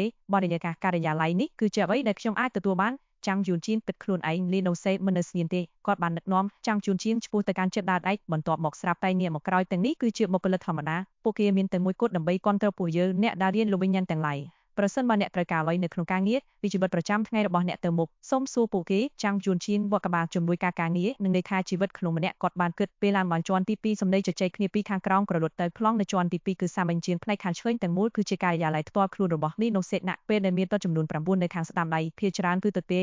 នឹងមានតែ2អ្នកប៉ុណ្ណោះដែលត្រូវបានកាន់កាប់បុគ្គលដែលអង្គុយនៅទីនោះគឺជាអ្នកស៊ើបអង្កេតមួយគ្នាដែលបានទៅលេងផ្ទះរបស់គាត់កាលពីថ្ងៃមុនសម្រុះជើងវែងនិងបុគ្គលដែលមានកែភ្នែកក្រៀមក្រុមស្រដៀងនឹងវិស្វករលីដងសេស្រ័យដោយញញឹមថាខ្វាន់យ៉ាជួយគាត់ជាមួយឯសារដែលកំពុងដំណើរការខ្ញុំបានជ្រើសរើសស្មិទ្ធរួមការងារថ្មីបុគ្គលដែលស្រដៀងនឹងវិស្វករម្នាក់បានលើកមកឡើងហើយបានអីចាំងយួនជាងគាត់ក្បាលបន្តិចហើយត្រឡប់ទៅការងាររបស់គាត់វិញសម្រុះបេដេកក៏ចម្រុះបានបាយជាស្នាមញឹមហើយនៅពីកែអីនាងបាននិយាយចំបោះថាមើលទៅដូចជាអ្នកបានសម្បត្តិការសាឡបងរបស់អ្នកដោយជោគជ័យក្មេងប្រុសតូចដែលចូលចឹងមនុស្សចាស់កន្សងរបស់ចាំងជួនជាងបំកមួយរយៈក្មេងប្រុសដែលចូលចឹងមនុស្សស្រីចាស់ខ្វាន់ចាស់ចូលចិត្តនៃសាច់លីដងសេដែលនៅតែក្បែរគាត់បាននិយាយថាអ្នកនឹងសំនឹងលៀបគាត់បានបង្វាយការយកចិត្តទុកដាក់របស់គាត់ចំពោះអ្នកក្រមង្គត់របស់គាត់កុំនិយាយរឿងចម្លែកនៅមុខនិស្សិតសបីជាឡាយយើងគាត់ស្ដីបន្ទោសនាងគាត់នៅក្មេងនៅឡើយកុំបានឆ្លៀតឱកាសក្រឡេកមើលសម្រួលបេនិកនៅចម្រុះដែលខិតមកចិត្តគាត់នាងបានសៀឈុតសវុត ធម្មតាជាមួយនឹងអាវរបស់នាងដែលចងជាប់នឹងចង្កេះដោយស្កត់លើចង្កេះសណ្ដាលរបស់នាងជើងវែងនិងរៀងរបស់នាងត្រូវបានទាក់ដោយស្រោមជើងពណ៌ខ្មៅហើយសក់រួចអំកាញ់របស់នាងបានអង្រួនក្នុងតាមជំហាននីមួយមុខរបស់នាងមានភាពមុតស្រួចនិងទន់ភ្លន់ជាមួយនឹងរូបចម្លាក់ដ៏ជាក់លាក់នៃគណៈស្ជុំប្រទេសប៉ុន្តែស្បែករបស់នាងមានភាពយុត្តិធម៌រលោងអង្ខ្ចាស់ប្រធានក្រុមគាត់បាននិយាយទៅកាន់នីដូស៊ីថាខ្ញុំចង់សួរអំពីការសាកល្បងរបស់ខ្ញុំលោកវិញ្ញាណគាត់មិនបានភ្លេចគោលបំណងរបស់គាត់ដែលមាននៅថ្ងៃនេះទេខ្វាន់ចាអាចឆ្លើយសំណួរដែលអ្នកនាងខ្ញុំមានអ្វីមួយដែលខ្ញុំត្រូវដោះស្រាយជាមុននេះដងសេឆ្លើយតបចាំកក់ក្ដៅទឹកដុលរបស់គាត់គឺដូចជាគ្រូបង្រៀននៅផ្ទះនិយាយទៅកាន់សិស្សស្កាយជាមួយនឹងនោះគាត់ក៏ប្រញាប់ចូលទៅកាន់ការិយាល័យរបស់គាត់ដោយចង់រាយការណ៍ពីការជ្រើសរើសអ្នកមើលពេលរាត្រីទៅថ្នាក់លើតើប្រធានក្រុមរៀបក្នុងខុសថ្ងៃនេះទេគាត់ហាក់ដូចជាអណ្ដែតខ្វាន់ចាតងក្រមពួយអ្នកមកចាមយួនជីមទាំងញឹមមកជាមួយខ្ញុំបំពេញតម្រងបែបប៉តនិងផ្ដំឲ្យខ្ញុំអាសញ្ញាណបានរបស់អ្នកខ្ញុំមិនបាននាំយកវាទេចាមយួនជីមឆ្លើយតបអានលេខអាសញ្ញាណរបស់អ្នកសម្រាប់ខ្ញុំបន្ទាប់មកនាងបាននាំគាត់ទៅកាន់តុទី1បោះតម្រងបែបបត់ឲ្យគាត់សរសេរលេខអាសញ្ញាណរបស់គាត់ហើយចុះទៅជន់ត្រង់ចាមយួនជីមចាប់យកបិចពីអ្នកកាន់ដោះលាកហើយសេសាប់រងវាខុសពីឯកសារស្តង់ដារសម្រាប់ដំណើរការរៀននៅលើតម្រងត្រូវគ្នាទៅនឹងបន្ទះគុណលក្ខណៈរបស់អ្នកដែលរៀននឹងលោកវិញ្ញាណក្របព័ត៌មានមូលដ្ឋានដូចជាថ្នាក់និងកម្រិតមានវាមួយសម្រាប់អ្នកពាក្យដើម្បីបង្ហាញពីដំណើរស្វែងរកសារល្បងលោកវិញ្ញាណល្អឥតខ្ចោះគាត់គិតនៅពេលគាត់បំពេញតម្រង់ដោយស្មោះត្រង់គាត់នឹងអាលៀនពីរៀបលុបលើរុំសេលីនទៅនឹងក្រំដីក្នុងភៀមទៅនៅពេលគាត់បានបញ្ចប់ខ្វាន់យ៉ាត្រឡប់មកវិញជាមួយនឹងទេពសញ្ញាពីនៅក្នុងដៃនាងបានទាញកៅអីមួយក្បែរគាត់មកអង្គុយចុះហើយផ្នែកខាងក្រោយរបស់នាងបានសង្កត់ទៅលើខ្នែកអង្គុយហើយធ្វើឲ្យនាងលេចយ៉ាងខ្លាំងប្រធានក្រុមបានដំណើរការអ្នកតាមមួតឋានរួចហើយមែនទេនាងបានសួរដាក់នាងព្រិងទៅក្រោយដែលខ្ជិលជាអរិយាប័ត្រដែលបង្ហាញរូបរាងដ៏គួរឲ្យចាប់អារម្មណ៍របស់នាងបង្ហាញពេញលេងចាំងឃ្យួនឈាមចាប់បានក្លិនឈ្មោះឈ្លុបក្លិនឈ្មោះឈ្មោះហើយមើលមួយផ្លែនៅក្នុងយុគសម័យដែលមនុស្សភាគច្រើនស្ទើរតែជៀនដល់កម្រិតការជួបនឹងតាមពណ៌គ្លីនីកម្រិតគឺពិតជាមានការផ្លាស់ប្ដូរការបាត់ដំណើរការរបស់អ្នករួចរាល់ហើយវាជាកិច្ចសន្យាបូករួមទាំងកិច្ចព្រមព្រៀងរក្សាការសម្ងាត់បន្ទាប់ពីចាងយួនឈៀនបានចុះហៅតលេខាទាំងពីរខ្វាន់យ៉ាងទម្លាក់ស្នាមនឹងលេងរបស់នាងមានរឿងមួយចំនួនដែលអ្នកត្រូវដឹងមានបាននិយាយដោយទឹកដុំសម្លេងដ៏ធ្ងន់ធ្ងរចាប់ពីថ្ងៃនេះតទៅអាចសញ្ញាណបែបដំរបស់អ្នកគឺទេមានសុខភាពយូរជាងនេះស្ថាប័ននឹងចេញឲ្យអ្នកនៅបានថ្មីមួយពីនឹងរួចរាល់ក្នុងរយៈពេល3ថ្ងៃហើយអាចប្រើប្រាស់បានមួយធម្មតាសម្រាប់សម្បត្តិរភ្លឹងនិងសម្បត្តិជើងអស់លឿនលឿនជាមួយនឹងការចូលប្រើឆាដែលពណ៌បៃតងជាអាទិភាពម្យ៉ាងវិញទៀតស៊ីមកាតថ្មីនឹងរួចរាល់សម្រាប់អ្នកនៅថ្ងៃស្អែកចាងយួនឈីងមិនយល់ពីហេតុផលនៅពីក្រោយរឿងនេះទេហេតុអ្វីគាត់បានសួរនៅពេលអ្នកដាក់ឈ្មោះតួអក្សររបស់អ្នកលោកវិញ្ញាណព្រមមានអ្នកកុំឲ្យប្រៃមកពិតរបស់អ្នកមែនទេគាត់បកក្បាលសម្លេងរបស់ខ្វាន់យ៉ាក់ប្រែទៅជាភ្នោងនាងបានពន្យល់ថាមានហេតុផលសម្រាប់រឿងនេះថ្នាក់លោកវិញ្ញាណត្រូវបានបំបីជាពីប្រភេទទី1គឺថ្នាក់សពបាត់ដែលត្រូវបានគេស្គាល់ផងដែរថាជាថ្នាក់គ្រីឡូសម្បត្តិទី2គឺថ្នាក់អាក្រក់អ្នកដែលញាតលោកវិញ្ញាណទាំងឡាយទាំងស្រេចទឹកនិងសាហាវគឺមូលនឹងគោខើពួកគេចែករំលែកការរៀបបីទូទៅដែលកំពុងស្វែងរកសពបាប់អ្នកដែលរៀបទាំងឡាយការមានអសញ្ញាណពិភពលោកពិតរបស់អ្នករៀបទឹកដឹងថាជាអ្នកដែលរៀបលោកវិញ្ញាណគឺមានគ្រោះថ្នាក់ខ្លាំងណាស់ការបញ្ចេញនៅទីរបស់ចាងជួនជីនកាន់តែធ្ងន់វាស្ដាប់ទៅដូចជាប្រភេទនៃទេបាពួកមួយចំនួនគាត់បានរកឃើញថាវិតម្លៃទៅពេលដែលដំណើរការដាក់ឈ្មោះបានសេចឈ្មោះពិតរបស់គាត់តាមនោះមានន័យថានីដុងសេនិងខ្វាន់ចាតមិនមែនជាឈ្មោះពិតរបស់ពួកគេទេកុំបោបីខ្វាន់ចាទីនេះគាត់យើងត្រូវបានចាត់ទុកថាជាអង្គការផ្លូវការក្នុងកាលៈទេសៈធម្មតាយើងជាអ្នកប្របាញ់ហើយពួកគេជាអ្នកប្រមេងចាងយួនឈៀនសម្រាប់បន្តិចហើយលើសារផ្លូវរបស់នាងខ្ញុំប្រកាសថាបងស្រីខ្វាន់យ៉ាគឺជាអ្នកប្រមេងដ៏ខ្លាំងម្នាក់អ្នកនិយាយស្លូតបួនបែនអត់ជុំនៃមាត់របស់ខ្វាន់យ៉ាកោងឡើងលើថែមទៀតនាងបានចុចអន្តាតរបស់នាងឯងមានអន្តាតប្រាក់មែនទេតែអ្នកមានមើលស្រីប៉ុនមានអ្នកខ្ញុំទៅតែនៅនេះទេចាងយួនឈៀនតបខ្វាន់យ៉ាមើលទៅពិតជាភ្ញាក់អល់តែទងសម្រាមរបស់អ្នកស្អាតណាស់ខ្ញុំស្មានថាអ្នកមានមើលស្រីហើយធំសម្រាមម្ដងទៀតតែស្ត្រីមានការដាក់ធំសម្រាមបែបចំបាច់ទេចាងជួនឈៀនបានអូនឯងដោយស្ងៀមស្ងាត់ខ្វាន់យ៉ាសែកតែអ្នកចង់ឲ្យបងស្រីបញ្ជាឲ្យអ្នកធ្វើជាមិត្តស្រីតាមនេះគឺទេគ្រប់គ្រាន់នារីម្នាក់នេះទេជើងចាស់ម្នាក់នេះខូចចិត្តទេអរគុណចាងជួនឈៀនវិញខ្ញុំចូលចិត្តភាពប្រាប់ប្រយងខ្វាន់យ៉ាសាយ៉ាងខ្លាំងរាងកាយទាំងមូលរបស់នាងយ៉ខ្ញុំចូលចិត្តអ្នកកូននាងតែងខ្លួនយ៉ាងរហ័សមិនអីទេនិយាយកុំផ្លៃមួយឡែកត្រឡប់ទៅអាជីវកម្មវិញស្របកាំងយ៉ាងទាំងមូលមានក្រុមអ្នកដារៀតលោកវិញ្ញាណចំនួន10យើងក្រុមទី2បច្ចុប្បន្នមានអ្នកដារៀតទាំងម៉ាយចំនួន5នៅលើក្រុម6អ្នករួមទាំងអ្នកក្នុងចំណោម9មានតែប្រធានក្រុមហើយខ្ញុំជាអលសិតរបស់កងទ័ពខ្លះអ្នកត្រូវបានជឿលើដោយប្រធានក្រុមដូច្នេះនៅពេលដែលអ្នកត្រូវបានបញ្ជាក់ជាផ្លូវការអ្នកនឹងក្លាយជាកងទ័ពខ្លះផងដែរអ្នកសាបាទុកក្នុងចិត្តដោយឯងលើរបៀបដែលនាងនិយាយនោះវាហាក់បីដូចជាភាពតានតឹងនៃបាពួកនៅក្នុងសម្ព័ន្ធភាពទាំង5ដំណើរការកាន់តែជាអ្វីដែលគាត់គិតខ្ញុំនឹងធ្វើតាមការទឹកនាំរបស់បងស្រីខ្វាន់យ៉ាចាប់ពីពេលនេះតទៅចាំជួនជីនឆ្លៃតបគាត់បានចាក់ចេញពីមុននេះដងសេដោយចេះនេះដោយដឹងថាវានឹងទទួលបានការពេញចិត្តកាន់តែច្រើនជាមួយនាងហើយប្រាប់ណាស់ស្នាមញញឹមរបស់ខ្វាន់យ៉ាកាន់តែភ្លឺជាងមុនក្រៅពីខ្ញុំនឹងឡាំតែផ្សេងទៀតអ្នកដារៀកទាំងឡាយជាធម្មតាមិនបំងទេអ្នកជាសិស្សវិជ័យអ្នកមិនចាំបាច់បង្ហាញមុខជារៀងរាល់ថ្ងៃទេកុំទាំងពេកប្រធានក្រុមគឺជាមនុស្សល្អគាត់គ្រាន់តែទទួលបានបន្តិចលក្ខខណ្ឌនៅពេលដែលគាត់រំភើបហើយគាត់មានការមានឆ្លើយយ៉ាងខ្លាំងជាមួយនឹងភាពឆាយឆាយសម្រាប់កម្លាំងដៃគាត់ជាថ្នាក់អ្នកប្រាជ្ញគាត់មានជំនាញក្នុងការរៀននិងស្រាវជ្រាវគិតថាគាត់ជាអ្នកលេងទូរបស់យើងប្រសិនបើអ្នកមានចំណល់អ្វីសូមសួរគាត់ពេលដែលអ្នកបញ្ចប់ការសិក្សាអ្នកអាចឲ្យគាត់ជួយសរសេរនិកាយហេតុផលរបស់អ្នកប៉ុន្តែគាត់ស្អប់ការចូលសង្ឃឹមហើយគួរឲ្យខ្លាចកុំរំខានគាត់ក្នុងការភ្ជាប់ពាក្យផ្ទាល់ខ្លួនរំរិត ព្រមតែចាត់ទុកគាត់ដូចជាឧបករណ៍មានប្រយោជន៍សម្រាប់ខ្ញុំនាងបាននិយាយទាំងនឹងថាខ្ញុំមិនយាយនឹងចំណាយពេលជាមួយបរិះវ័យក្មេងដ៏ស្វាហាប់ចាងយួនជីនមិនអាចប្រាប់ថាតើនាងមានចិត្តស្មោះព្រមតែនេជាមួយគាត់បានកំណត់ស្លាកសញ្ញាផ្លូវចិត្តដល់មិត្តរួមក្រុមថ្មីរបស់គាត់យ៉ាងឆាប់រហ័សប្រទានក្រុមឆ្លក់បង្វីនិងភាពឆាតឆាយដែលម្ដងការបានធ្លាក់ចូលទៅក្នុងការសន្និរឿងកម្ពុជាវិស្វករដែលមានប្រតិកម្មក្នុងសាមុំបញ្ជាអតីតយុទ្ធជនឌីកាអូតើសញ្ញារសិករបស់អ្នកជាអ្វីគាត់ចាសុភីមនៅសបាយអូនចាងយួនជីនឆ្លើយដោយស្មោះត្រង់ទោះបីជាគាត់មានគំនិតទេហេតុអ្វីបានជានាងសួរខ្វាន់ចាបានសរសើរគាត់ដោយរូបរាងប្លែកពិតជាមិនមានបស្រីមែនទេនាងបានសម្បត្តិគាត់តើនោះមានអ្វីតាក់ទងនឹងសញ្ញារសិករបស់គាត់ចាំងជួនជីនសម្លឹងមើលទៅក្រោយដោយទៅទេខ្វាន់ចាច្បាស់ជាមិនជឿគាត់ប៉ុន្តែបានដំណាក់ប្រធានបោះនាងបានយកកម្រងដែលគាត់បានបំពេញយួនស៊ីធីរ៉ាសូន21ឆ្នាំហើយនោះជាមហិច្ឆតាណាស់មិនខ្លាចជាវាចការលក្ខពិសេសនៅលើមុខដ៏តាក់ទារបស់នាងបានធ្វើឲ្យមើលឃើញខ្លែងអ្នកគឺជាសត្វពេលរាត្រីមែនទេចាងជួនជីនគ្រីនាងនឹងការបញ្ចេញនៅទេរបស់នាងទេឆ្នោតប្រធានក្រុមហាក់ដូចជាកំពុងអន្តិតអំពីខ្វាន់ចាបាននិយាយបន្តមកបំបីទៅជាស្នាមមីយីដូច្នេះក្រុមរបស់យើងកំពុងទទួលបានផ្ទាល់ខ្លួនឯងមិនហ៊ានរត់ចេញជាមួយបាត់ពួកផ្សេងទេចាងជួនជីនបានកត់សម្គាល់ថាសូម្បីតែរបាំងតៃបាននៅក្បាលរបស់គាត់ហើយកំពុងសម្លឹងមើលផ្លូវរបស់ពួកគេយួនស៊ីទីរសុននិងខ្ញុំនឹងទូរស័ព្ទទៅអ្នកយួនស៊ីចាប់ពីពេលនេះតទៅខ្វាន់ចាបានស្កេនតម្រង់បែបបត់ដោយលីធីនៅពេលដែលភ្នែករបស់នាងចុះមកលើកំបិតសុននាងបានផ្អាកហៀបនឹងសួរមួយនៅពេលដែលនាងចាប់បានខ្សែនៅខាងក្រោមវាដំណើរស្វែងរកសារលបងផ្លូវរុងសេលីននៅចាំងយួនជីនស្ទើរតែបានឮសំឡេងរពេចដែលបង្ហាញឲ្យឃើញពីជើងរបស់នាងបងមាត់របស់នាងបានបែកចេញហើយការបញ្ចេញនៅទីរបស់នាងបានកក់នាងបានអង្គុយលើទីនោះស្រឡាំងកាំងទាំងស្រុងបន្ទាប់ពីភាពស្ងាត់អស់រយៈពេលយ៉ាងយូរនាងបាននៅមកគាត់ដោយការសម្លឹងដ៏ស្មុគស្មាញដែលពិបាកអានការសាកល្បងរបស់អ្នកនោះវិញញ៉ាំគឺផ្លូវនោះសេលីនដោយឃើញទាំងសោមនោះក្របរបស់ចានយួនជីនធ្លាក់ចុះគាត់បានឆ្លើយថាខ្ញុំពិតជាសង្ឃឹមថានឹងសួរអំពីដំណើរការសាកល្បងរបស់ខ្ញុំចាប់តាំងពីលាជារណាំងក្រំ3ត្រូវតែមានការណែនាំមែនទេគាត់បានចាប់វិសអមើលទៅដូចមនុស្សដែលស្មានថាប្រងនេះកន្តើយនៅអ្វីទាំងអស់ហើយនៅក្បាលរបស់គាត់ដើម្បីមើលផងដែរលិននេះក្លេកបរោះពុកពេញនៅក្តីអាណិតនិងអាណិតព្រាន់តែផ្ដល់ឲ្យខ្ញុំមួយភ្លាមដាក់នៅមុខរបស់ថ្មចាតមុននៅពេលនាងចាក់ចេញពីការិយាល័យហើយឆ្ពោះទៅការិយាល័យរបស់លេដងសេចាំងជួនជីនមានអារម្មណ៍ថាមានស្នាមក្រៃនៅក្នុងទ្រូងរបស់គាត់តើនាងទៅតែបោឲ្យគាត់នៅរូបរាងបែបណាហើយដើម្បីបានជាមើលទៅហាក់ដូចជានាងកំពុងសម្លឹងមើលបរោះស្លាប់នៅភ្លៀងនោះត្រង់ដៃនិយាយចេញពីការិយារបស់គាត់នៅទៅចិត្តខាងគាត់និយាយទាំងគ្មានអារម្មណ៍ថាមានផ្លូវដើរបាការបញ្ជូនប្រេនីលំអិតនៃបទពិសោធន៍លោកវិញ្ញាណគឺជាការចាប់ពេកសម្រាប់គ្រប់អ្នកដារលើការហើយស្ថាប័នផ្ដល់រង្វាន់ដល់អ្នកសម្រាប់វាប៉ុន្តែផ្លូវរុងសេលីងគឺខុសគ្នាមើលដោយខ្លួនឯងគាត់បានរុញកុំព្យូទ័រយួរដៃបំរោគាត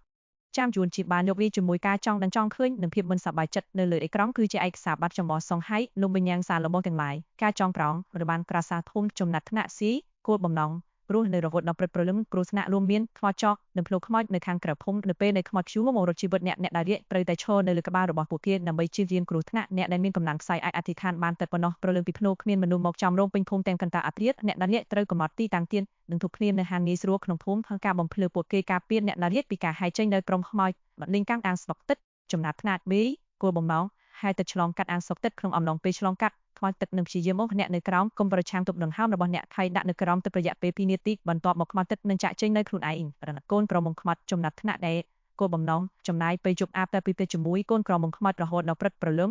កូនក្រមុំខ្មោចគឺជានារីលបួងដ៏ស្រស់ស្អាតគួរឲ្យភ្ញាក់ផ្អើលនាងប្រព្រឹត្តចំពោះកូនគំនុកគ្រប់រូបដោយភាពរីករាយហើយនឹងមិនធ្វើបាបកូនកុំលួសរបស់នាងឡើយระดับណាគាត់អាចទំពេញចិត្តញ៉ាំបានប៉ុន្តែតាមត្រូវស្បែកបរោះទេអាចមិនប្រកួតដល់ព្រឹកវាគឺជាលោកវិញ្ញាណស្ទើរតែបិទប្រាប់កប់មកដល់ពេលនេះមានប្រលឹងក្លាហាតែមួយគត់នៅរស់រៀនមានជីវិតប៉ុន្តែគាត់បានបង្កើតការស្អប់ខ្ពើមយ៉ាងខ្លាំងចំពោះស្ត្រីក្រោយមកនៅសួរដំសាន់ស្យាស្វ័យចំណាត់ថ្នាក់3គោលបំណងឯសាចាងយួនជាងកាន់តែចុះក្រោមកាន់តែមានដល់មួយកាន់តែមានអារម្មណ៍ឡត់ហើយគាត់កាន់តែយល់ច្រឡំទាំងនេះងាយស្រួលពេញមែនទេដំណើរស្វែងរកសារលបងទាំងនេះគឺសាមញ្ញពេកហើយកាលពីកូនក្រមុំខ្មោចដែលទាមទារភាពរឹងមាំខ្ពស់និងសមត្ថភាពរាងកាយជាតម្រូវការជាមុនអត្រារស់រៀនមានជីវិតសម្រាប់លោកវិញ្ញាណទាំងឡាយផ្សេងទៀតភាពខ្ពស់គួរឲ្យកត់សម្គាល់ហើយនៅទូទាំងឯកសារតែមួយរហូតមកដល់ពេលនេះការរៀបដំណើរការលំបាកខ្ពស់បំផុតគឺចំណាត់ថ្នាក់នៃការសាររបស់គាត់ផ្លូវរុងសេលីគឺចំណាត់ថ្នាក់នេះគាត់បានរងទៅទីរហូតដល់ទីបំផុតគាត់រកឃើញនាផ្លូវរុងសេលីភាពលំបាកមិនស្គាល់គោលបំណងមិនស្គាល់អបអតិហេតុដំបូងបានកាត់ឡើងកំណងពេលសាងសង់ផ្លូវរុងក្រោមដីនៅពេលដែលបុគ្គលិកធ្វើការបានចូលទៅក្នុងលោកវិញ្ញាណដោយចៃដន្យមនុស្ស12អ្នកបានចូលទៅមានតែម្នាក់ប៉ុណ្ណោះដែលនៅរស់រៀនមានជីវិតប៉ុន្តែបទពិសោធន៍បានបណ្ដាលឲ្យមានការខូចខាតផ្លូវចិត្តយ៉ាងធ្ងន់ធ្ងរ36ម៉ោងបន្ទាប់ពីអូតបាតិហេតុដំបូងអ្នករស់រៀនមានជីវិតបានចូលទៅក្នុងលោកវិញ្ញាណហើយបានស្លាប់នៅខាងក្នុងកាពមៀនលោកវិញ្ញាណវិញមានគ្រោះថ្នាក់ខ្លាំងណាស់រហូតមកដល់ពេលនេះទេការបញ្ចប់ដោយជោគជ័យនៃផ្លូវរុងសេលីនត្រូវបានកត់ត្រាទុកបន្ទាប់ចុងក្រោយនឹងត្រូវបានបណ្ដេញជាពណ៌ក្រហមរស់រវើកប្រកិនសមរបស់ចាមយួនជាងបានទៅទេទាំងស្រុងពុំនិតរបស់អ្នកបកប្រែ